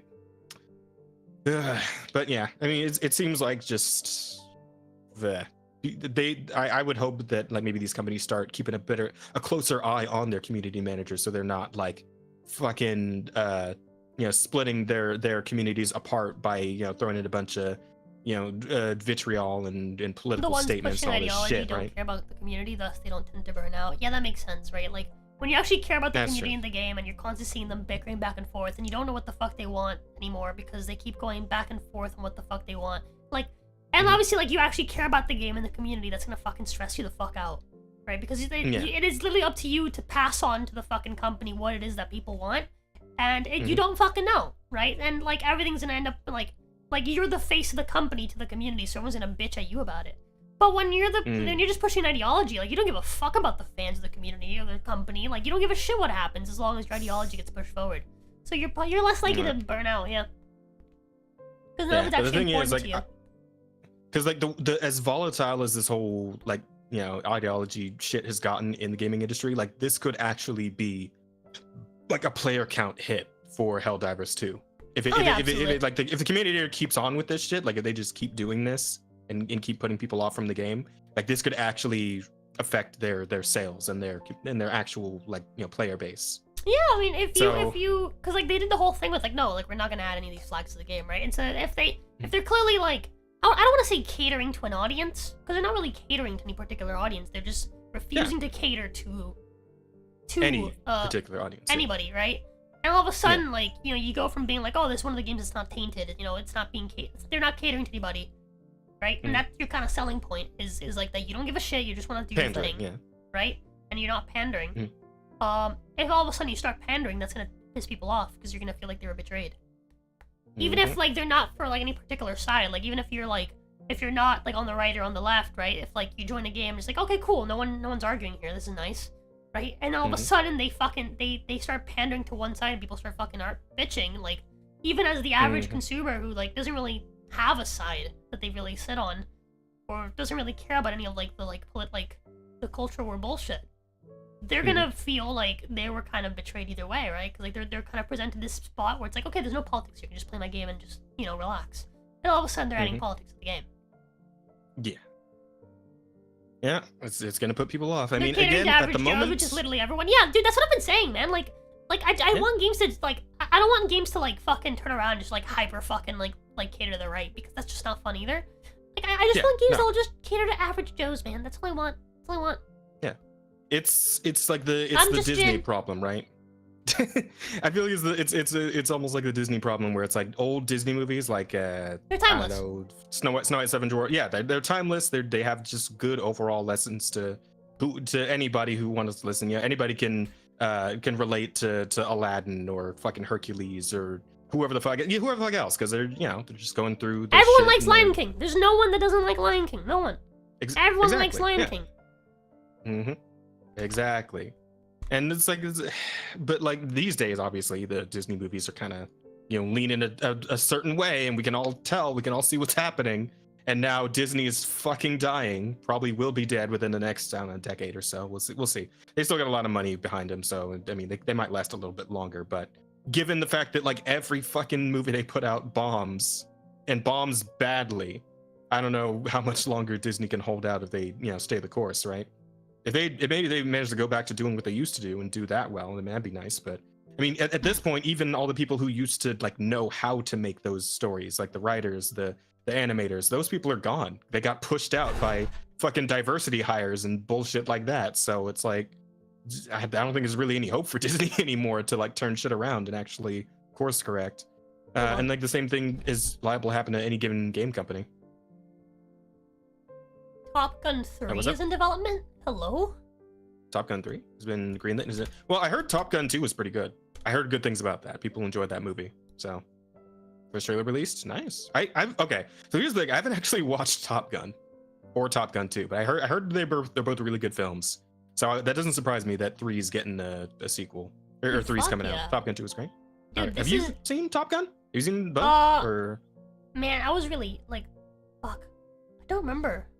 I feel like I remember watching the first one. I don't think I ever watched the second one though. Top Gun, the first one was ages ago. I think I watched it as a kid. The second one was recent. I don't think I ever watched it. Yeah, it was a couple years ago. Last year?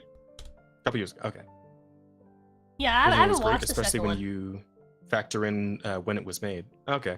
Yeah, I mean, the original is really good. I do remember watching the original. I want to go back and watch it again though, because it's been a long time since I would do that. I've never seen it, so I would love to do that. We should do a fucking Top Gun watch along, dude. Like this is my genre. Yeah. Like, chat, if you want to like recommend me movies, chat. If you want to recommend me movies, chat, recommend me like action, like dude movies, just like B action movies, like just give me movies of dudes just shooting each other and driving cars, like, and that's it.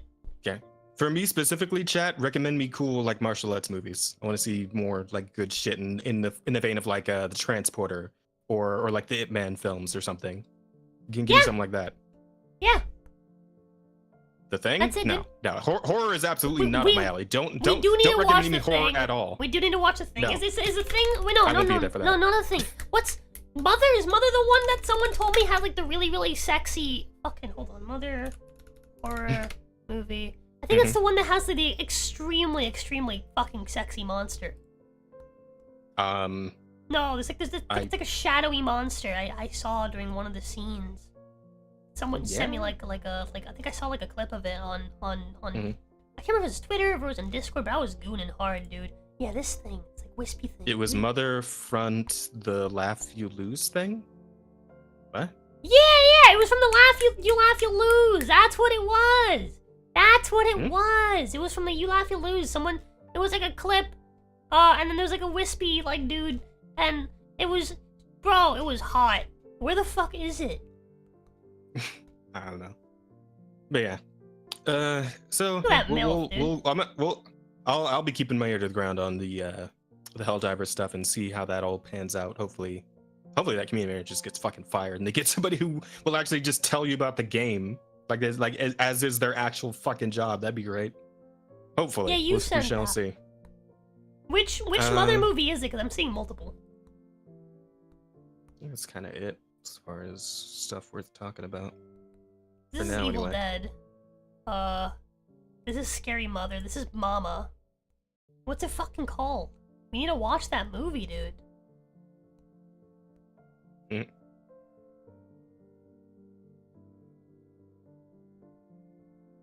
Oh, apparently the new Star Wars games community. That was it. Like they brought the Star Wars It's just community manager, Mother? who's apparently. Oh my god. Rosa, the fucking. Have you seen the trailer for that new Star Wars game, the Star Wars Outlaws or whatever? Seen that at all? Apparently, the Wait. community manager for that had some anti-white comments, so those have been going around a lot. Sorry, lately. what happened now? So Star Wars, what? the Star Wars community, because we were talking about how like more different community managers are being problems in general these days. Apparently, the Star Wars Outlaws CM has been saying some shit about against white people, which Of you know, course. a common thing lately on their side of things. So yeah, there you go. There you go. It never fucking ends. Being anti-white. All these fucking black supremacists and their fucking black privilege, alright? I'm getting sick of it, dude. I'm getting sick of it, man. Fuck. All we want is equality. It What's would be the nice. deal? Equality would be great. I'd be down with that. I'd be cool with that.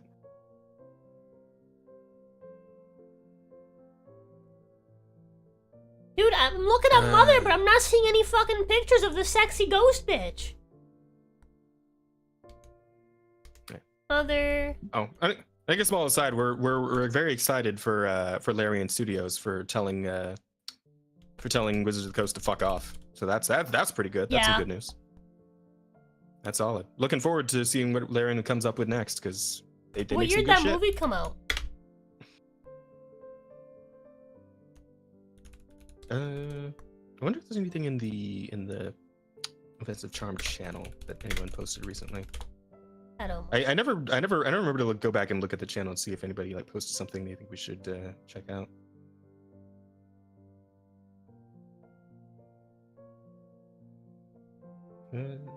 Done 7? Nope. No, I guess we're good. All right. So yeah, Dude, with all I- that said, I guess we can. Oh, what's up? Ghost Mother? No. Maybe? I don't fucking know. But should we maybe get to the question so we can wrap up? Yeah. Yeah, we Okay. should Well, do you that. can you can find your I can't your thing this later. movie, man. It's okay. What do we got in the Uh, questions? Let's go pull up the questions. Yeah, I keep forgetting every time we start the podcast to actually bring up the question thing. Fucking hell. I gotta get better at my intros. Alright, so NDA asked, if you are a disgruntled dev, how would you suddenly sabotage your microtransaction store? I'd call the currency Micro-peens. Micro-peen. That's not bad. That's not bad. Okay, so if you're the dev and you get to fuck with the the in-game Dude. store somehow. I want the currency to be called Micro-peens, and then, but like, in the fucking image, it just shows like a bag of like coins, right? And the coins are called peens. So now you can see you got a bag of dicks. There you go. I wouldn't sabotage it though. I think people would buy them still, just because it's funny. Yeah. I make everything in the shop like 1 cent. I think people would go out of their way to buy Micro-peens and then flex how many Micro-peens they have. Like they would make so much money if they just like had a like imagine if like dude, if a game made their currency called peens, right? And then if you have a certain amount of like I don't know, like the dollar currency is called peen, right? And then there's 10 Micro-peens to a peen, right? And then if you save up enough Micro-peens and convert them into enough peens, you can eventually convert them into a Macro-peen.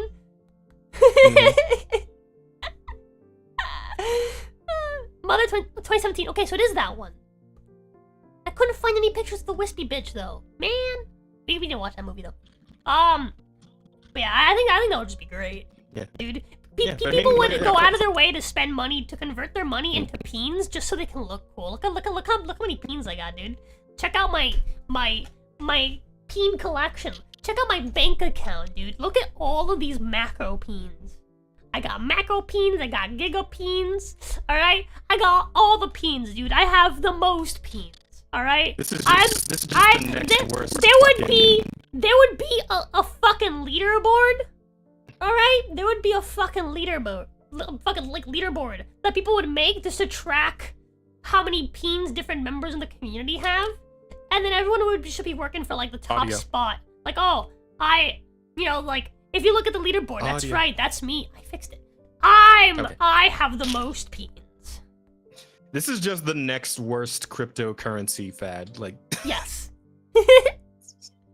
Yeah, it's 100% a crypto thing. Anyway. I don't know. I can't think of a funny answer, but yeah, just in terms of just fucking with the store in general, just make everything 1 cent. There you go. Perfect. That's gonna fuck up the economy of the store for sure. What else we got? I can't think of a funny answer on that one. Vulture said, can you get us to use veggie? My bad, I mixed the Red Devils. Vulture's just being racist. Wait, to use veggie? Like not eat it? To use it? Like use it how? I said eat! Can you get us to eat his veggies? Eat! No, we can't. Mix says, I saw Gator saying Prismatic was major help to Destiny 2 as someone who hadn't been really into Destiny lately. I've heard a lot of people say they were like Prismatic. I just generally dislike the idea of Prismatic. What is Prismatic? From what I've been told, Prismatic is basically, it's a class that basically lets you mix and match abilities from the other classes. So Battlemaster not Battlemaster, Warfare, right? From DD2? Okay, so that sort of thing. Gotcha. Yeah, but in Destiny. So it basically, like, it's like, if you ever wanted to have, like, you want to have, like, the Solar Super, but the Void Grenade, and the this, right? Like, it's like... Okay, I see what you're saying. I don't like when you give people too much choice because it breaks the balance. And, it's at that point, why have any of these things at all? Just, why have classes? Just fucking add abilities to the game, delete all the classes, and just let people do whatever the fuck they want. People don't understand that part of what makes games fun, right? Part of what makes, like, games that have classes that have these things fun, right? Because everyone's like, oh, but options are good. Yes, options are good. But if you don't have rules anymore, it stops being fun. Which is why people that used to like D&D back in the day don't like D&D anymore, because the rules are so much more lenient. It's just like, well, what's the point then anymore? Right? Like, this is why I can, like, I don't like older generations of D&D, like older D&D, because there's just too much rules going on. I prefer the roleplay aspect, right? But I still can understand where they're coming from when they say they don't like 5e, because 5e has a lot less rules than the older editions, right? So there's a lot less, like, time you spend on the paper and stuff like that, right? And that's what they're used to, so to them it's not a big deal. And that's part of what makes the game fun and challenging for them. So 5e takes away some of the challenge, right? Which is part of what makes games fun, right? This is why I don't like the new fucking 6e or D&D 1 or whatever the fuck they're calling it, right? Because they're just doing that, but even to a further extent, so there's literally no fucking rules at that point, right? It's just like, what's the point? Like, this is why I didn't like Tasha's. Tasha's did the whole fucking, like, race thing. Like, what's the point of having fucking races if you're gonna have all the races do the same thing? Don't add races then. Just don't bother. Why? Why even bother? Just place down all of the top abilities, like, right? And just be like, there you go. No matter what race you are, you get all these abilities. Because everyone's gonna go for that. And everyone's gonna, like, be like, oh yeah, I'm human, but I'm like a kind of whatever this and a kind of whatever that human, so I have all the best perks. Everyone's gonna do that. All you're doing is turning everyone into a min-maxer when you do that. I was curious about one thing as far as the prismatic shit goes. That's still, like, you're still, like, locked into whatever, like, of those... Because is this like a class within, like, the three archetypes, or is this like a new archetype where, like, outside of like alongside wizard, hunter, whatever? As far no, it's not like that. It's more of like it's within. Like, right? can you combine hunter skills and wizard and warlock skills? No. Like, or are you just okay? It's just so whatever you example, can do within a hunter's kit. Anything in a hunter's kit, prismatic. Yeah. Okay. It's not a new class, it's a new subclass for all of them, I guess. Rosa doesn't like my combat wheelchair. No, you're fucking retarded, alright? Get your fucking legs working and fucking stand the fuck up! We're not gonna carry you around everywhere or else you're not gonna fucking be an adventure. We're not gonna fucking wait for you to fucking figure your way around the fucking terrain. Alright? Go fuck yourself! Go fucking be a librarian, you fucking cunt! So I've sort of kind of come around on the wheelchair thing, right? Because like to a point, it's like they do have a point where it's like a fantasy world where you can shoot magic and whatever the fuck, right? So if you're like going around a wheelchair, but like I don't know, you levitate yourself upstairs and shit with your because you're like a wizard at the same time. Sure, fine, great. But if you're like literally like wheelchairing, it's like, hey, could you guys all carry me up the stairs? And oh no, there's not a ramp here. Can you guys like wait for me to bullshit my wheelchair over this rough road? Like if you're doing all that shit, it's like like no, too much. Shut up. Here's the thing. Because like. Yes, this world also has all these ways to heal, but this world also has a bunch of curses and a bunch of, like... If your issue is just, oh, you know, I have, like, you know, this condition and my legs don't work, you're fucking retarded. If you want to play a fucking wheelchair person, right? If you want to play as a disabled person, be fucking creative about it, right? Yeah. Don't just get a fucking wheelchair. Get yourself a fucking all-terrain, like, magic fucking mech vehicle, alright? But being such a fucking, like, idiot, dude. I hate when people are like, oh, but you know, I'm just gonna make the character exactly like me IRL. It's like, motherfucker, we live in a fucking fantasy. It makes no fucking sense that you are you IRL, because the disease you have doesn't fucking exist. Alright? Fucking, like, pull your fucking shit together, man. Like, have some fucking creativity. Make it fucking cool. Don't be a fucking liability for everybody else and expect everyone to cater to you because you have a fucking disability. I'm sorry. But no, I'm not gonna treat you like a fucking retard. Yeah. Exactly. It's like I think the most annoying thing about it was when people were like trying to come out with examples of like all these characters who are like disabled, but they're also super cool badass adventurers, and they like send you a picture of Guts. Like post like losing the arm, right, and having his fucking robot arm that has a cannon in it. That's a great example. And like a grappling. Do you remember Esmeralda? But it's like there's a in the D&D campaign. Do you remember Esmeralda? Esmeralda, you said?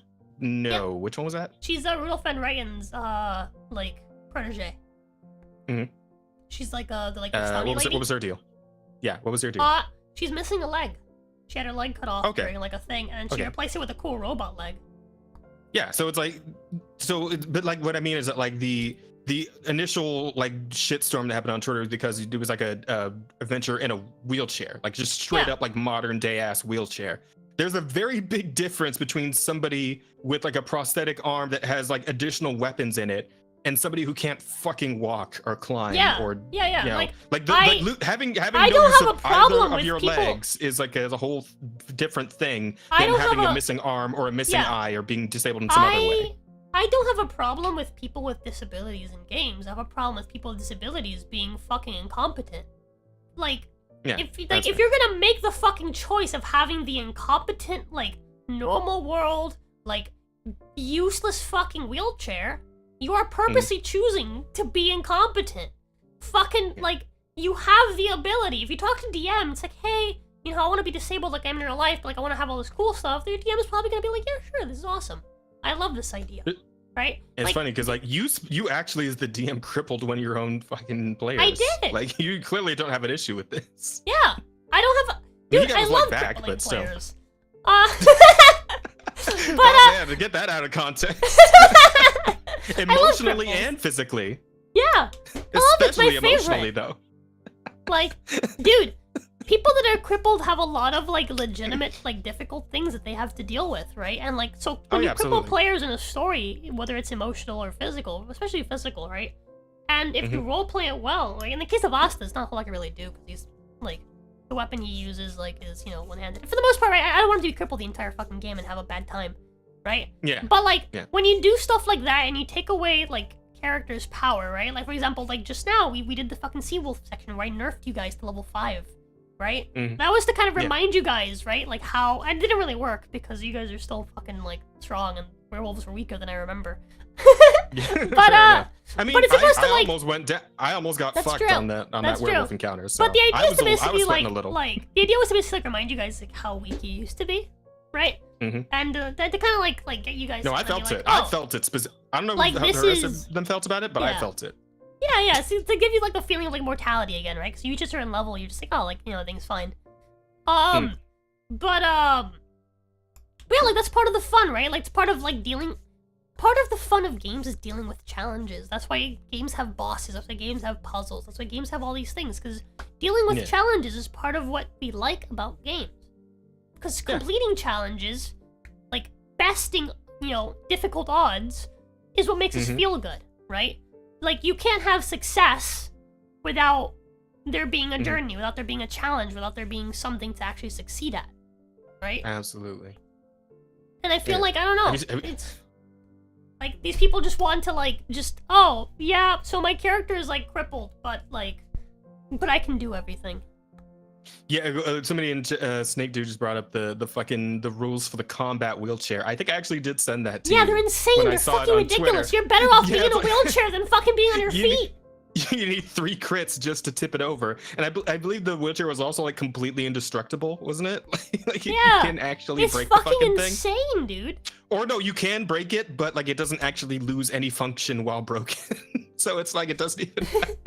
I want to have no arms or legs, but I can float and everyone around me dies within a 5-mile radius. It's like, oh, okay. Sure thing, bud. Fucking hell. Yeah, it's ridiculous. It's a whole stupid thing. And at the end of the day, it's just like, as long as if you can play it well and you're not like detracting from the experience for the other players or the DM, by all means, roll around your fucking wheelchair. I don't give a shit. But like, if you're making it like a whole fucking like thing, right? If you're making like it's constantly, we got to worry about this wheelchair and you in the wheelchair like the entire time we're trying to have our adventure. Yeah, obviously everybody's gonna get fed up and sick of that shit, and they're gonna stop caring. Dude, if the DM gives you a cool DM's gonna mech, kill you. If the DM gives you a cool mech and you decline it because it'll take away from your character, your fucking character probably sucks because their entire personality is being a cripple. Yeah. And it's like, and then you just put everyone else in the awkward spot because then they have to like they have to choose between their enjoyment of the campaign and trying yours. To not like and I trying to not like be an asshole to you. But if you make them be an asshole to you, then I mean, this is what it is, right? If they gotta like to choose between leaving you behind in a town because the road ahead is a dirt road that your fucking chair can't deal with, then well, I mean, fuck, what are we gonna do? Like, what are we supposed to do? We're gonna move on. You're gonna stay in the town. You're gonna become a merchant. Dude, I would have. Here's what I would do. Here's what I would do. I would have an NPC be like their caretaker, and then one day when they're climbing up the hill towards the castle, the NPC trips and lets go of the wheelchair.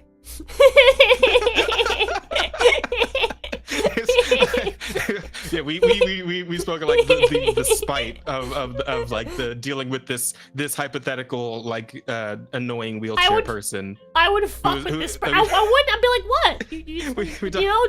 I don't know if we talked about it on the podcast, but the like having. You could always use the brakes. Do you want to use the brakes? Wheelchair accessible dungeon. Are you sure about that? So no, the wheelchair accessible dungeon actually has wheelchair ramps all throughout it. Oh yeah. Except in the boss room where there's nothing but a giant flight of stairs between you and the boss.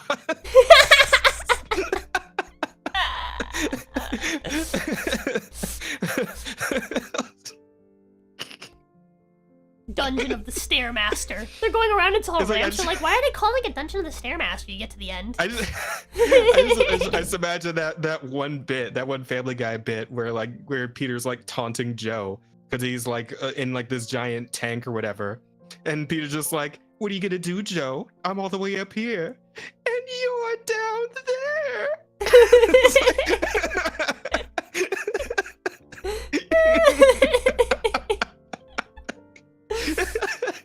Oh man. Yeah, I don't know. If I had a player like that, I would purposely fuck with them, but in ways that like still like is along with their logic. It's like, yeah, don't worry, there's an NPC that's gonna help you.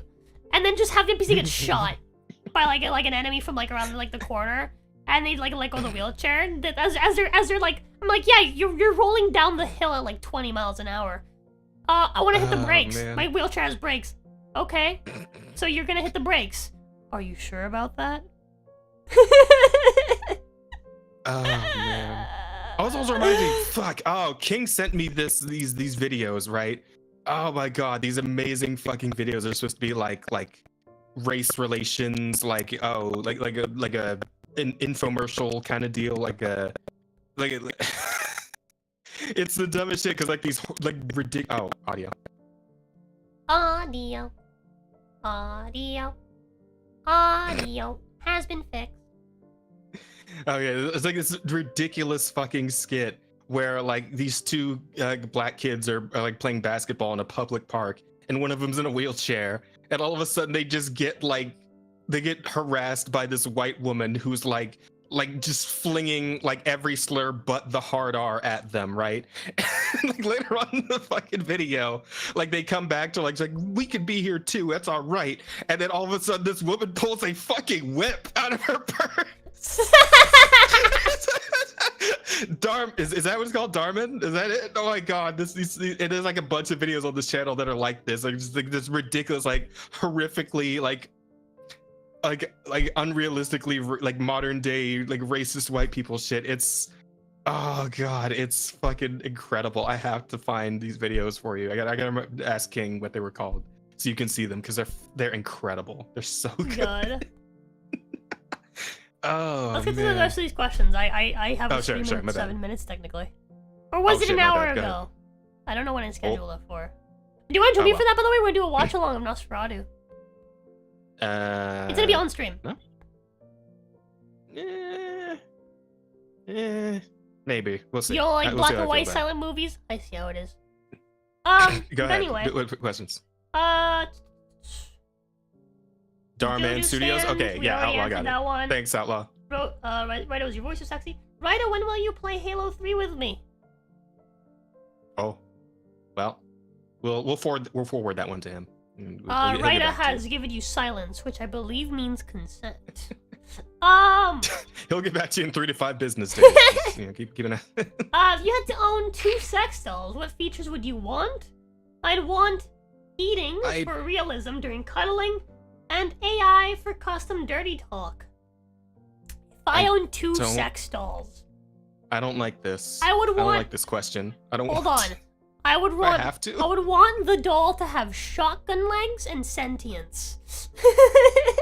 Shotgun. Wait, like oh fuck. Was that one bitch in? Was it Sin City? I'm thinking of that had like the chick with like the fucking gun. No, I'm thinking of Machete. I think like Machete Kills or some shit. There was like a girl in there who had like a gun leg. Yeah, I want her to have shotgun legs and the sentience to be a fucking defense unit. Can you imagine, like it's just like you have a sex doll outside your house wearing like pants and clothes and stuff like that. Maybe you can have her titties out, but she's wearing pants, right? And just like, oh, like it's the fucking sex doll, right? Like whatever, right? Someone starts causing trouble. She just like, while she's sitting down, just extends her legs forward and just starts fucking shotgunning. Dude, that'd be great. That'd be great. You know what? Actually, in that same vein, I would love a fucking if I must have the sex doll, I want it to know kung fu and have the ability to teach it. Okay. If I can just spar with it, that'd be fucking sick. Sparring with a sex doll. I mean, hey, listen. Do you have any idea? Do you have any fucking idea how expensive it is to actually learn martial arts, like normally? It's fucking horrendously expensive.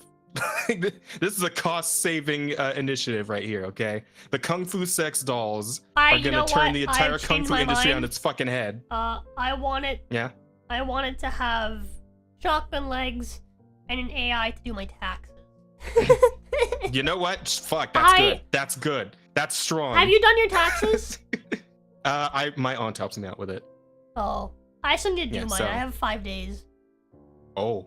Yeah? That's... Well, good luck, I guess. TurboTax app? Yeah, that's how I usually do it, yeah. Okay, there you go. But anyway, next one is, Kevlar skeleton, Jesus. How long have you been live? We've been at it for 4 hours, is what the YouTube says. There you go. So, yeah. That checks out. Is that it? Someone has been formerly studying with a sensei about martial arts and self-defense for nearly a decade. Yes, it is a luxury expenditure. Mm-hmm. Yeah.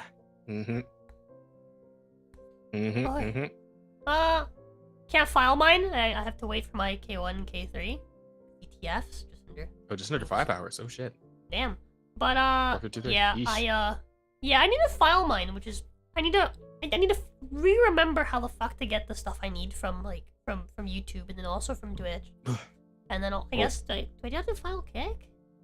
That was good. I don't know. I don't think I've made much enough you- for PayPal to send me something, so I'm just gonna you know, not file those. Oh, okay. All right.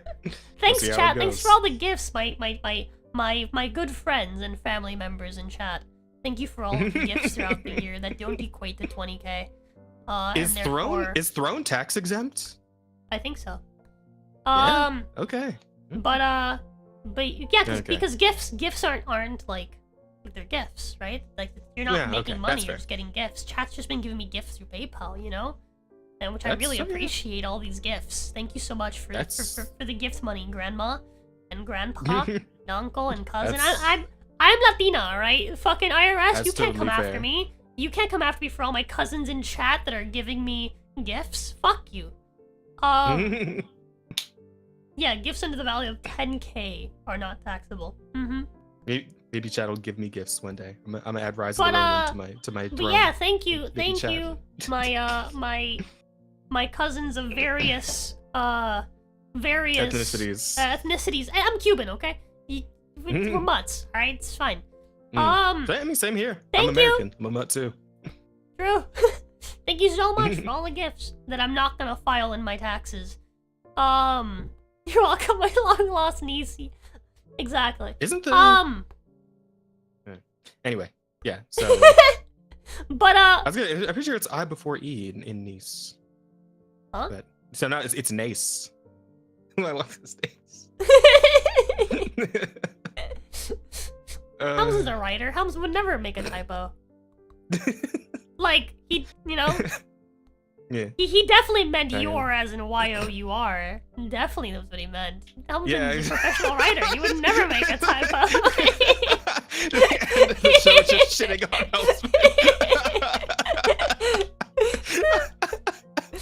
Oh fuck, I'm That's sorry. my Elspeth. uncle, Cracker Jack. I love him. But anyway. I forgot about Cracker Jack. That's just great. It's so good. Dude. Okay. But All right. What else? that's it. That's all the questions. Okay. Well, I guess we can go over the.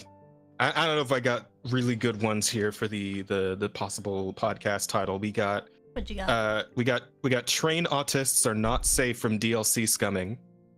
We been got long. Mojo Do. It's a bit long, but I mean, we got Mojo Dojo Casa Kenergy. I think it's pretty good. Okay. We got ancient bullet parrying arts. That one's really good. Yeah. Hey, We hold got, on. Bullet parry fire hands. Yeah, okay. That's good too. We got shower is a 5-star vomit venue. I like that one. The second one's kind of like off that same story. We got min-maxed vomit strats. That one's pretty good too. We got your parents won't mind transracial sex dolls. That's a bit much. I don't know if YouTube's gonna like that one. Aw, come on. don't be a Transracial bitch. and sex Don't are be- in the fucking title. I don't think so. Don't be a pussy. and then we got the micro-peen economy is booming. I like that one too. All right. So you take the ones you like best from there. You can make the poll. Yeah. Here, I'll Hold just fucking send them because they're in the Yeah. there. You can see the list. I sent it on. in the group chat. I want micro-peen. Do you want micro-peen? I see. You better be careful. Don't bring that wish around for our fucking our Ginny. If that is your wish. Fucking. Oh god, that character's gonna be dead. I can already tell. I wish for 3 fucking hate more that guy. wishes. Oh man, dude. I've always thought about that, right? Like when people wish for that, and it's like, no, you can't wish for that. What a fucking lame genie, dude. So Weakness. let me ask you this: is there actually going to be any sort of way to like phrase that to actually get Well, I mean, I guess now there's no point because all we have to do is find another fucking bottle that she likes and do more wishes that way. But, you know. It is. Dude, I mean, here's the thing. As long as you guys give me the tiniest bit of room, I will probably find a way to twist it. Like, I'm really good at this. I was born to be a genie. All right. Well, we're going to start writing up whole fucking contracts on this shit. I promise you. Like, yeah, Asta may have fucked up, but now I know. Now Asta gave me all the info I need to fuck you up on this. I will find a way. It's gonna be you and me, player versus DM, head to head next session. Look out for it, chat. Match of the century. I'll see you at WrestleMania. I'm pointing to the WrestleMania sign right now. I will see you there. Go fuck yourself. Oh man, now we need fucking we need art. We need art of you and me at like one of those like UFC weigh-ins where the dudes are like just staring each other down and shit. Everyone takes pictures. Ah man, WrestleMania Genie versus everyone. If I met a genie, I'd just fucking wish for inflation to stop, the abolishment of all 3-letter agencies, and a bowl of custard that eternally refills.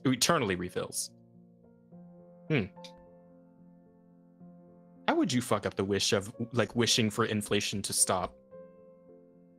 There would no longer be any inflation porn on Pornhub. Oh. I was gonna say, it's like maybe just like destroy the economy entirely. There can't be inflation if there's no economy. No. So, because the word inflation can mean a lot of things, so you'd have to be very, very specific, right? So I would take I could take anything out of like with the word inflation. It's like, oh, I wish for inflation to stop somewhere in the world. You should be careful. A child is crying because their balloon exploded. All of the fucking inflation porn on the internet is gone. Which would be careful with that one. The furries are gonna get real pissed at you if you do that. The furries are gonna lose their minds. Helmsman and his furry force are gonna come after you. There you go. Those are the 3 I like, so I'm just gonna put those. Okay. Dude, fuck, how many things inflate in the world? Everyone's tires would suddenly pop. Pairing bullets for flaming hands. That's the good one. That's a good way to put that. I like that. It's good. What was the other one? All 3-letter agencies? What's the definition of agency? I mean, so there's like human agency, right? Like the ability to like make your own choices and whatnot. And I guess there's like the agency in terms of like a business of a sort. Also, Bao would be extremely disappointed. Oh yeah, but that was a whole fucking thing, wasn't it? Bao making fun of fat people or whatever, and people getting all twisted. Dude. Hold on, wait. People, what was the wording? People got so butthurt about the whole thing. Did you see that whole bit? With Bao and the VTubers, and she made like a parody song of like California Girls, and it was like all like fat jokes and shit. And Twitter got real bent out of shape about all that. Aww. They got real mad about it. Aww. Do you need some ice cream and a burger to make yourself happy again? I want some ice cream. I have some fucking Reese's Klondike bars in my freezer, actually. I'm gonna grab one of those when we're done. I'm so hungry. The abolishment of all 3-letter agencies. Yeah, men just wouldn't be allowed to have free will anymore. Men, 3-letter word. They become the Ken. I'm going to abolish their agency. The Kens of Barbie Land. They're going to become Kens. They're just Kens. Oh fuck. Ken is the agency. Yeah, it looks like a definitive win for the micro-peen economy is booming. All right, fair enough. People like that one. People really like that one. Raida's gonna be like, "What the fuck, man?" I always wondered why I was born with a miniature cock, but now.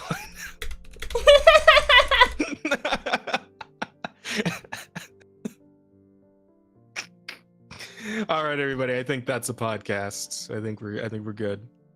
I think we're done. All right. Go check out our channels on the YouTubes and the Twitch. Yep. Check us out there. We're done. There's Digital Soul Spark to go find Jazz. Rosico to go find me. I'm actually gonna be over on that channel in a few minutes. I'm gonna probably grab something to drink, grab a beer, and we're gonna watch fucking 1922. Nosferatu. Good old black and white movie. Yeah, I might come in and at least sit in. So. Yeah, you should. You should. Let's see what I wonder if any of the other. Let's see. God, I wonder if any of the other collectivites are around. I could fuck that one up.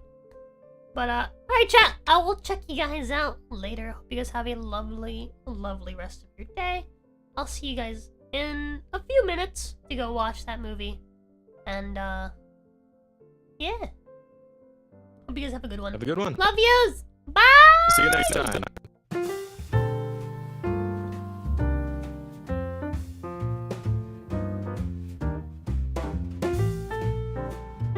Wait, did you want to tell about our next guest, Jens? Before we go? They can't hear us anymore, right? No, they can. We have the music playing, but they can still hear us. Oh. Wait, You shit. guys want to know who our next guest is? Well, Sure. it is in 2 weeks, and if memory serves, our next guest is Camelot. I gotta check with him again to make sure he's still available. Camelot, that's right. Or the 24th, but we should be having Camelot on the podcast on the 24th. Yeah, good times. I gotta keep on top of the news stories so we make sure we get enough to talk about. Yee. Yup, All right. Camelot. But let's make sure he's in racing. Yeah, I checked in with him. I think he said he'd be back from I think he said he was going to Vegas. So I think he said he'd be available the 24th. I'll double check with him though. But the master racist. That's Just pretty like good. Rose is a master rapist. That's fuck. I hate it here. Good night, guys. Love yous. Bye.